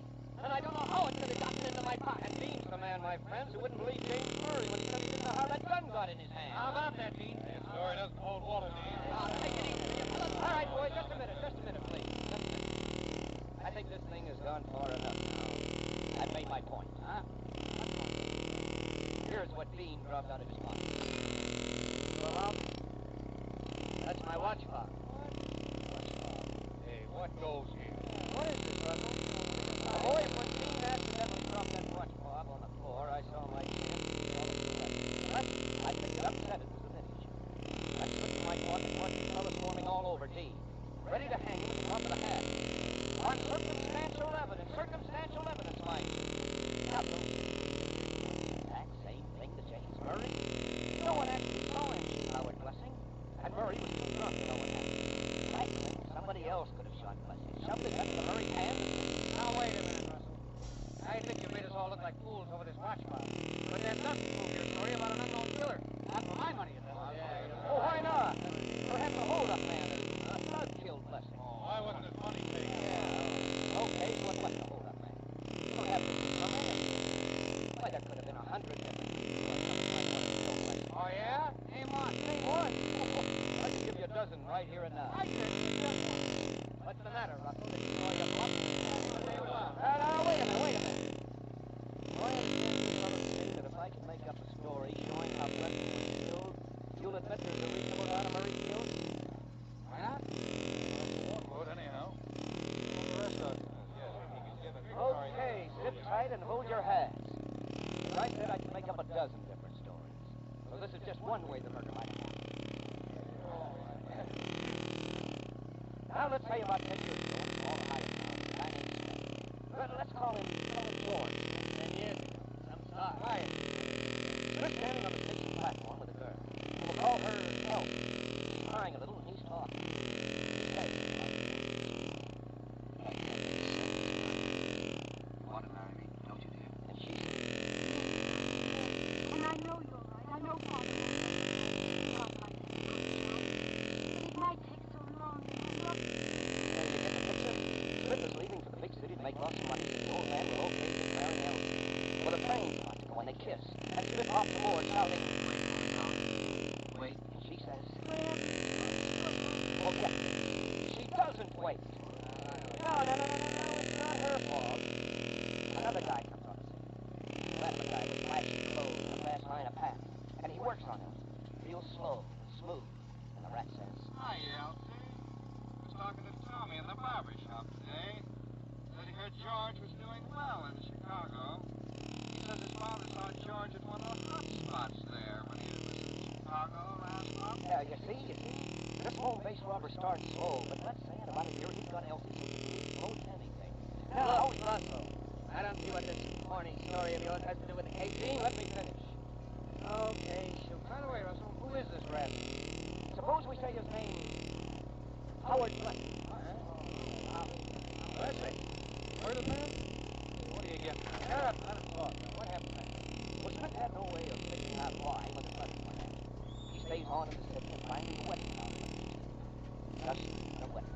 So, Blessing has ruined the boy meets girl routine. Right. Well, let's say Smith knows Blessing from way back when it burns him up. Mr. and Mrs. Blessing instead of Mr. and Mrs. Smith, get it? But he's a right sort, so he swallows. Only his hurt's going down. Brother, have you got an imagination? You ought to write for the movies. He sure should. But what's all that's got to do with marriage? Why do you interrupt so much, Dean? Don't you want me to? I have no objection. All right, then, shut up. Go ahead, Russell. Right. Now, let's say a few years pass, and one day Smith gets a letter. And it's a letter from the girl's mother. It's a sad letter saying, Dear George, my baby married a fiend whose brutality and unfaithfulness finally became more than she could bear. He found my poor little girl hanging in his cellar last Monday in suicide. Howard Blessing is as much a murderer as though he had done it. so let's say the letter went something like that, huh? Now, a few fellows sat in judgment on Blessing.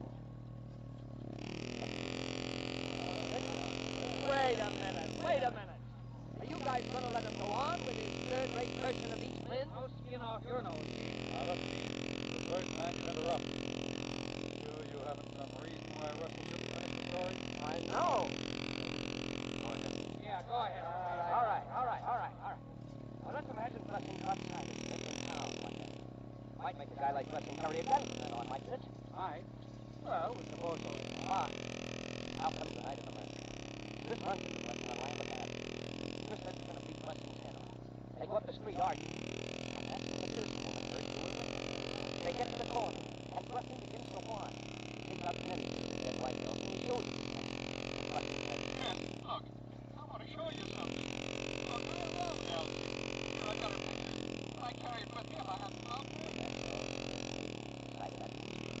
Smith grabbed a Blessing's hand and grabbed him by the collar.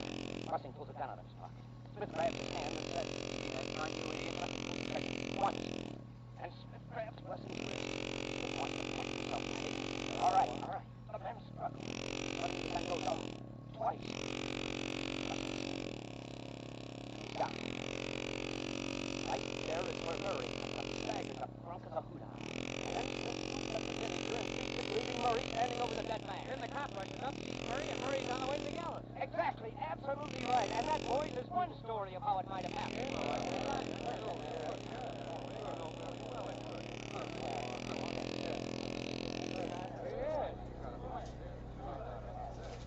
Now, you want to hear a few more possibilities? I think there's plenty of reasonable doubt about Murray's guilt. I vote for acquittal. All right, let's make that official. Let's make it official. All in favor of acquittal signify by saying aye. Aye. Well, that does it. I think we're now ready to inform the court that not the man. I haven't voted yet. Can you make this story up? That's right. And it proves nothing, right? Sure it does, Gene. It proves somebody besides Murray might have killed Blessing. It proves reasonable doubt. Not in my book, it doesn't. I still think Murray is guilty. Well, this is still a misfire. What? Right, that will. So let's call the bailiff and get it over with. Bailiff! He'll be here in a minute, and what do you think of that, Buster? I think it's one strong. Dean, I've convinced everyone with you. Now I'm going to convince you. Take a look at this. What is it? This is a miniature. That's right. This means that you... It's yours. Right again. Take a look at yours. George Smith in my story is making Steve Russell. Oh, gee, coincidence. What chance I was told. And then I couldn't stand to see Murray die. Well, here. You called me, Foreman? Huh? Oh, yes, bailiff. You can tell the judge we've arrived at a verdict. Yes, sir. And bailiff. Yes? Bailiff, step outside a moment. Yes, sir. Boys, we all know Murray is innocent. What are we going to do about Russell? As you know, the proceedings in this jury room are confidential. Any recommendation we make must be made officially to the court.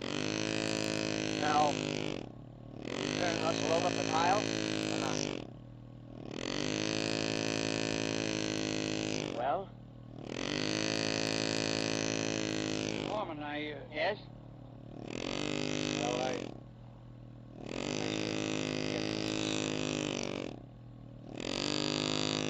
What about the rest of it? Dean, in my opinion... Yes? In my opinion... Russell killed Blessing in self-defense. Okay, then. We agree. We find Murray not guilty, and let it go at that. The case is closed.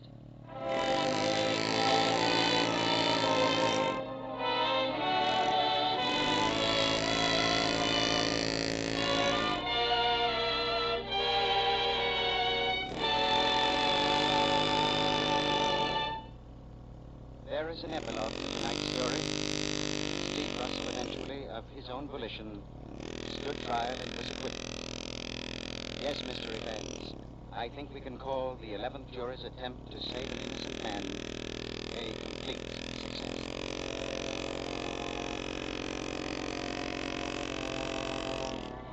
This is Jeffrey Barnes again, ladies and gentlemen, inviting you to be with us next week when we will present Era Gambler's suspenseful study of mortal terror, his popular adventure and mystery entitled Journey into Fear. It was especially adapted for radio by the very popular Milton Geiger. So, Mr. Evans, be sure to listen next week to Era Gambler's Journey into Fear.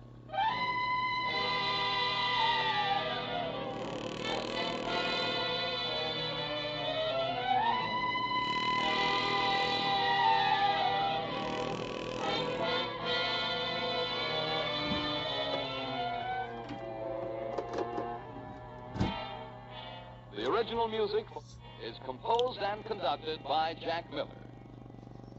The 11th Juror was written by Vincent Starrett, adapted for radio by Christopher Mayo.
Damn it, that was me. Sorry.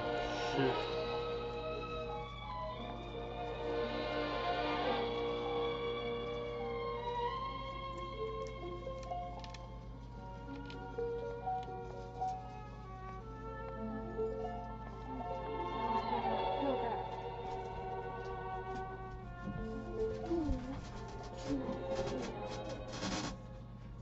This is the Armed Forces Radio Service.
reality, Lamont Cranston, wealthy young man about town. Years ago of the Orient, Cranston learned a strange and mysterious secret, the hypnotic power to cloud men's minds so they cannot see him. Cranston's friend and companion, the lovely Margot Lane, is the only person who knows to whom the voice of the invisible shadow belongs. Today's drama, The Living Head.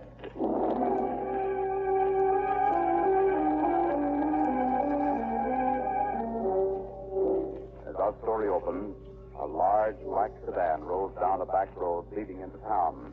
And suddenly, another car swings out and falls in behind the large sedan. In the first car are a man and a woman. What's the matter, honey? My driving make you nervous? Of course not, Cameron. Oh, that car back there. Oh, well, this isn't a private road, you know. No. But I got the funniest feeling. I think they're following us. Oh, nonsense, honey. That movie we just saw gave you ideas. They just happen to be going our way. Maybe. They're getting closer all the time. They're just trying to pass us, that's all. Kid, look out! They're running me off the road. You all right, Marie? So, Ken, those men, they're getting out and coming back. Yeah, so I see. I have something to say to them. Well, ain't Mr. and Mrs. Ken Martin. Well, how do you know my name? I got a Ouija board, cousin. Get out of there. Say, what is all this? Ken, that other man, he's got a gun. Yeah, I got it. Oh, I'm sorry, folks. That Smokey. That gun of his has a bad habit of going off. That bad habit. Ken, please, for my sake, do what you ask. I'm waiting for you two to get out of that car. Maybe I ought to help you out. Now, look. What do you want? What is all this? We want 20,000 cash. Well, you're crazy. We haven't got anything like that. You ain't looked at your bankbook lately, cousin. You was figuring on holding you as security, sort of. Kidnappers, eh? Marie, don't give them a penny. Oh, you go spoiling things. I thought we was getting along so nice. Just wait a minute. Get him up. Drop him again. Please don't hit him again. You kill him. Okay, sir. You behave and you don't have to give me more treatment. You don't? I will. I'll do anything you say. Maybe on the other hand, you ought to meet Mr. Stewart. You might have a lot in common with him. Oh, look, yeah. A lot. You see, Mr. Jordan had 20 grand. He could share too, only I got 20. Yeah. In a car later. Oh, my husband, what about him? He's coming with us, too. I want both you nice people to meet Mr. Jordan.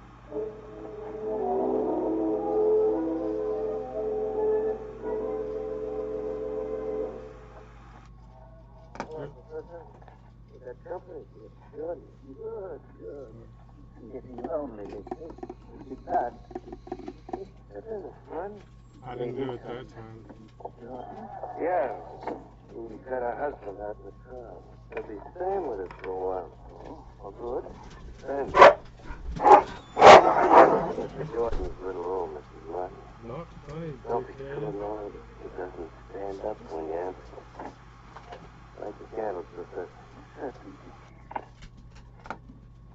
Here we are. Cozy little place, isn't it? I want to get out of here.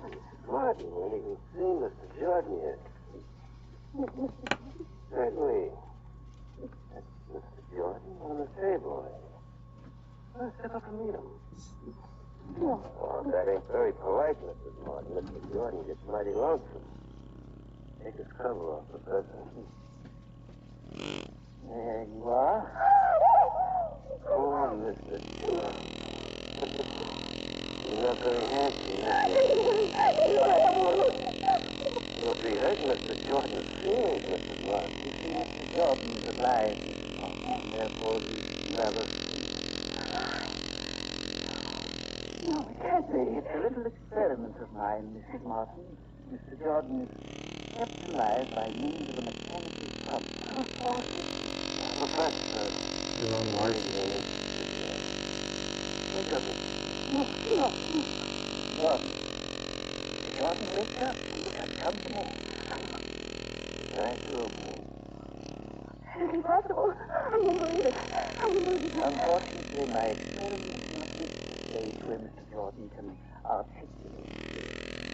Perhaps that's very after what he's been through. I don't believe this conversation I can't bear it anymore. Let me go back to sleep and touch those lights, brother. Oh, Mr. Martin, rather too soon, Mr. Jordan, you know what could happen to your husband. I'll pay anything. Oh, you can't let me harm. You must promise me that. You can't let me harm. See, not as long as you play ball, and as long as you remember, Mrs. Martin, that talking to cops is poison.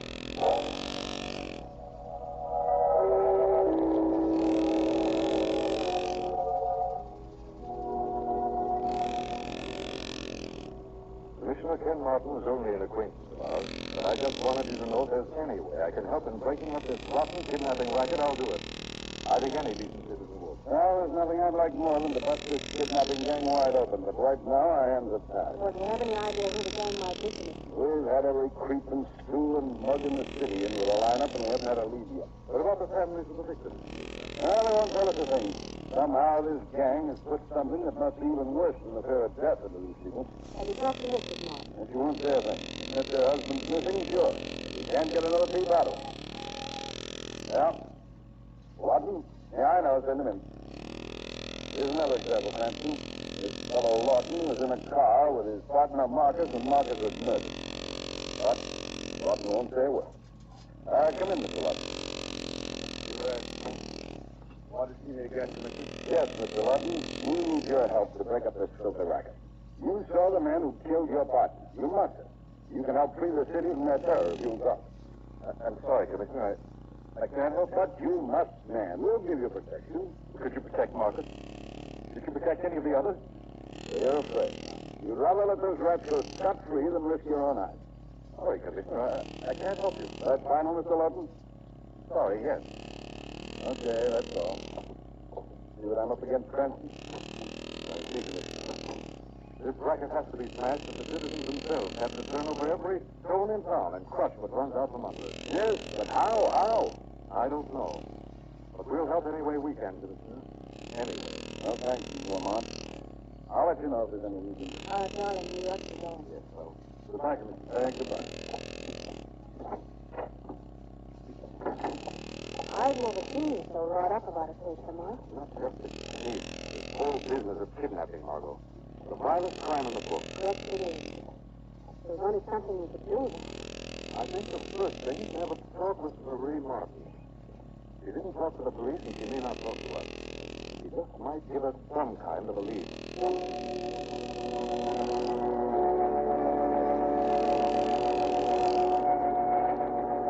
I know you're trying to help me, but I have nothing to tell you. Ken would want you to help stamp out this racket.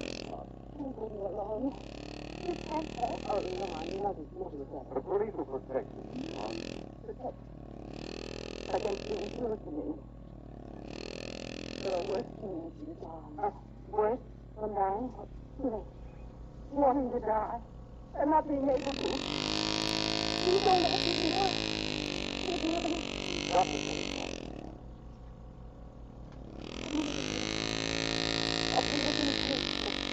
What is I won't tell her. I won't.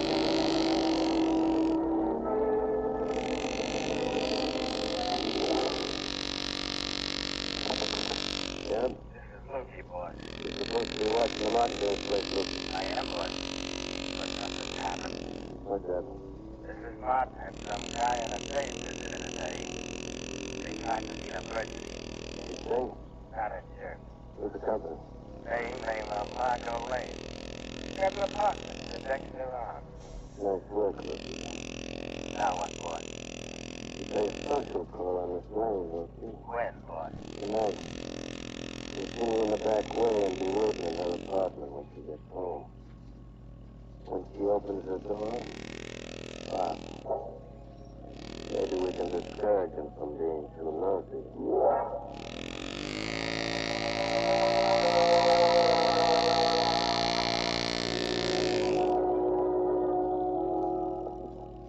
Well, here you are, Margot. Delivered right to your door. Don't you want to come in for me, Harry? No, I've got enough. Thank you. You're worried about the kidnapping, huh? Yes, ma'am. I'm afraid Weston's right. None of the victims is going to talk.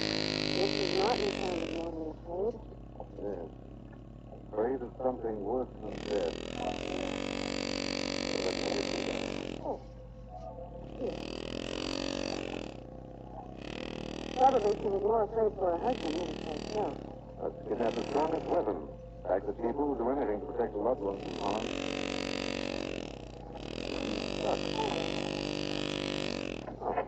There we are.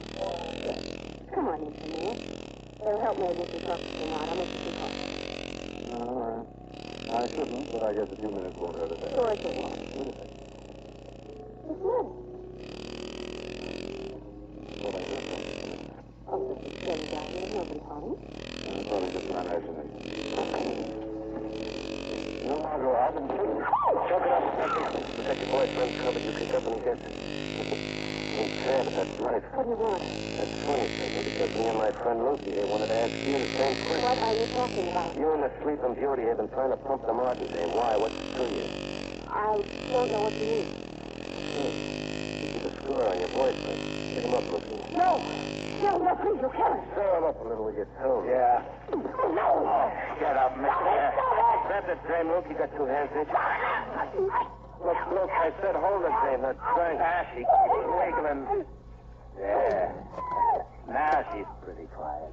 Get the boyfriend up in his seat. Okay. There you are. Bring him a little more to the right. That's it. Now hold him. Keep him up, Luke. I'll really give him something to remember. All right.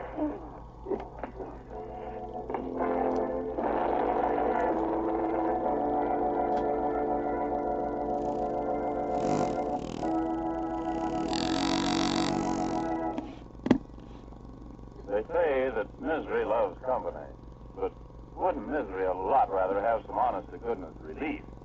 Now, folks, anytime you are burdened down with the usual misery to schools, there's relief waiting for you if you drug it under the name of Grow Cold Tablet.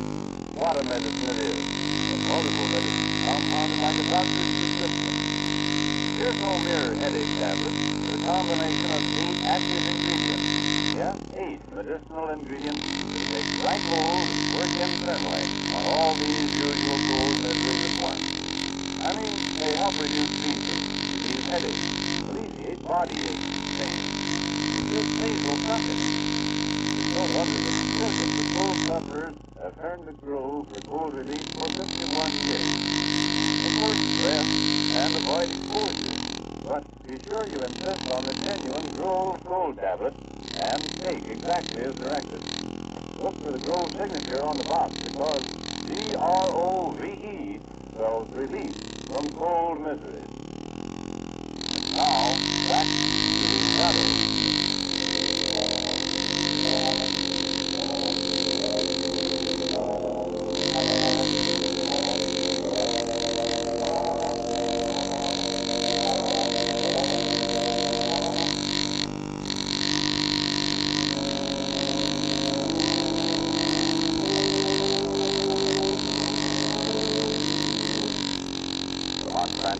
Margot Lane, on the trail of a kidnapping ring, are ambushed by the gangsters in Margot's apartment and are viciously beaten. The gangsters manage to slip out the back way when they hear a pounding on the door. It's Sweeney, the janitor. Man. Oh, good heavens. Oh. Come on. Come on. You can't. There he is on the floor. He's been beaten bad. What happened? Thanks. They were in my apartment when we got here. Mr. Sweeney, wouldn't get some water, please? Sure thing, Mr. Come on. Come on. Oh, my head. Oh. explain?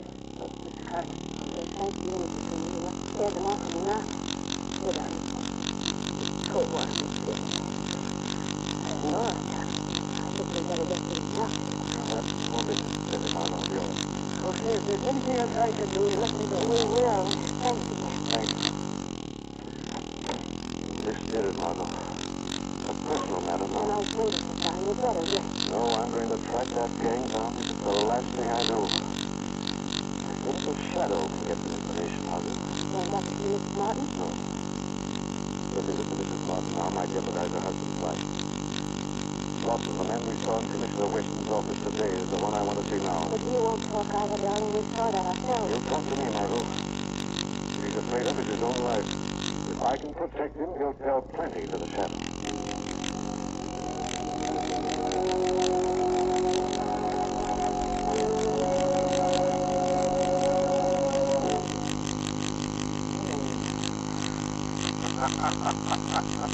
Wake up, Mr. Lawton. Who said that? Where's the light? There's no one here. The Shadow is here. I can't see anyone. No man can see the Shadow. I'm here to learn the names of the men behind this kidnapping terror and where I may find them. I can't tell you. I won't tell you. You tell me, Lawton. I'm going to smash that ring if it takes me the rest of my life. But if they find out I'm talking of kill me, they'll make me the living head. No man will ever know what you've told the Shadow. I want to believe that.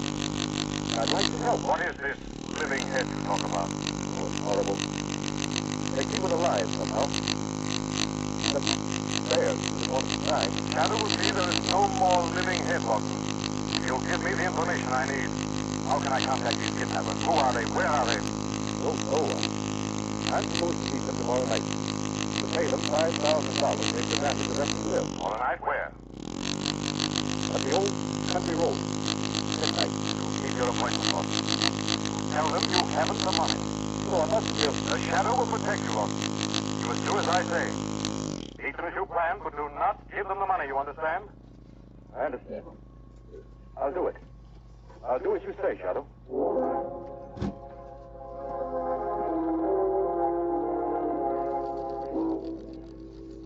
Where were you all afternoon, Lamont? Library mostly, Margot. Then I dropped up to the medical college to talk to Dr. Rossinoff, the famous vivisectionist. And what's going to happen tonight? Lawton's meeting the kidnappers, but he's not going to pay. Darling, what will they do to him? Take him to their hideout, I hope. Won't he be in danger? No, Margot.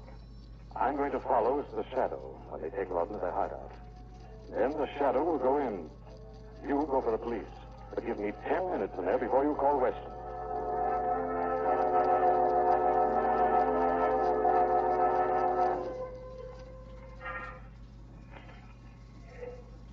Nearly midnight, boys. Could be Lawton ain't gonna show. He'll show, Loki. It'll be polite to keep us waiting. Hold it. Car coming up the hill. I told you, Loki. Lawton wouldn't disappoint us. It ain't polite. Besides, it ain't healthy. Just about on time, cousin. Oh, yeah. Just about. Come on. That's Come good. Got something for me, Lawton? I haven't got the money. Oh. He hasn't got the money, Loki. No money. That's bad. Well, I tried to raise it, but I couldn't. No. Bad, ain't it? Suppose we take a little ride in your car. Let's move over. Look, you drive. Oh, wait a minute. Wait a minute. I'll get the money. Tomorrow, maybe. You're the boss. I'll get in on this side to keep you warm, Lawton. You must be cold. You're shivering. Right, boss? Yeah, look. Let's go.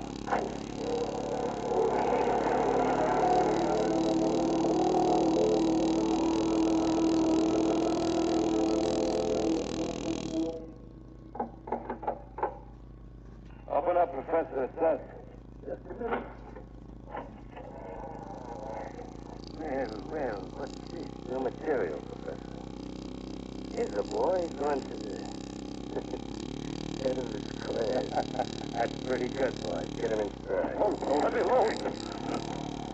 Take him into Mr. Jordan. He'll be glad to see him. Very well.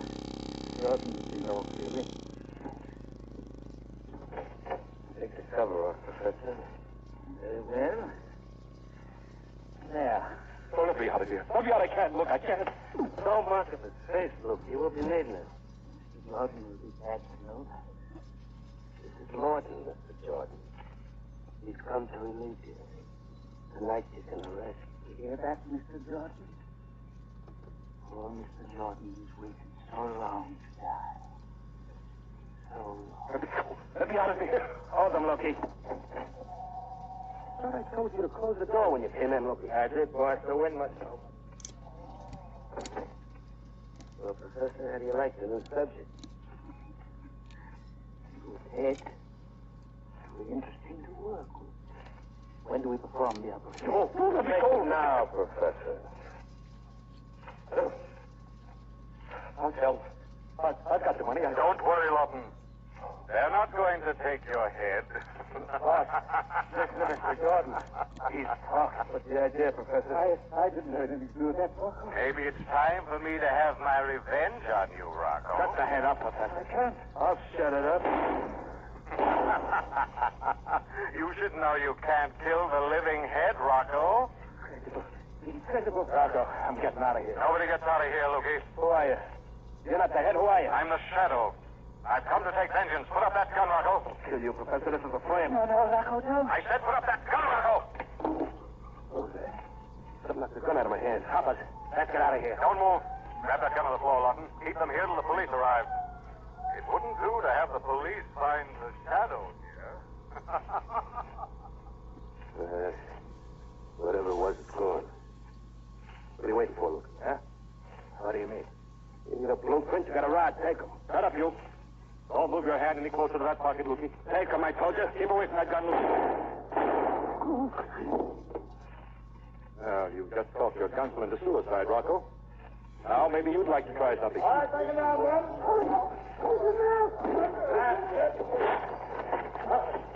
Oh, it's you, Lawton. What is all this? I hear you're kidnappers, Commissioner Weston. This one's the leader of the gang. That one was the strong-arm man. And over there's the professor, head of the terror department. Oh, well. I had you all wrong, Lawton. I thought you were scared.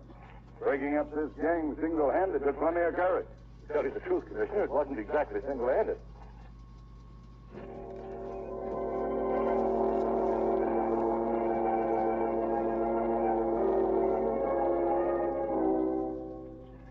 Now that Ken Martin's safe, Margot, and the gang's completely broken up, looks as if Rocco is going to get a speedy trial. I certainly hope so.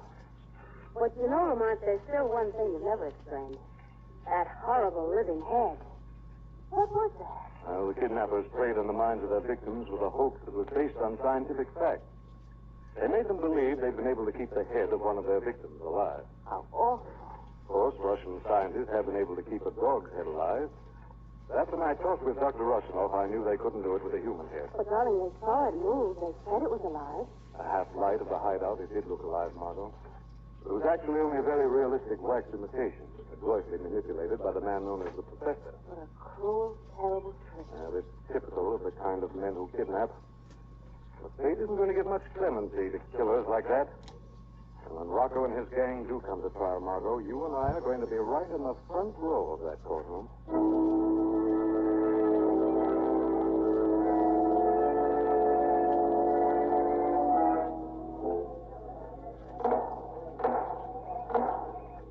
Rocco Vitale, in accordance with the verdict reached by the jury, I hereby sentence you to die in the electric chair at the state penitentiary. And may God have mercy on your soul.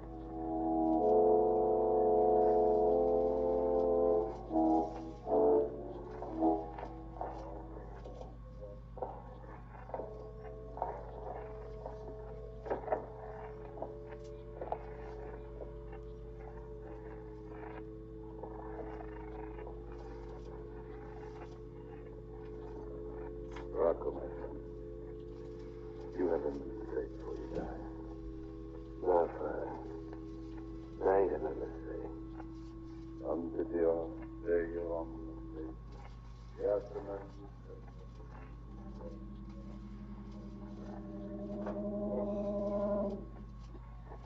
Keep drinking water. Excuse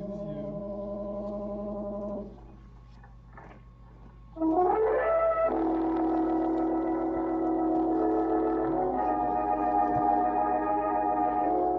Marco Vitale was pronounced dead at 12:37 this morning, according to this paper, Margot.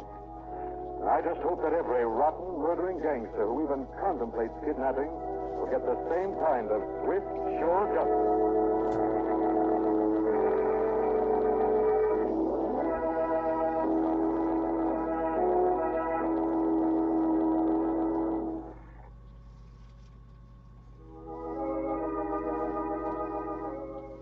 This story is copyrighted by Freedom Smith Publications, Incorporated.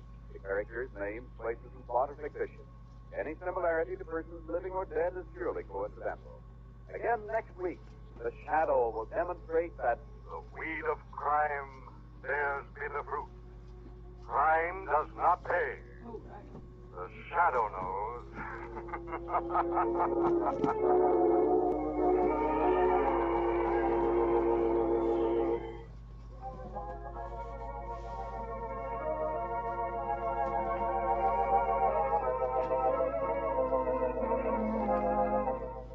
This is the Mutual Broadcasting System.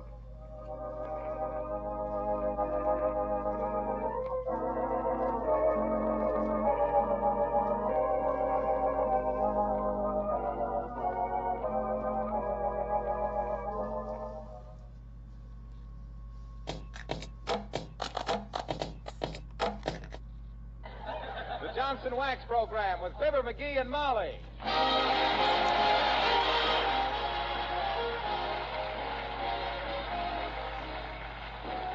Of Johnson's Wax, Johnson's Carnew, and Johnson's Self-Polishing Glow Coat present Fibber McGee and Molly, written by Don Quinn, with music by the King's Men and Billy Mills Orchestra.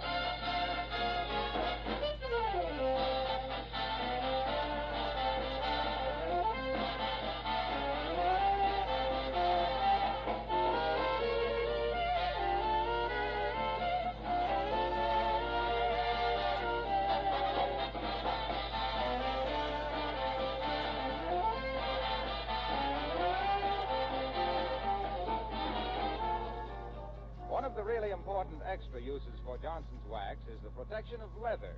Hardly a day goes by without somebody writing us that they've just discovered how useful wax is for their luggage, belts, purses, and shoes.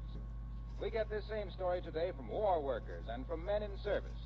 A girl in a war plant writes, I am among the thousands of women who are doing a man-sized job of running a machine in a war plant.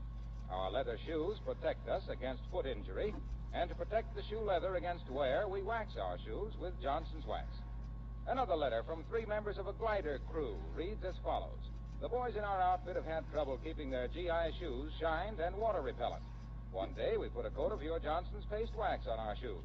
It not only shined them, but helped to keep them dry. Now we just brush them off, and the shine is restored. I've read you these letters simply as a reminder not to forget your leather articles next time you're using your Johnson's Wax.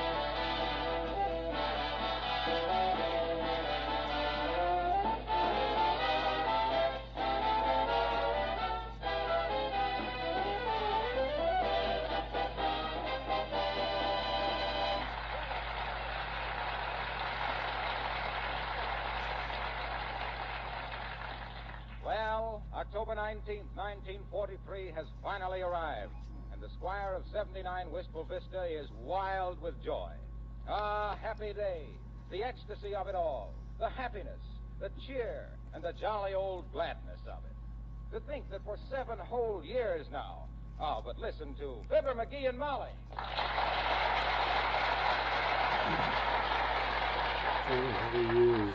I made it. You hear that, Molly? I made it. I'm alive and healthy. Now for a clean, fresh start. Woohoo! Yahweh! Well, I'm a new man. When you stop dancing that Peoria minuet and quit hooping around like a carousing Comanche, you might explain all this exuberance. What? You mean you don't know what day this is? Well, aside from Tuesday, October 19th, 1943, no. Oh, Molly, this is my day of liberation. I'm free. From what? From bad luck.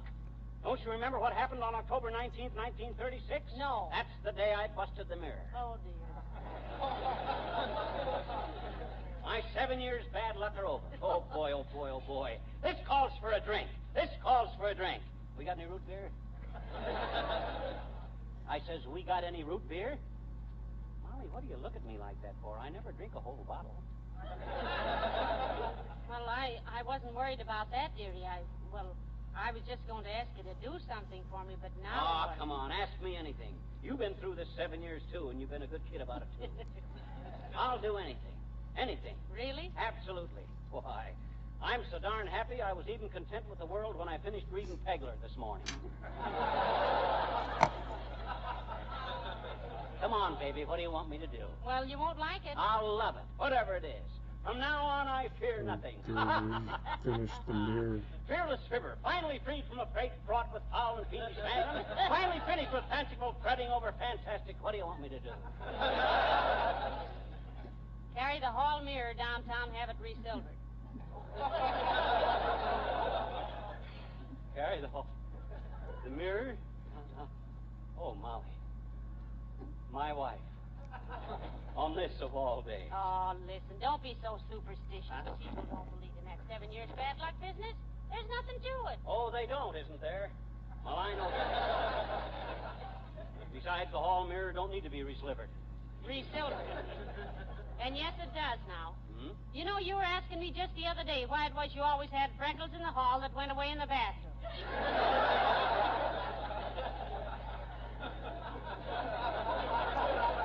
Besides, now, what's so dangerous about carrying a small mirror downtown? What's dangerous? Walk clear across town with a mirror? Through all that traffic and stuff? Go Why, Molly, you know what a stumblebum I am. Gee whiz, I trip over a loud pattern in a carpet. Anyway, maybe the mirror shop isn't open, maybe, I hope. Well, why shouldn't they be? Oh, I don't know, but maybe they're not. I'll check. Give me the phone. Here. Thanks. Hello, operator. Give me the Here's Looking at Your Mirror company. It's on the corner of 14th and... Oh, is that you, Mert? Oh, dear. How's every little thing, Mert? Say that. What's that, Mert? Oh, I don't know, Mert. My gosh, if 3 terms have been so tough on him, he certainly won't want a 4th. McGee, what on earth are you... It's Mert's kid brother. Looks like he's due for a 4th term in the 3rd grade. Oh.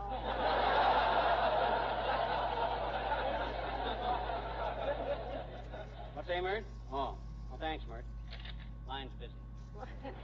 If the line's busy, there must be somebody there. Now, get your hat. Oh, but Molly, please, why does the mirror have to be reslivered? Silver. Yes, but why today? What's all the rush? Well, it's for the new roomer, Alice Darling. I promised her a better mirror in her room. Oh, Alice, darling, darling, darling. That kid is disrupting the whole household. Why, every time the phone rings.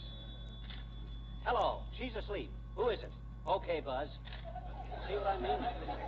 If that kid don't... Now, look, McGee, when you take the mirror downtown, I'll go with you. I have to go to the beauty shop. Molly, why do... Okay. I got it, I guess. Where is the mirror? It's tied up with brown paper in the hall. I was going to ask you to take the coffee tray, too, and have some new handles put on it, but as long as it frightens you so much to carry the mirror, why... Oh, hello, Alice, dear. Hello, Mrs. McGee and Mr. McGee. I just woke up and wondered if there were any phone calls for me. Now, you got a buzz from a guy by the same name, Alice. Anybody else, Molly? Well, your father called, Alice, and said that he didn't think setting diamonds in your factory identification badge was a very good idea for Christmas. But, what else did you want? Oh, thank you ever so much. I do hope I'm not a terrible old bother to you. Oh, not at all, kid, not at all. I rather enjoy leaping up 7 or 8 times from the breakfast table to take your phone calls. Gives my toast a chance to cool off. Oh, Mr. McGee, you're just an old peach. Just a fuzzy little wuzzy old peach. Oh, sure. Was there any mail for me? Well, only a few letters. And a postcard from a guy named Oscar. Oh, yes, Oscar. Oscar and I went to riveting school together. He was voted the boy most likely to. Most likely to what? Well, I don't remember really, but Oscar was likely to do most anything. We broke off when I started going with Millard. Mallard? Yes, but that's all over now, too. Millard had such a terrible temper that I don't see why a girl should tie herself up to a fella that he's always flying off into simply a rage, my dears. Even though it was more or less my fault that I left my blowtorch on his chair. My, you left a blowtorch on the man's chair? Bet that made him hot under the collar. Oh, yes, way under.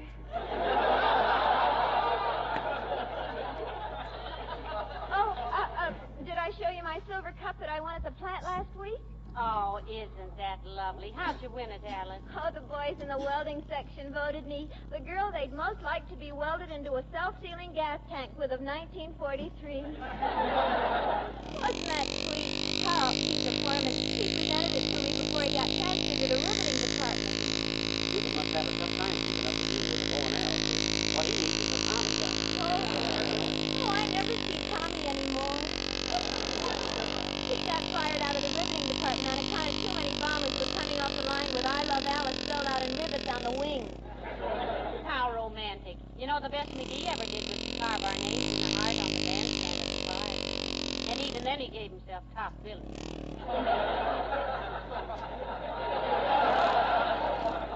Along with that billing, Mrs. McGee, I was doing some top cooing, too. Excuse me, Alice, if I don't seem to be able to keep up with your throbbing heart, but who's the high Crosley Romeo at the moment? Oh, I thought you knew, Miss McGee. It's Raymond. He's the architect.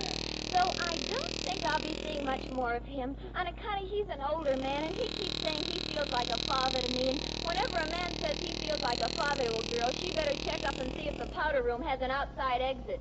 Well, I guess we don't have to worry about you, Alex. You seem to recognize all the wolf traps. Yes, but Raymond really is sweet and so sentimental. He even carves my initials and the date we met on the cornerstone of every building he builds. He does? Yes, A.D. 1943. Well, I guess I'll go to bed now. Nighty-night. Good morning. Pip-pip.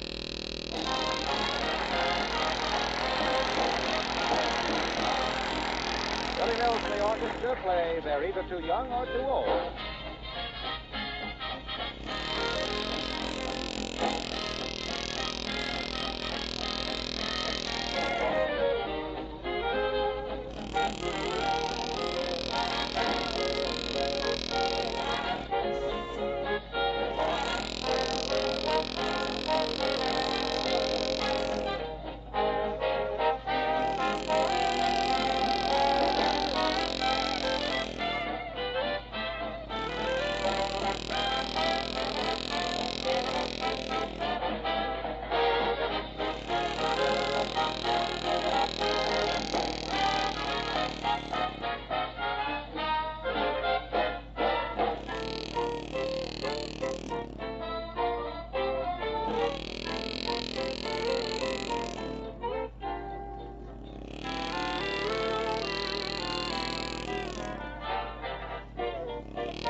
Walk so close to me, Molly. You might nudge me and make me drop this mirror.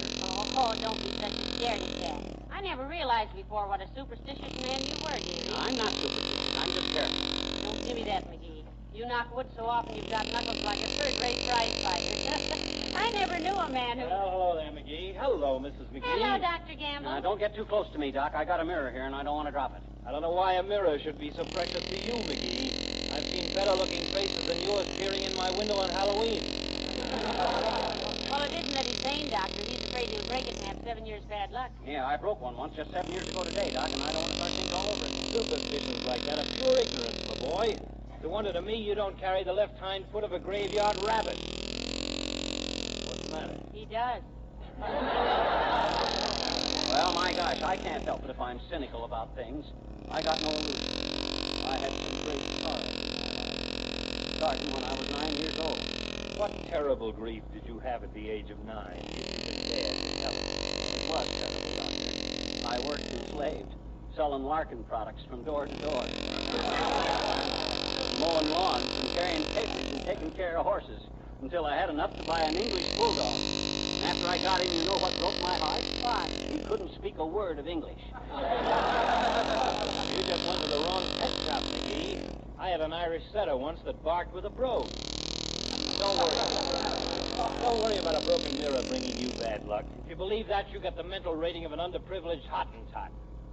Oh, is that so? Yes. Well, just because you apple-polished your way through a Corn Belt cow college and learned to diagnose a broken leg, don't mean you're any giant intellect yourself, you fine feathered capsule collector. Now, boy, you vicious little peasant, I'll have you know I graduated from one of the finest universities in the world, magna cum laude. Magna cum laude. There isn't any college by that name, and you know it. You big, fat phony. Now listen, dearie. Magna cum laude isn't the name of a school. It's Latin. That means the doctor graduates with the highest honor. Right. One way that guy could get a cheap kid would be to steal a sheep and skin it himself. Well, at least I learned to distinguish a sheep from a goat, my illiterate little friend. So let's have lunch on a can of beans one of these days. I'll eat the beans and you eat the can.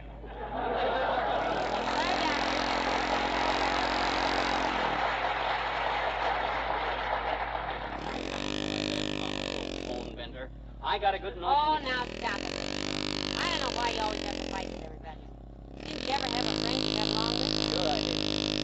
Fred Nichols from Starved Rock, Illinois. Me and Fred were the best of pals. What was mine was Fred's, and what was Fred's was mine. Only he never had anything I wanted. I mind one time in Shingle House, Oh, come on, McGee. Here's our chance to get across the street. Hardly any traffic now. Hurry up. Walk a little faster. The light will change before we get across. I'm not hurrying for anybody today, baby. And if anybody... Come on, McGee. What's the matter? I got my foot caught in the car track. Oh, dear. Wiggle your foot, dearie. Wiggle your foot. I am wiggling my foot. Practically scratching my heel with my toes. Oh, my gosh. Oh, drive around us, you big Logan. Can't you see the man stop? Why don't you take your shoe off, dearie? I was so afraid I'd trip over my shoelaces, I tied them in a tight knot before I left home. It's a fine state of how you do. Stand in front of me, Molly, so if a car hits us, it won't break the mirror. That's the first time I ever ran into friends for a looking glass. Are you getting loose, dearie? Can't tell much what's going to sleep. Is there a streetcar coming? No, nothing but trucks and cars and motorcycles and moving vans and trivial things like that. Oh, dear. Oh, pipe down, will you? The public?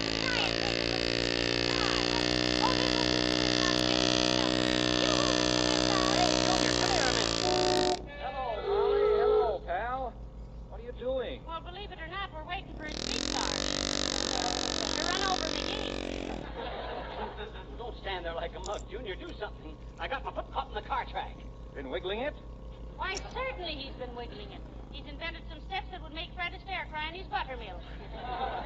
Well, that's what he shouldn't do. Increases the circulation. It makes the foot swell. Take it easy a few minutes, pal. It'll come loose. What do you mean, take it easy? Suppose a streetcar comes along. You look pretty foolish trying to scrape up an acquaintance that you've known for 9 years. Don't talk like that, darling. And do what Mr. Wilcox says. Stop jerking your foot now. Hey, have we known each other for 9 years, pal? Gee, time certainly flies, doesn't it? Been a lot of water under the bridge and glow coat over the linoleum and all that time, hasn't there? Never mind the tender reminiscences, Wilcox. Keep your eye peeled for a streetcar. And Molly, if one comes, grab this here and run like a rabbit. Just imagine us being together for 9 years. Looks like we'd be standing here in the street for the next time. 9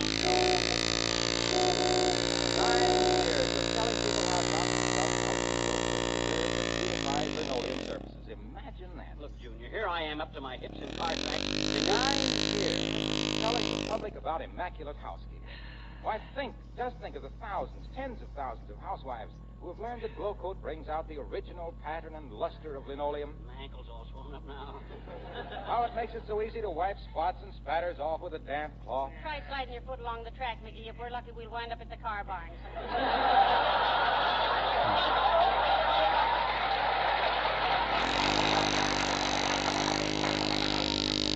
Won't like to make high five every I can't get over it now. 9 years of telling women how easy not self-polishing glow coat is to apply. Way up my leg now. Now you just pour out a few drops and spread it around, wait 20 minutes for it to dry, and presto! Give it away over the other way. A floor of sparkling beauty, protected against dirt and damp. Try to pull it loose now, please. Oh, are you back from Racine? Listen to what he says. He's full hard now. It's out. Okay, now, one on each side. I gotta get to the other curb station.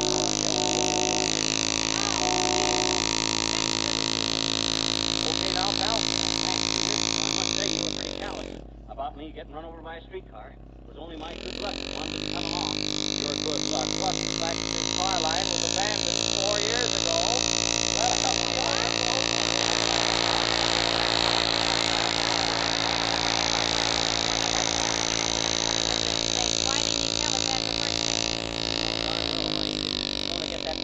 No matter who gets mangled. Well, let's get going. Where is the here's looking at the mirror shop?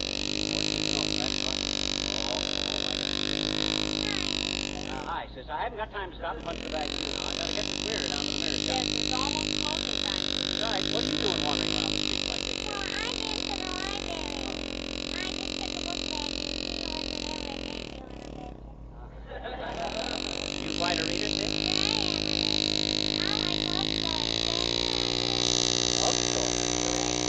What particular romance stimulated your interest?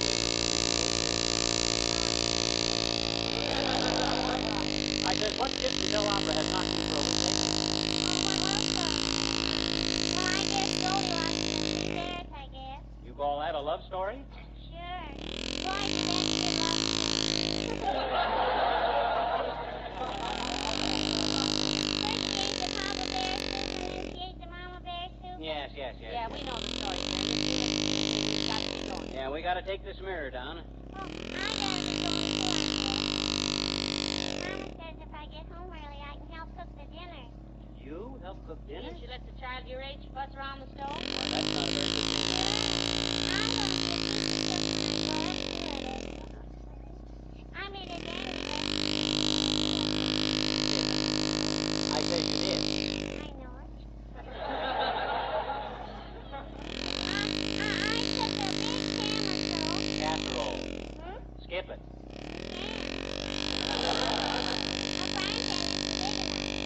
I took a big camisole and I put in a layer of chicken and then a layer of noodles and then a layer of chicken and then a layer of noodles and a layer of chicken and a layer of chicken and a layer of noodles. Well, how'd it turn out? I don't know, mister. By that time it was piled so high I couldn't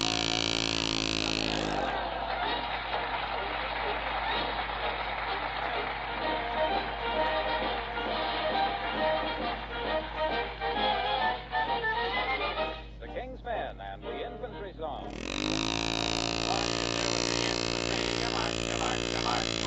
What do you do when your back is got your back to tip the starch? There's many a fall in the cavalry, but never a fall in arch. And what do you do in the infantry? You march, you march, you march. What do you do in the infantry? You hike, you hike, you hike. What do you do in the infantry? You left to right or right. The son of a gun that takes the ball is traveling on a fight. And what do you do in the infantry? You hike, you hike, you hike. The hard way, the hard way. Sweat till you get there the hard way. What do you do in the infantry? You win, you win, you win. What do you do in the infantry? You move into Berlin. The rest of the army is riding, riding through a triumphal arch. And what do you do in the infantry? You march. Hooray, hooray,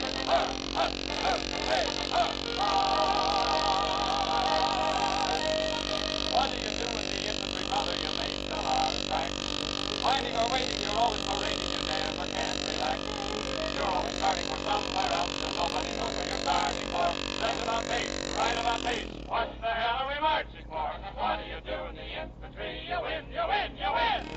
What do you do in the infantry? You move into Berlin.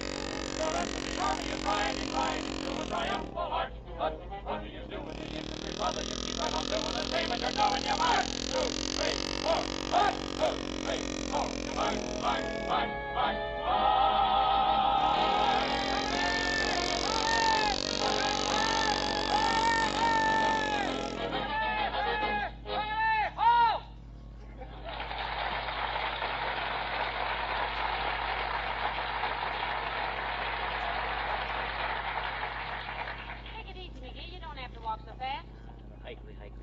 I gotta get this mirror to that mirror shop and get rid of it. You only got a block to go, but anything can happen in a block. Oh, for goodness sakes, I never knew anyone to take on so about breaking a mirror. Well, 7 years more of bad luck is no joke at my age. I'm no kid anymore, you know. Well, today you've been acting more juvenile than ever. Oh, look out, McGee! Doggone it, Bud, why don't you look where you're... Oh, McGee, it's Uncle Dennis. Hello, Uncle Dennis. Well, hello there, Molly McChrysler and Pipper. How are you, lad? A lot you care. Almost knocked me down, and me carrying a mirror. I thought you went out to look for a job. Judging from your happy expression, you didn't find one. Well, I almost got one. The shipyard, but they insulted me. Heavenly days, did they really, Uncle Dennis? They did and did. Or they didn't did. They asked me what kind of work I wanted. I says, anything. I says, just so as an honest man could pick up a couple of bucks. They offered me a job blowing the big whistle at noon and at 5 o'clock. What's so insulting about that? And how would I know when it was noon and when it was 5 o'clock? Well, you'd merely have to watch the clock. No. When I work, I never watch the clock. And if I never watched the clock, I wouldn't know when to blow the whistle. So what would happen? They'd fire me, so I'd beat them to it. I wouldn't take the job. The trouble with you, Unc, is you're allergic to work. To you, perspiration is merely what rolls down the side of a glass of ice water. Why, you wouldn't dare say that if I didn't have my hands in my pocket. Take them out of your pocket. Can't. Send us the bucket. Well, I'm sorry you didn't have any luck today, Uncle Dennis. But something will turn out. Lots of things will turn up, including the noses of every employment agency in town. Oh, I'll find something. All I want to do is pick up a couple of bucks. Today that I'm not willing to try at the bottom. I'm not. I'm the executive type. I like to take 3 hours for lunch. How can you eat out of a lunch basket for 3 hours? I couldn't carry that big a bucket, and you know it. You know I got a bad back. Yeah, you sprained your back putting up front. Take off your coat, McKee. What for? I'd like to try it on. Maybe if I was better dressed, I could get a job and pick up a couple of bucks. Well, never mind. Now I find better. Well, excuse me now. I've got to go see the park superintendent. I hear they need somebody to feed the ducks. Yeah, but Uncle Dennis, winter's almost here and the ducks will go south. Oh, that's all right. I'm free to travel. I'll see you later.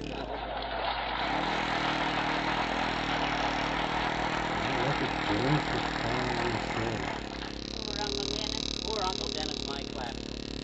That mug ought to get a job in a Turkish bath. Give a chance to sponge off somebody besides his relatives. Listen, he's not lazy, McGee. Doesn't he offer to help me with the dishes almost every night? Sure, every night since we've been using paper plates. Hey, here's the mirror shop. Now I can get rid of this 7-year hoodoo. Open the door for me. Oh, my goodness, McGee. If you're so fearful of one mirror, you ought to own a place like this. Look, there's dozens of them. Yeah, I can see myself in here. Yeah, you certainly could. Anywhere you look. What could I do for you? Now, here's a mirror for you to fix for us, sis. We need to have it re-slivered. Here, take it. Oh, boy, what a relief. Sure glad to get that off my hands. When can we get it back, miss? Just a moment till I unwrap it, madam, and see what shape it's in. Rectangular shape, sis. I mean, what condition, sir?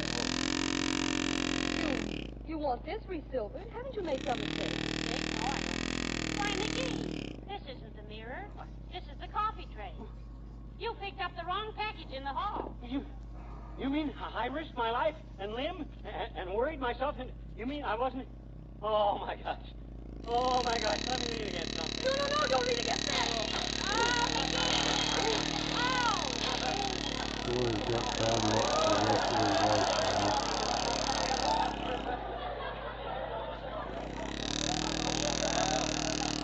How many did I bust? 9.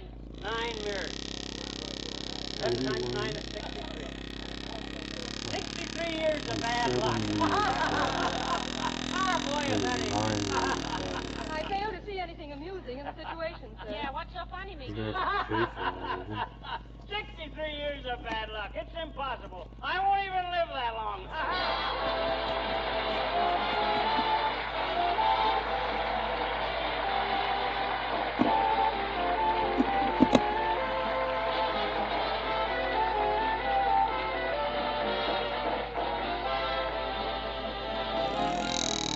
It's no wonder poets and songwriters go a little daffy over the warm, rich colors of October foliage.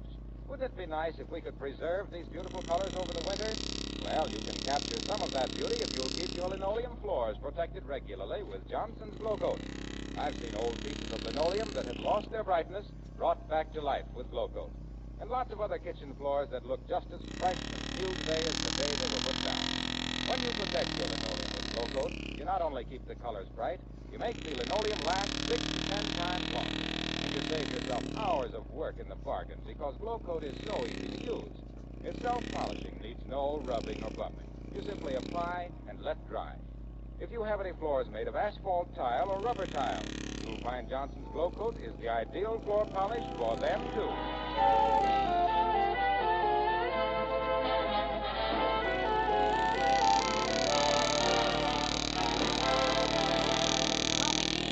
Uncle Dennis just came home, and you know what? He missed landing a job by 5 minutes. Well, as the fireman said when he looked at the little iron ladder, that's a very narrow escape. What kind of a job was it? Department store Santa Claus, but he said it's just as well. Why? He said he didn't have the stomach for it. He may not have the stomach, but he's got plenty of... McGee. Oh. Good night, all.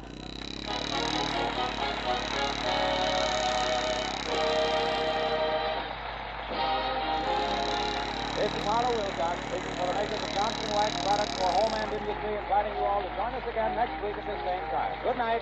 This program came to you from Hollywood. This is the National Broadcasting Company.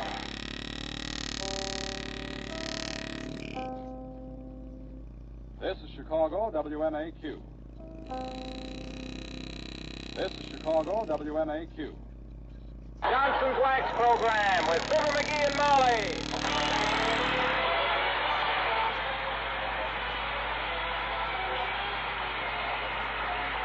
The makers of Johnson's Wax and Johnson's Self-Polishing Glow Coat present Fibber McGee and Molly with Bill Thompson, Gail Gordon, Arthur Q. Bryan, and me, Harlow Wilcox. The script is by Don Quinn and Phil Leslie. Music by the King's Men and Billy Mills Orchestra.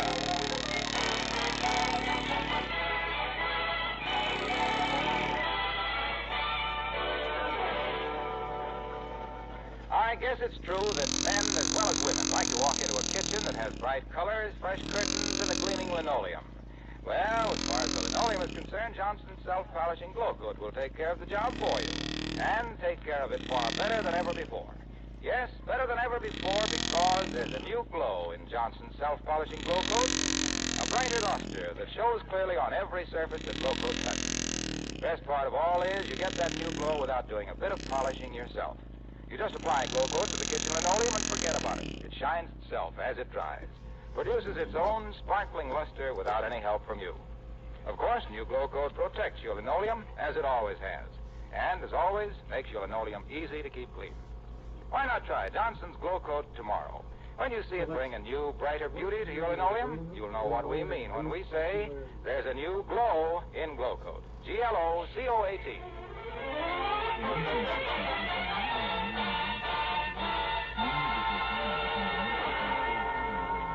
As we arrive at 79 Wistful Vista today, we find a picture of perfect health.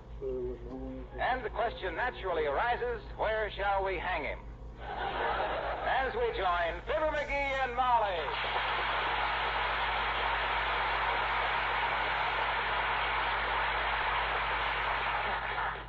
One, two, three, four. 1, 2, 3, 4. 1, 2, McGee, for goodness sakes, what are you doing? I'm just working off some excess energy, Molly. I got so much vim and vigor, I got to get rid of it some way. Well, there's a rowing machine under your bed that Mr. Wilcox gave you last Christmas. Why don't you use that? I can't. Every time I try to use that thing, I get my head caught in the bed springs. That's the unhandiest Well, thing. why don't you take it out from under the bed? Oh, my gosh, I never thought of that. Hey, run and get your hat and let's go for a good long walk, huh? Out past the dairy once, around Dugan's Lake, back through the stone quarry, take a long cut past the brewery. A long cut? Yeah, no shortcuts for me today, baby. I'm too full of energy. Look, sweetheart, I've always prided myself on being able to take things as they come. And if they don't come, I go out looking for them. But I never looked for anything like this. What gave you all this vitality? Brace yourself, kiddo. Brace yourself. I, my dear girl, have give up smoking. You've given up smoking? Since when? Since I took my last puff on my last cigar this morning and quit. Forever. Maybe even longer. You are now looking at a non-smoker, Tootsie. Any type guy that ain't got the willpower to lick a bad habit that's got as strong a hold on him as I got onto this one ain't the type guy I am. I've quit. For good. Good. You see that cigar stub there? Feel it. It's stone cold dead in the ashtray. Well, if you're not going to cremate it, I'll bury it. After all, a dead cigar lying around is nothing. Oh, no. Don't touch it. Leave it lay. That stub is a reminder of the battle I've won, kiddo. I fought it and I beat it. Yes, it looks beat all right. Yes, sir. This is the greatest thing I've ever done in my life. I can just feel the good, clean, healthy vitality rushing through my veins. You sure it isn't just blood? Oh, sir. This is sheer boundless energy. This is the way every healthy person ought to feel all the time if they weren't slaves to tobacco. From now on, I stay so far away from cigars, I ain't even going to take you to see that picture at the Bijou tonight. What is it? Rope.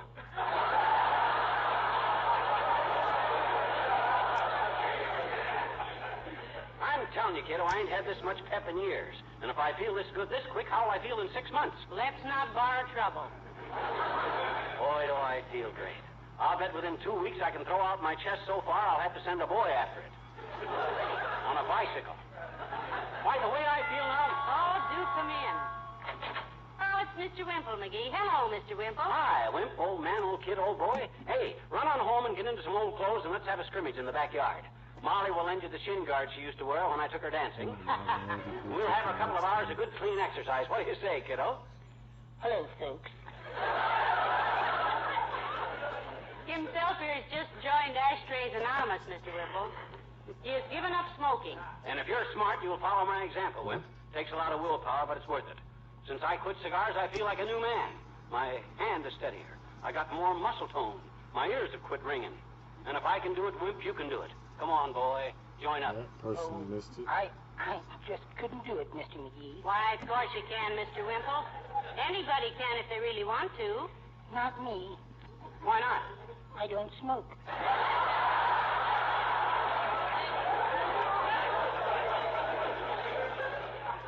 Didn't you ever smoke, Mr. Wimple? Well, I had a pipe once, Mrs. McGee. I love to see a man smoke a pipe. Oh, I didn't smoke it. I blew bubbles with it. I remember one time... Well, when a man has smoked as long as I have, Wimp, it takes a lot of character to break the habit. But you know me. I got more will than a dying millionaire. Yes, I know. Sweetie Face. You mean? Yes, my big old wife has been trying to break me of one of my habits for years and years. What habit, Mr. Wimple? Breathing.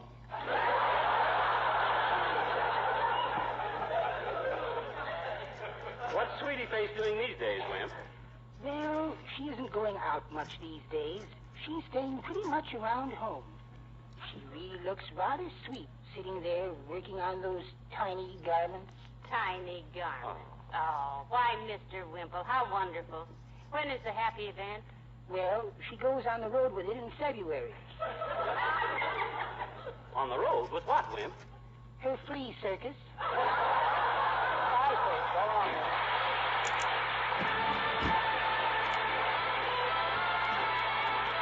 Billy Mills, the orchestra, and you call everybody, darling.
hardwood and fill it full of steel wires and brace it with cast iron just so some 50-pound kid can play the dance of the 50s. Well, guess I'll move it back again.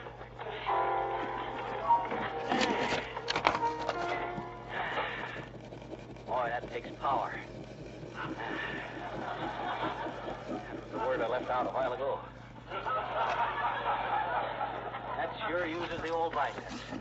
Another 3 weeks of this, and I'll have built myself up enough to enter one of them Mr. America contests. At least I get 20 cents for a camel.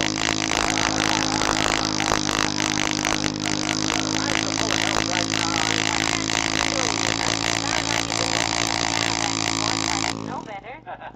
You don't know better, baby. That's exactly what I was doing. Just right. And look, not even breathing on it. That's the result of not smoking. I know. I'm sorry I don't smoke, so I can get up to By the way, Yes, my dear. now that you have renounced nicotine, can one of you just get to drive up the old hole? It adds nothing to either the fragrance or the decor of our little oven. Oh, no. Don't throw it out. That's my reminder. I gotta have something in here I can look at and resist. You won't do. I can't resist you. Well, I'm telling you, Tootsie. You don't know what not smoking does for a guy. Only one cigar a day, and since I quit, I breathe easier. I see better. I hear better. I smell better. Saved by the bell from a rude retort. I've got to get back to the kitchen. Okay, kiddo. Come in. Oh, hello. Come right in. It's time to congratulate me. I just broke myself of a bad habit. Oh, gee, that's wonderful, mister. Congratulations. Yeah, well, thanks. Which bad habit was it? Exaggerating or eating too much? Smoking. I quit smoking today, and I did for it. Hey, did your father smoke too, sir? Sure, he always smoked every Christmas. About 10 of them. And what, cigars? Ham. Oh. He smoked ham for all his friends. No kidding. Well, say, tell him he can put me and Mrs. McGee on his list this year, huh? Oh, no, mister, no. He already talked about that. He did? Sure. He said bringing the ham to this house would be like carrying coal to John L. Lewis.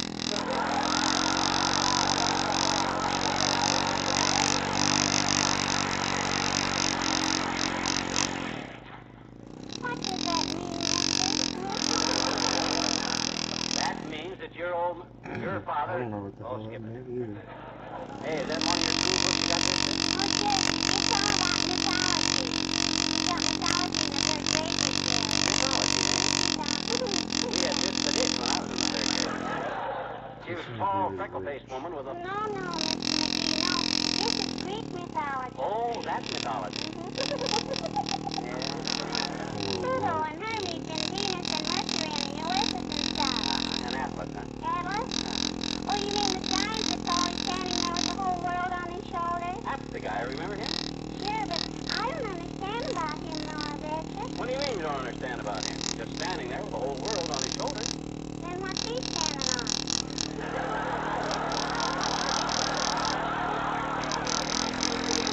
Makes a good point. You explain that to me sometime, mister. Go on.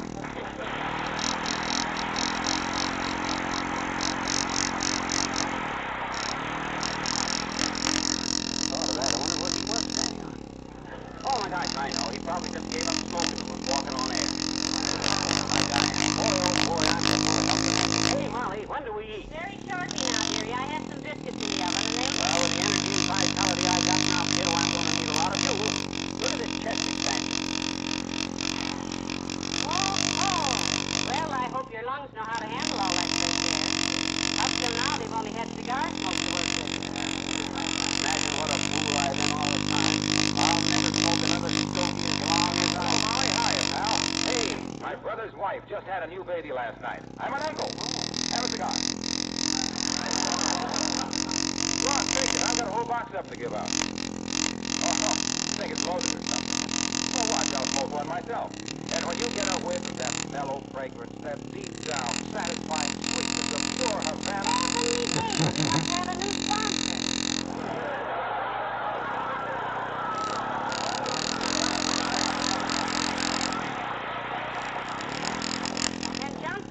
was so satisfactory. Look, Uncle, if you want to undermine your health, waste your money, and burn holes in your vest, that's your own business. But don't try to get me back on that habit. I'm through. You mean you quit smoking? He's had just one cigar today, Mr. Woodcock, and he's been very smug about it. He give up the burden of the he did smoking. You ought to give it a whirl. You have no idea how much better it is. I only had one cigar today, and since I quit, I'm full of vim and vitality. I got a new outlook. I got a new vigor. I got a new glow. Yeah, but the new glow you've got now is strictly for you alone. Huh? But the new glow in Glow Coast is for every housewife who takes pride in a sparkling, happy-looking home. Your glow is from taking something away, but Glow Coast's new glow is from something added. A new glow that gives kitchen linoleum a brighter polish than ever before. An easy-to-use linoleum saver that retains its luster. You think you've got a new glow? Why, if you could see the new glow on the faces of housewives from New York to New Orleans, from Newfoundland to New Zealand, the new glow they get from the new glow in the new Glow Coast. Maxie. Yes, pal.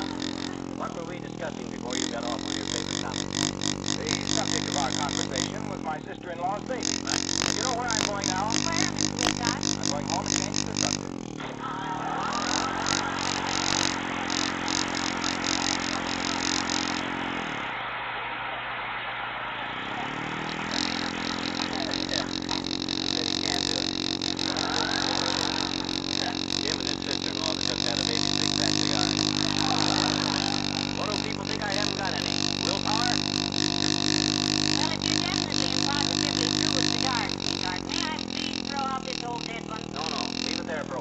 That's my character test. Every time I look at that bitter old slut, that chomped-up hunk of frayed-out tugboat hawser, that tooth-torn, stomped-on stale old stub, that nasty, nerve-wrecking nickel's worth of nicotine, I get the...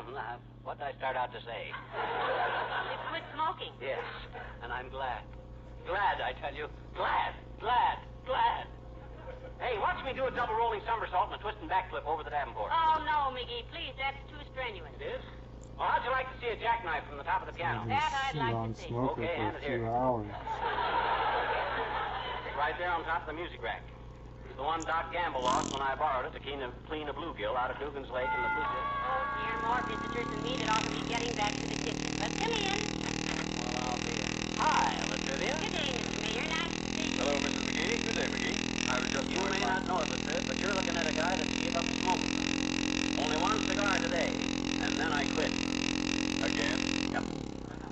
Quit cold, wham, just like that. No shilly-shallying, no tapering off, just quit. Takes character, boy, but do I feel good. I'm just busting with energy, and... Hey, Molly, where's my jumping rope? It's in the hall closet, dearie, but let's not go. Well, I hope you can stay with it, McGee. Our new city treasurer, Charlie Peabody, quit last week, and it's been really tough. Peabody? He's the one who was just sworn in, isn't he, Mr. Mayor? Keep an eye on him, Latriv. I met him in an elevator the other day, and I must say I don't trust the city treasurer who carries a racing form inside of his Wistful Vista Gazette. Don't you worry about Peabody, McGee. He's doing a fine job. Only been in office a few weeks, and he's a perfect example of the fact that a new broom sweeps clean. Well, I think that's a very good sign, Mr. Mayor. A man who keeps his office clean will usually keep his politics the same way. I don't think I quite... Personally, if I was city treasurer, I'll be darned if I'd sweep out my office, new broom or not new broom. I guess you got janitors down there, haven't you? Look, McGee, I think you're a little confused. Please understand that I Listen merely to me, was using... Latriv. I ain't the type guy that butts in and tells the mayor of a town like this how to run his city hall. I'm strictly the type guy that stands back, lets him get into trouble, and says, I told you so. But when a town of this size is so cheap that it makes the city treasurer sweep out his own office... He does not sweep out his own office. All I said Oh, you was mean that he sweeps out yours? Oh-ho! The guy's an apple polisher, eh? You hear that, Molly? Yes, and I don't know how he does it. Between sweeping out the mayor's office and polishing apples all day, I don't see how he gets time to do any treasuring, let alone... I tell you, he does not sweep out my apples. I didn't say he polishes my office. No. I merely stated... Now, my that he... goodness, now don't shout, Mr. Mayor. Let's be calm about this. There's nothing anybody can pin on you just because the treasurer sweeps out your office.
Molly. He's laying on my jump rope.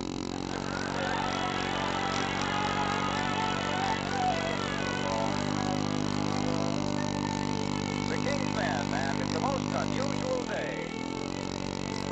I woke up singing this morning. I got out of the right side of bed. Oh, I woke up singing this morning and wondered just what was ahead. I took one good look at the sun, and was I the luckiest one? It's a most unusual day. Feel like throwing my worries away. As an old 84 Californian would say, it's the most unusual day. There's a most unusual sky, not a sign of a cloud passing by. And if I want to sing, throw my heart in the ring, it's the most unusual day.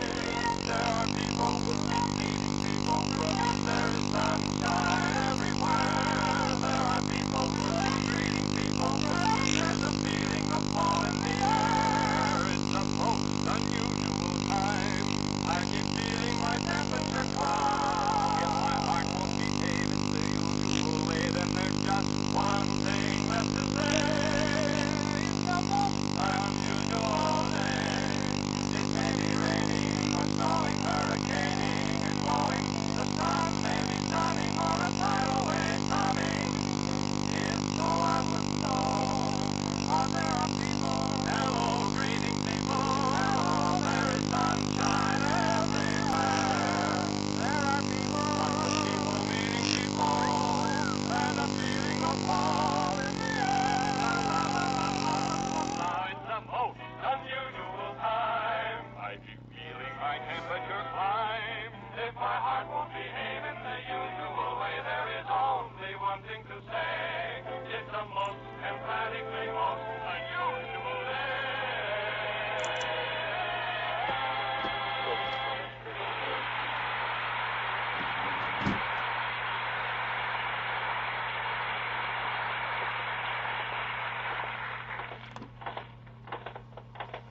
Call for the doctor. Call for the nurse. Call for the lady with the alligator purse. McGee, Huh? the living room is no place to skip rope. Better take it out in the driveway. Okay, Snooky. Just working off energy. Boy, I got more steam up than Kate Smith's reducing cabinet. I got more snap than a $20 girdle. You know, since I give up cigars... Here, look, sweetheart, why don't you just sit down and rest a while? All this activity is... Hey, what happened to the phone book? I tore it in two, kiddo. With my bare hand. My goodness. 3 pages at a time. Just testing my power. I never been so full of vim and vigor since the day... Come in. Oh, hello, Dr. Gamble. I'm glad to see you. Glad to see you, my dear. Hello, dish face. Hi, Needlepoint. Come in. I feel so sensational today, I don't mind even seeing you. Sit down and soak up some of the pep and vitality that's oozing out of me like optimism out of the Democrats. Is that vitality, my boy? I thought your fountain pen was leaking. What are you so disgustingly happy about anyway, bacon head? Did you eat something that agreed with you for a change? No, sir. I did something today that I should have did long ago. You mean you shot yourself? Well, lie down, take off your shirt. No, Doctor, of course not, no. I thought I was being a little too hopeful. You gave up smoking, Doctor, as of today. Yep, you are now looking at a non-smoker, Doctor. A man who has freed himself forever from slavery to tobacco. I smoked one cigar today and quit forever. There it is, stone cold dead in the ashtray. My last cigar. Great, great. I've seen those cigars you smoke, my boy. Between you and me, every time you lit one, I expected it to be your last. Oh, he feels wonderful, Doctor. In fact, if he gets any more pep, I'm going to lock him in the garage to protect our little home. I'm so full of sparkling good health I can't control myself, Doc. All this dynamite bubbling through my veins has got me on edge like a nearsighted roofer. I'm bursting with energy. Hey, you know what I'm going to do, Doc? No, I'm very happy to say I can't stay to find out. I'm going to visit a little orphan girl today. I want to pick up some candy for her downtown. Candy for an orphan. Well, isn't that sweet?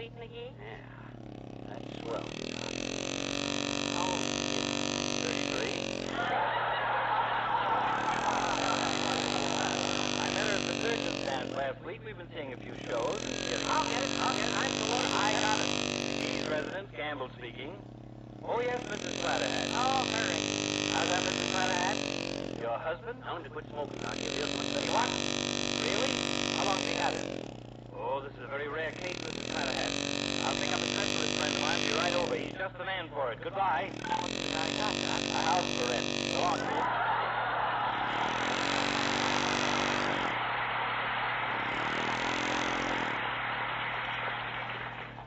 He moves pretty fast for a guy that smokes. Hey, Molly, you know what I'm going to do? Well, I'm afraid you even guessed. I'm going to take this wonderful new discovery on the road. Tell the world the way to perfect health. Maybe run slides of me before and after. Hey, we got any slides of me before? No, and besides, it's a little early in the day. I don't think, Molly, you're excited enough about this terrific thing I did today. Just think of it, Molly. Think of my willpower. I have only smoked one cigar so far today. Imagine that. Just one cigar. Yes, and Mother's proud of you. Now, come on, sit down. Breakfast is ready.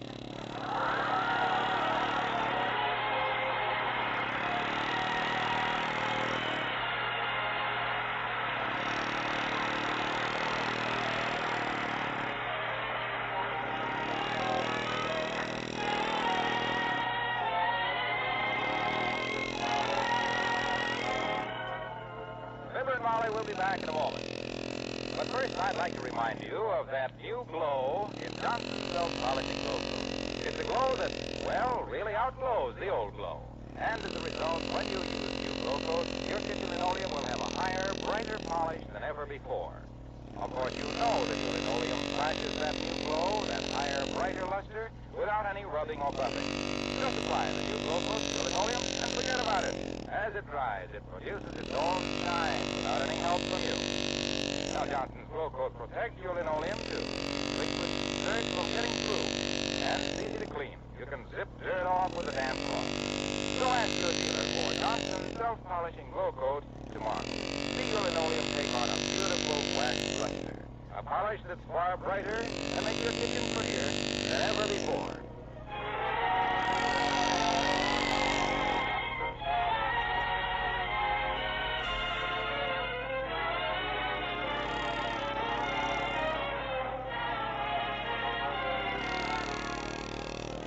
Since I quit smoking, I'm a new man. By next week, I'll be twice as healthy and 6 times as full of energy. I'm going to... Yeah? Here, take this quick. Oh, why, Molly, that's a cigar. A two-bitter. Yes, light it quick, huh? There. Take a drag. Take 2 drags. Get savvy, get irritable, get normal. I can't stand this pep. There's nothing like the stench of a good cigar. Where's my ashtray? Doggone it, just because I quit smoking for a few minutes, you have to hide all my ashtrays? My gosh, Ah, that's my boy.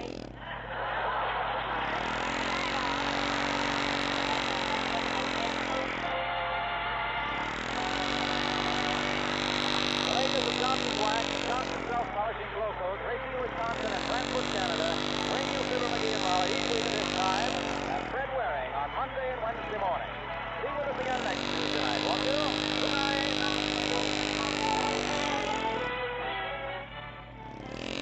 This is NBC, the National Broadcasting Company.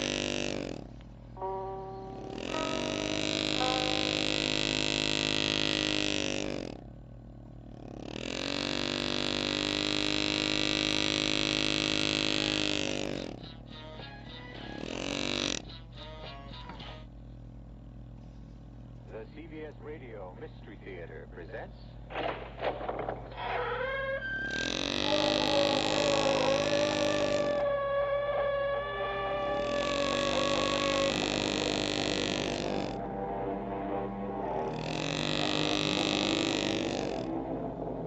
Come in. Welcome. I'm E.G. Marshall. I'd like to ask you something. What do you consider your most attractive feature? Your hair? Your eyes? Complexion?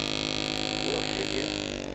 Whatever, each of us is abundantly aware those are some who would deny of his or her most captivating attribute. And make the most of it, though there are some who deny that too. Be all this as it may, we're about to hear of a woman whose most beguiling characteristic was her smile. And because of it, the horrible thing that happened. Yes, I am dying. But I tell you, Ernest, I tell you, you will never be rid of me. Even when I am in my coffin in the family vault, you will never be rid of me. Never, Ernest. Never.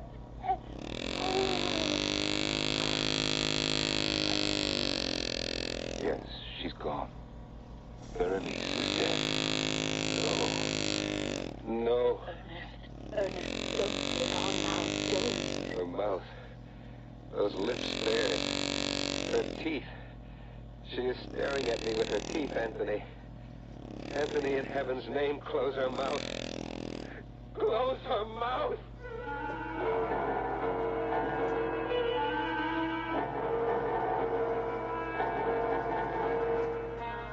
Our mystery drama, Berenice, was adapted from the Edgar Allan Poe classic, especially for the Mystery Theater by George Lothar, and stars Michael Tolan and Norman Rose.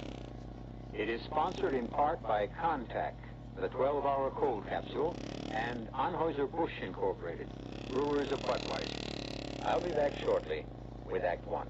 Give your hand to a friend, give your heart to your love, but give your courage to contact. The sooner the better. 6 or 3 or 1, that's the question when you catch the common cold. Sneezing, drips, congestion. Then take 12-hour Contact. You need 6 cold tablets, 2 every 4 hours, or 3 ounces of Coles liquid, 1 every 4 hours, or just 1 Contact for up to 12 hours continuous relief of those symptoms. The tiny time pills do it. Both the others contain things for aches and fever. The liquid, something for coughs, not found in Contact. Your cold, your choice. Give your cold to contact. 6 or 3 or 1. Take Contact. Only as directed. Who knows how to help you solve your shopping problem? Your Better Business Bureau knows. Sam Third, private investigator. Oh, Sam, I'm so glad you called. You sound rattled, Angel. I'm friendly, Sam. I went to buy the carpet for the office, and I got so confused. There are too many kinds. I didn't know what to ask or what to buy. I'll help you, young lady. Mercy, who are you? I'm the man from the Better Business Bureau. And when you're choosing carpet, make sure you pick a long-wearing one that'll go with your walls, draperies, and upholstery. Beware of so-called fantastic bargains. And don't buy a carpet that isn't labeled as to fiber content. Oh, Sam, now I know what to look for and ask before I buy a carpet. You floor me, Angel. Just another helpful tip from your Better Business Bureau.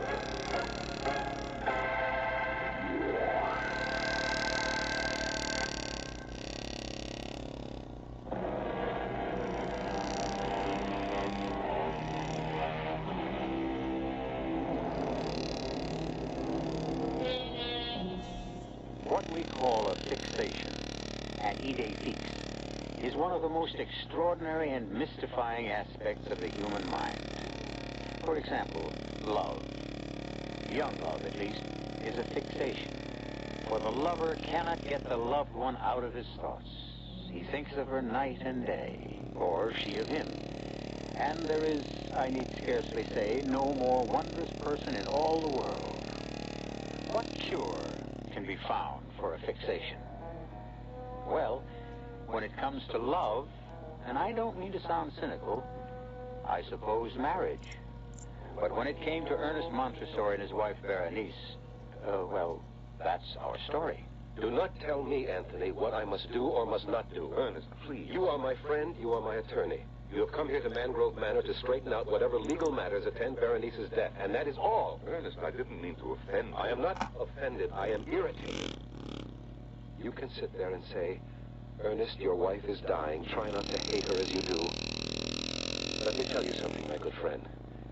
Had you lived 1 month, 1 week, 1 day in this house with Berenice, that shrew, that spitfire, You two were somewhat hated. But I don't understand. I was at your wedding a little over a year ago, here at Mangrove, and you were deliriously in love with her. Not her. Her smile. What? I know you'll find it hard to believe, but that is the truth. Oh, there were other qualities that attracted me. Her charm, her gentle manner, her warmth. But these vanished quickly once we were married. I soon learned that her charm was a veneer, her gentle manner a mask that concealed a vicious temper. I'm sorry. I didn't want to hate her. For months I put all feelings of hate from me. The while asking myself how and why I still went on loving her. That's when I realized it was her smile. I still fail to understand. Look at Berenice closely and you will see that she's really very plain. Almost ugly. But one doesn't look closely at first. I didn't, surely. Because of her smile. Of what her smile was then. She had teeth so even, so white, so perfect they are as matched pearls. As for her lips, nowhere will you find lips so beautifully modeled, so sensuously inviting, so absolutely enthralling. I remember, yes. But Anthony, soon after our marriage, her smile changed too. The lovely contour of her lips became an ugly sneer. She no longer smiled. She bared her teeth like a vicious animal. But there must have been a reason, something that impelled her to... I'll give you a reason if you must have it. Constance. Berenice's younger sister? Yes. You know she came to live here at Mangrove when her husband died. I settled the estate, yes. Not, I'm afraid, that there was much to settle. He left her penniless. Precisely why she lived here. Berenice began to think... Go no further, Ernest. I am well acquainted with what is termed the eternal triangle. In this case, there was no triangle. Not then. But there is now. Constance is what Berenice pretended to be. Gentle, innocent, loving. Yes, I have fallen in love with her, and she with me. But you may believe me, as Berenice never has, when I tell you that our love is and has ever been platonic. Neither of us has betrayed Berenice in any way. Yes, come? Oh, Constance, my dear. We were just speaking of you. You remember Anthony Lamb? With pleasure. You were such a help and comfort to me when my husband died, Mr. Lamb. I did what I could. You look upset, Constance. Berenice wants to see you, and she's in one of her blackest moods, I'm afraid. Is she ever in any other? Try not to be harsh on her, Ernest. She's dying, you know. I shall try. If you'll excuse us, Anthony. Perhaps I should come along. I have to discuss certain legal matters with Berenice, and it will be best if she knows I'm here. Come, then. But I warn you, my friend, you'll regret every moment spent with her.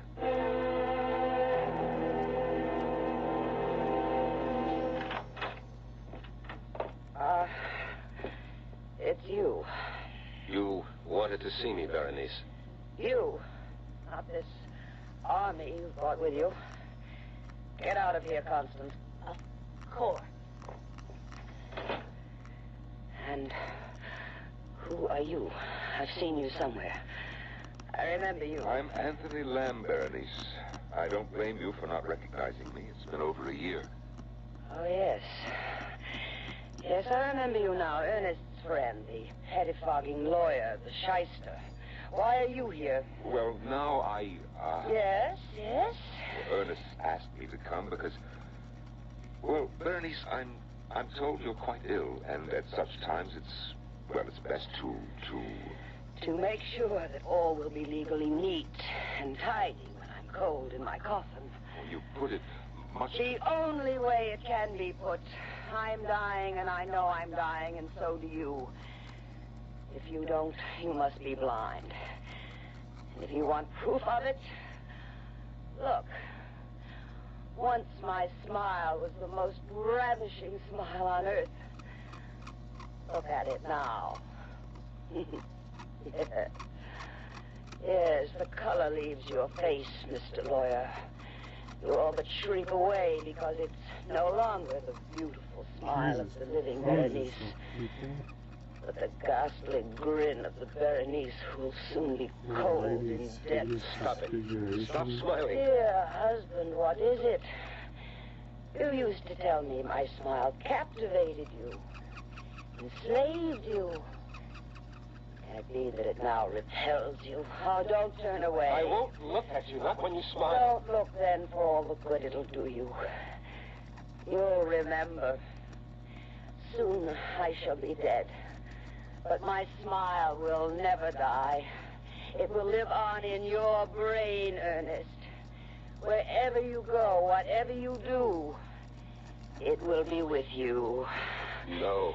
This smile, this ghoulish grimace, because it was what you married, what you loved, and then came to hate. And you will hate it till the day you die, Ernest. For till that day, awake or asleep, it will haunt you.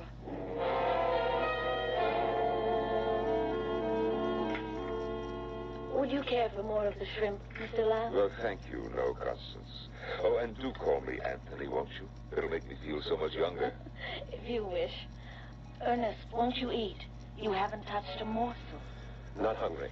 But you must keep up your strength. If you're not careful, you'll be having nightmares again. Nightmares, Ernest? The most horrible you can imagine. Berenice has all but ruined my health. Ruined it. Hush now, we mustn't talk that way. What other way is there? No more wine, Ernest. Another glass can do no harm. No more, dear. For my sake. For your sake, anything. Anything except to lie about my true feelings.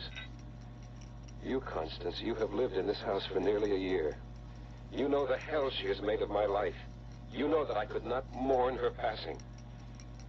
And what is more, you know that I love only you. Ernest, it is not the proper time. I know, but I... You are overwrought.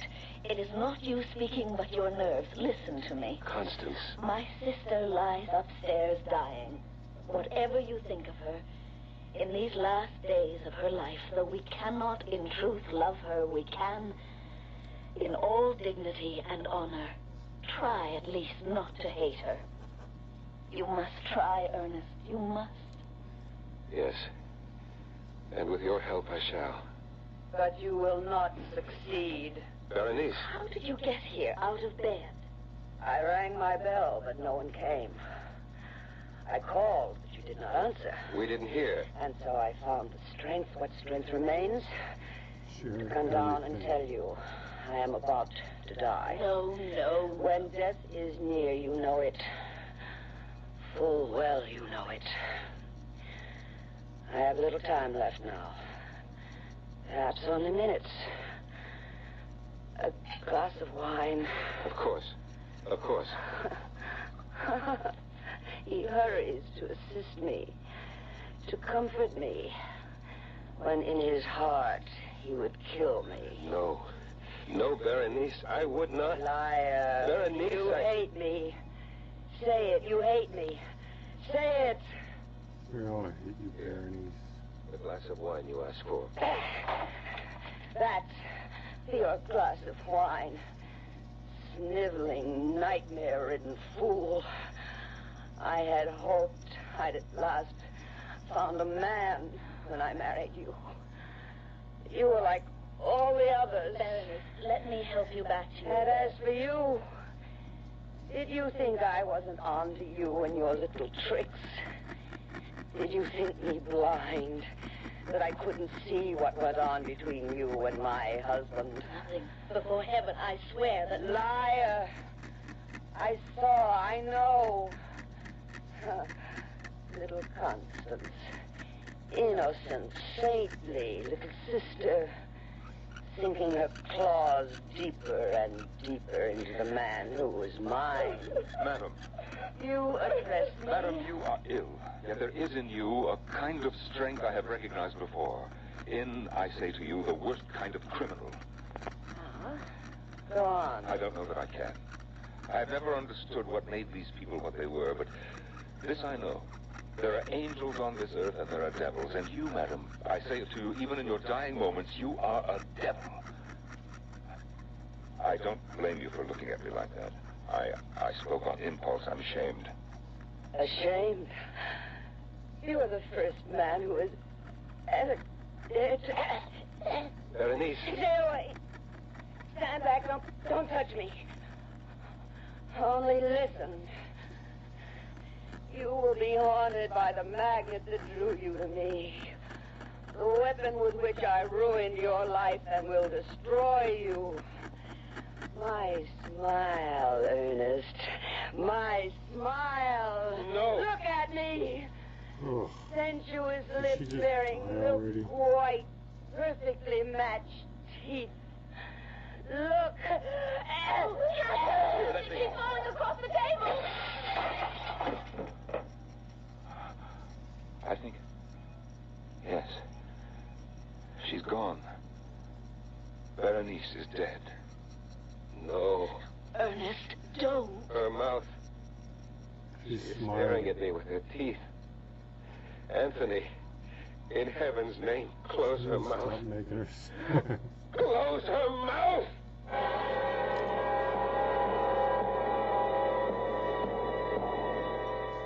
I said at the outset, you'll recall, that because of Berenice's smile, a horrible thing happened. What has just happened in the dining room of Mangrove Manor is indeed horrible, but nowhere near as horrible as that which is about to take place. I will return shortly with Act 2. Inside you're free. Inside you're free after all. You hear freedom's spirit like a wild bird's call. Inside you're free. Inside you're free after all. Living free.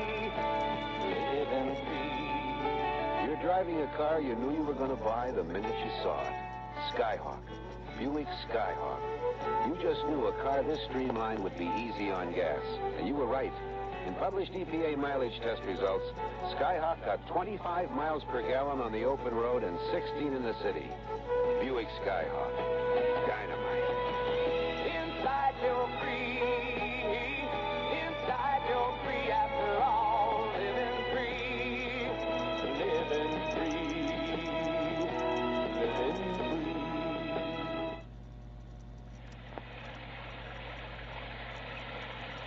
Sometimes a gentle rain in one place adds up to a raging torrent in another.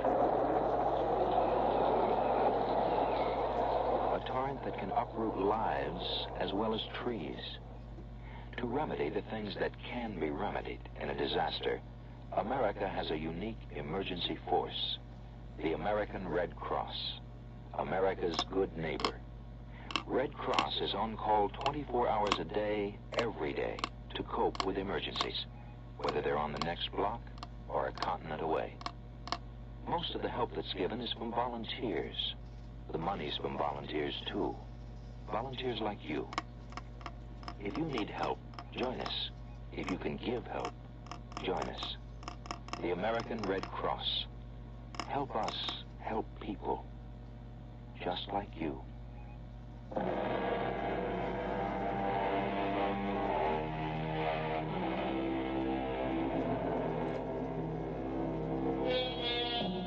I think it was Sir Winston Churchill who said that when the human brain grabs hold of a thing, a worry, a concern of some sort, an anxiety, it grips that thing as in an iron fist and will not let it go.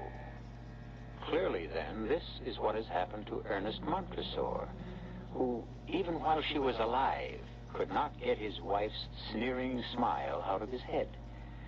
And now that she has been placed in the family vault on the estate near Baton Rouge, Louisiana, well, listen.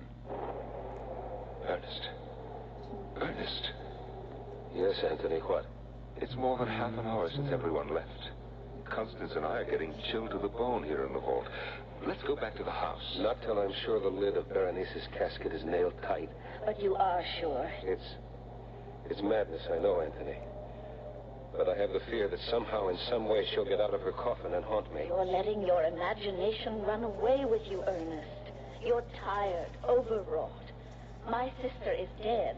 She'll not get out of her coffin. Come now. Ernest. Yes. Let us return to the house.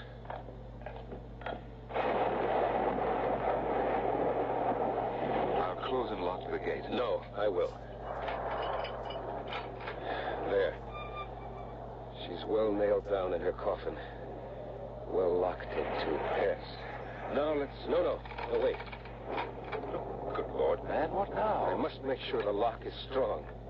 Sound and strong. Now, Ernest, dear, that's enough. Don't tell me what is enough. Don't... Oh, Ernest. Dearest, what is it? Why are you looking at me with such fear? Never, Constance. Never so long as you live, smile at me like that again. You look like Berenice. But, Ernest, My nerves are shaking. I need a drink. Excuse me. He's in trouble, Constance. We'd best catch up with him. But, Anthony... Nothing to worry about, really. You just upset him a little when you smile. But that's the point. What? I didn't smile.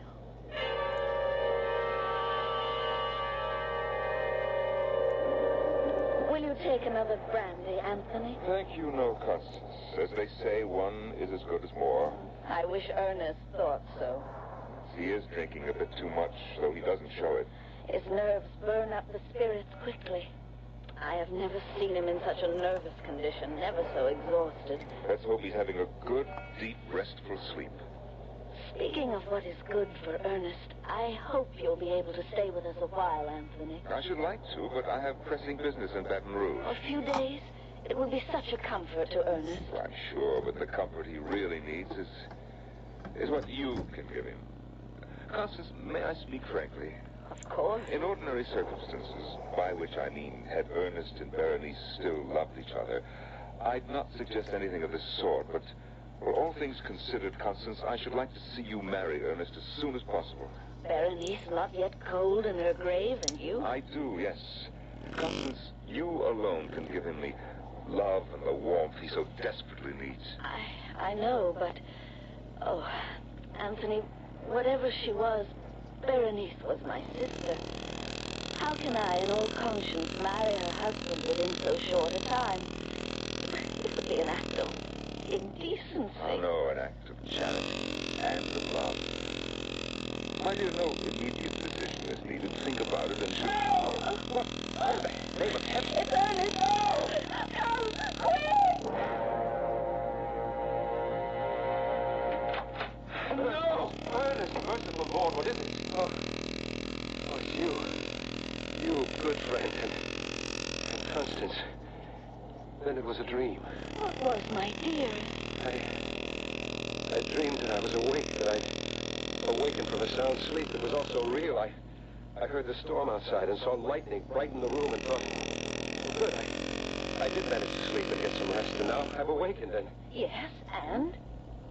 And then I saw it, hanging in the darkness of the room, burning bright in the black pitch of night. Saw it. Gently, my darling, gently now. Saw what? The smile. Berenice's smile, her disembodied smile, nothing else. It hung suspended in the dark before my eyes, the lips drawn back, the teeth shining in the blackness. Oh, Ernest. And then her teeth. Those terrifying white, even teeth parted as she began to laugh. The most hideous laugh I have heard in all my life. Her mouth, the bodiless mouth as it laughed, it started coming closer to me. Closer. And I screamed.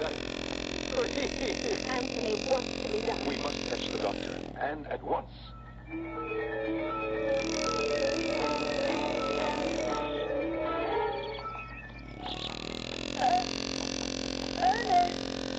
Ernest, stop for a bit. Oh, let's rest. Of course, my dear, of course. Here, let me help you down. Oh. Thank you, Ernest. There's a log over there. Shall we sit? I would rather stand and hold you. Oh, you are feeling better. Come, let's sit down. No, wait. Ernest? Please, listen, Constance. Anthony returns to Baton Rouge tomorrow. I had a talk with him this morning. He knows I'm devoted to you and you to me. He urged, not that I needed urging, that I ask you to marry me. Ernest, Do say yes, Constance. I beg you. Say you'll marry me. That's exactly exactly what I was going to say once you gave me the chance. You will? You'll marry me? Oh, I will. Oh, I will. Constance. Oh, Constance. Let's hurry back and tell Anthony. Yes, that dear good friend of yours will be relieved to know, I'm sure. Here, I'll give you a hand up. There. Oh, Ernest, my horse. Oh! Oh! Ernest, he's running away with me.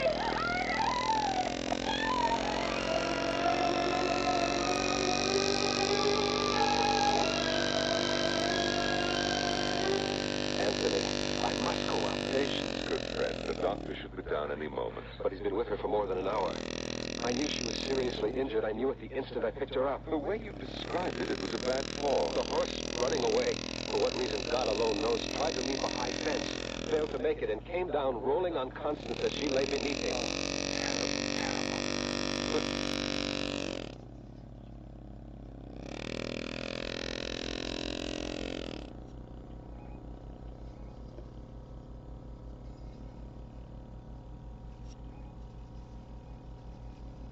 The battery in the radio just died.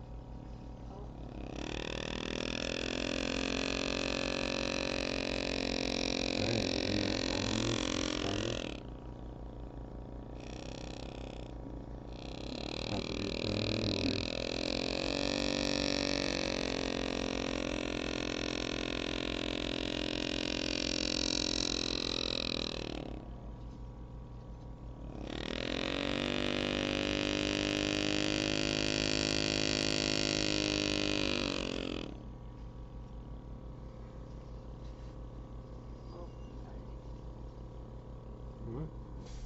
That's it. Well, I almost finished.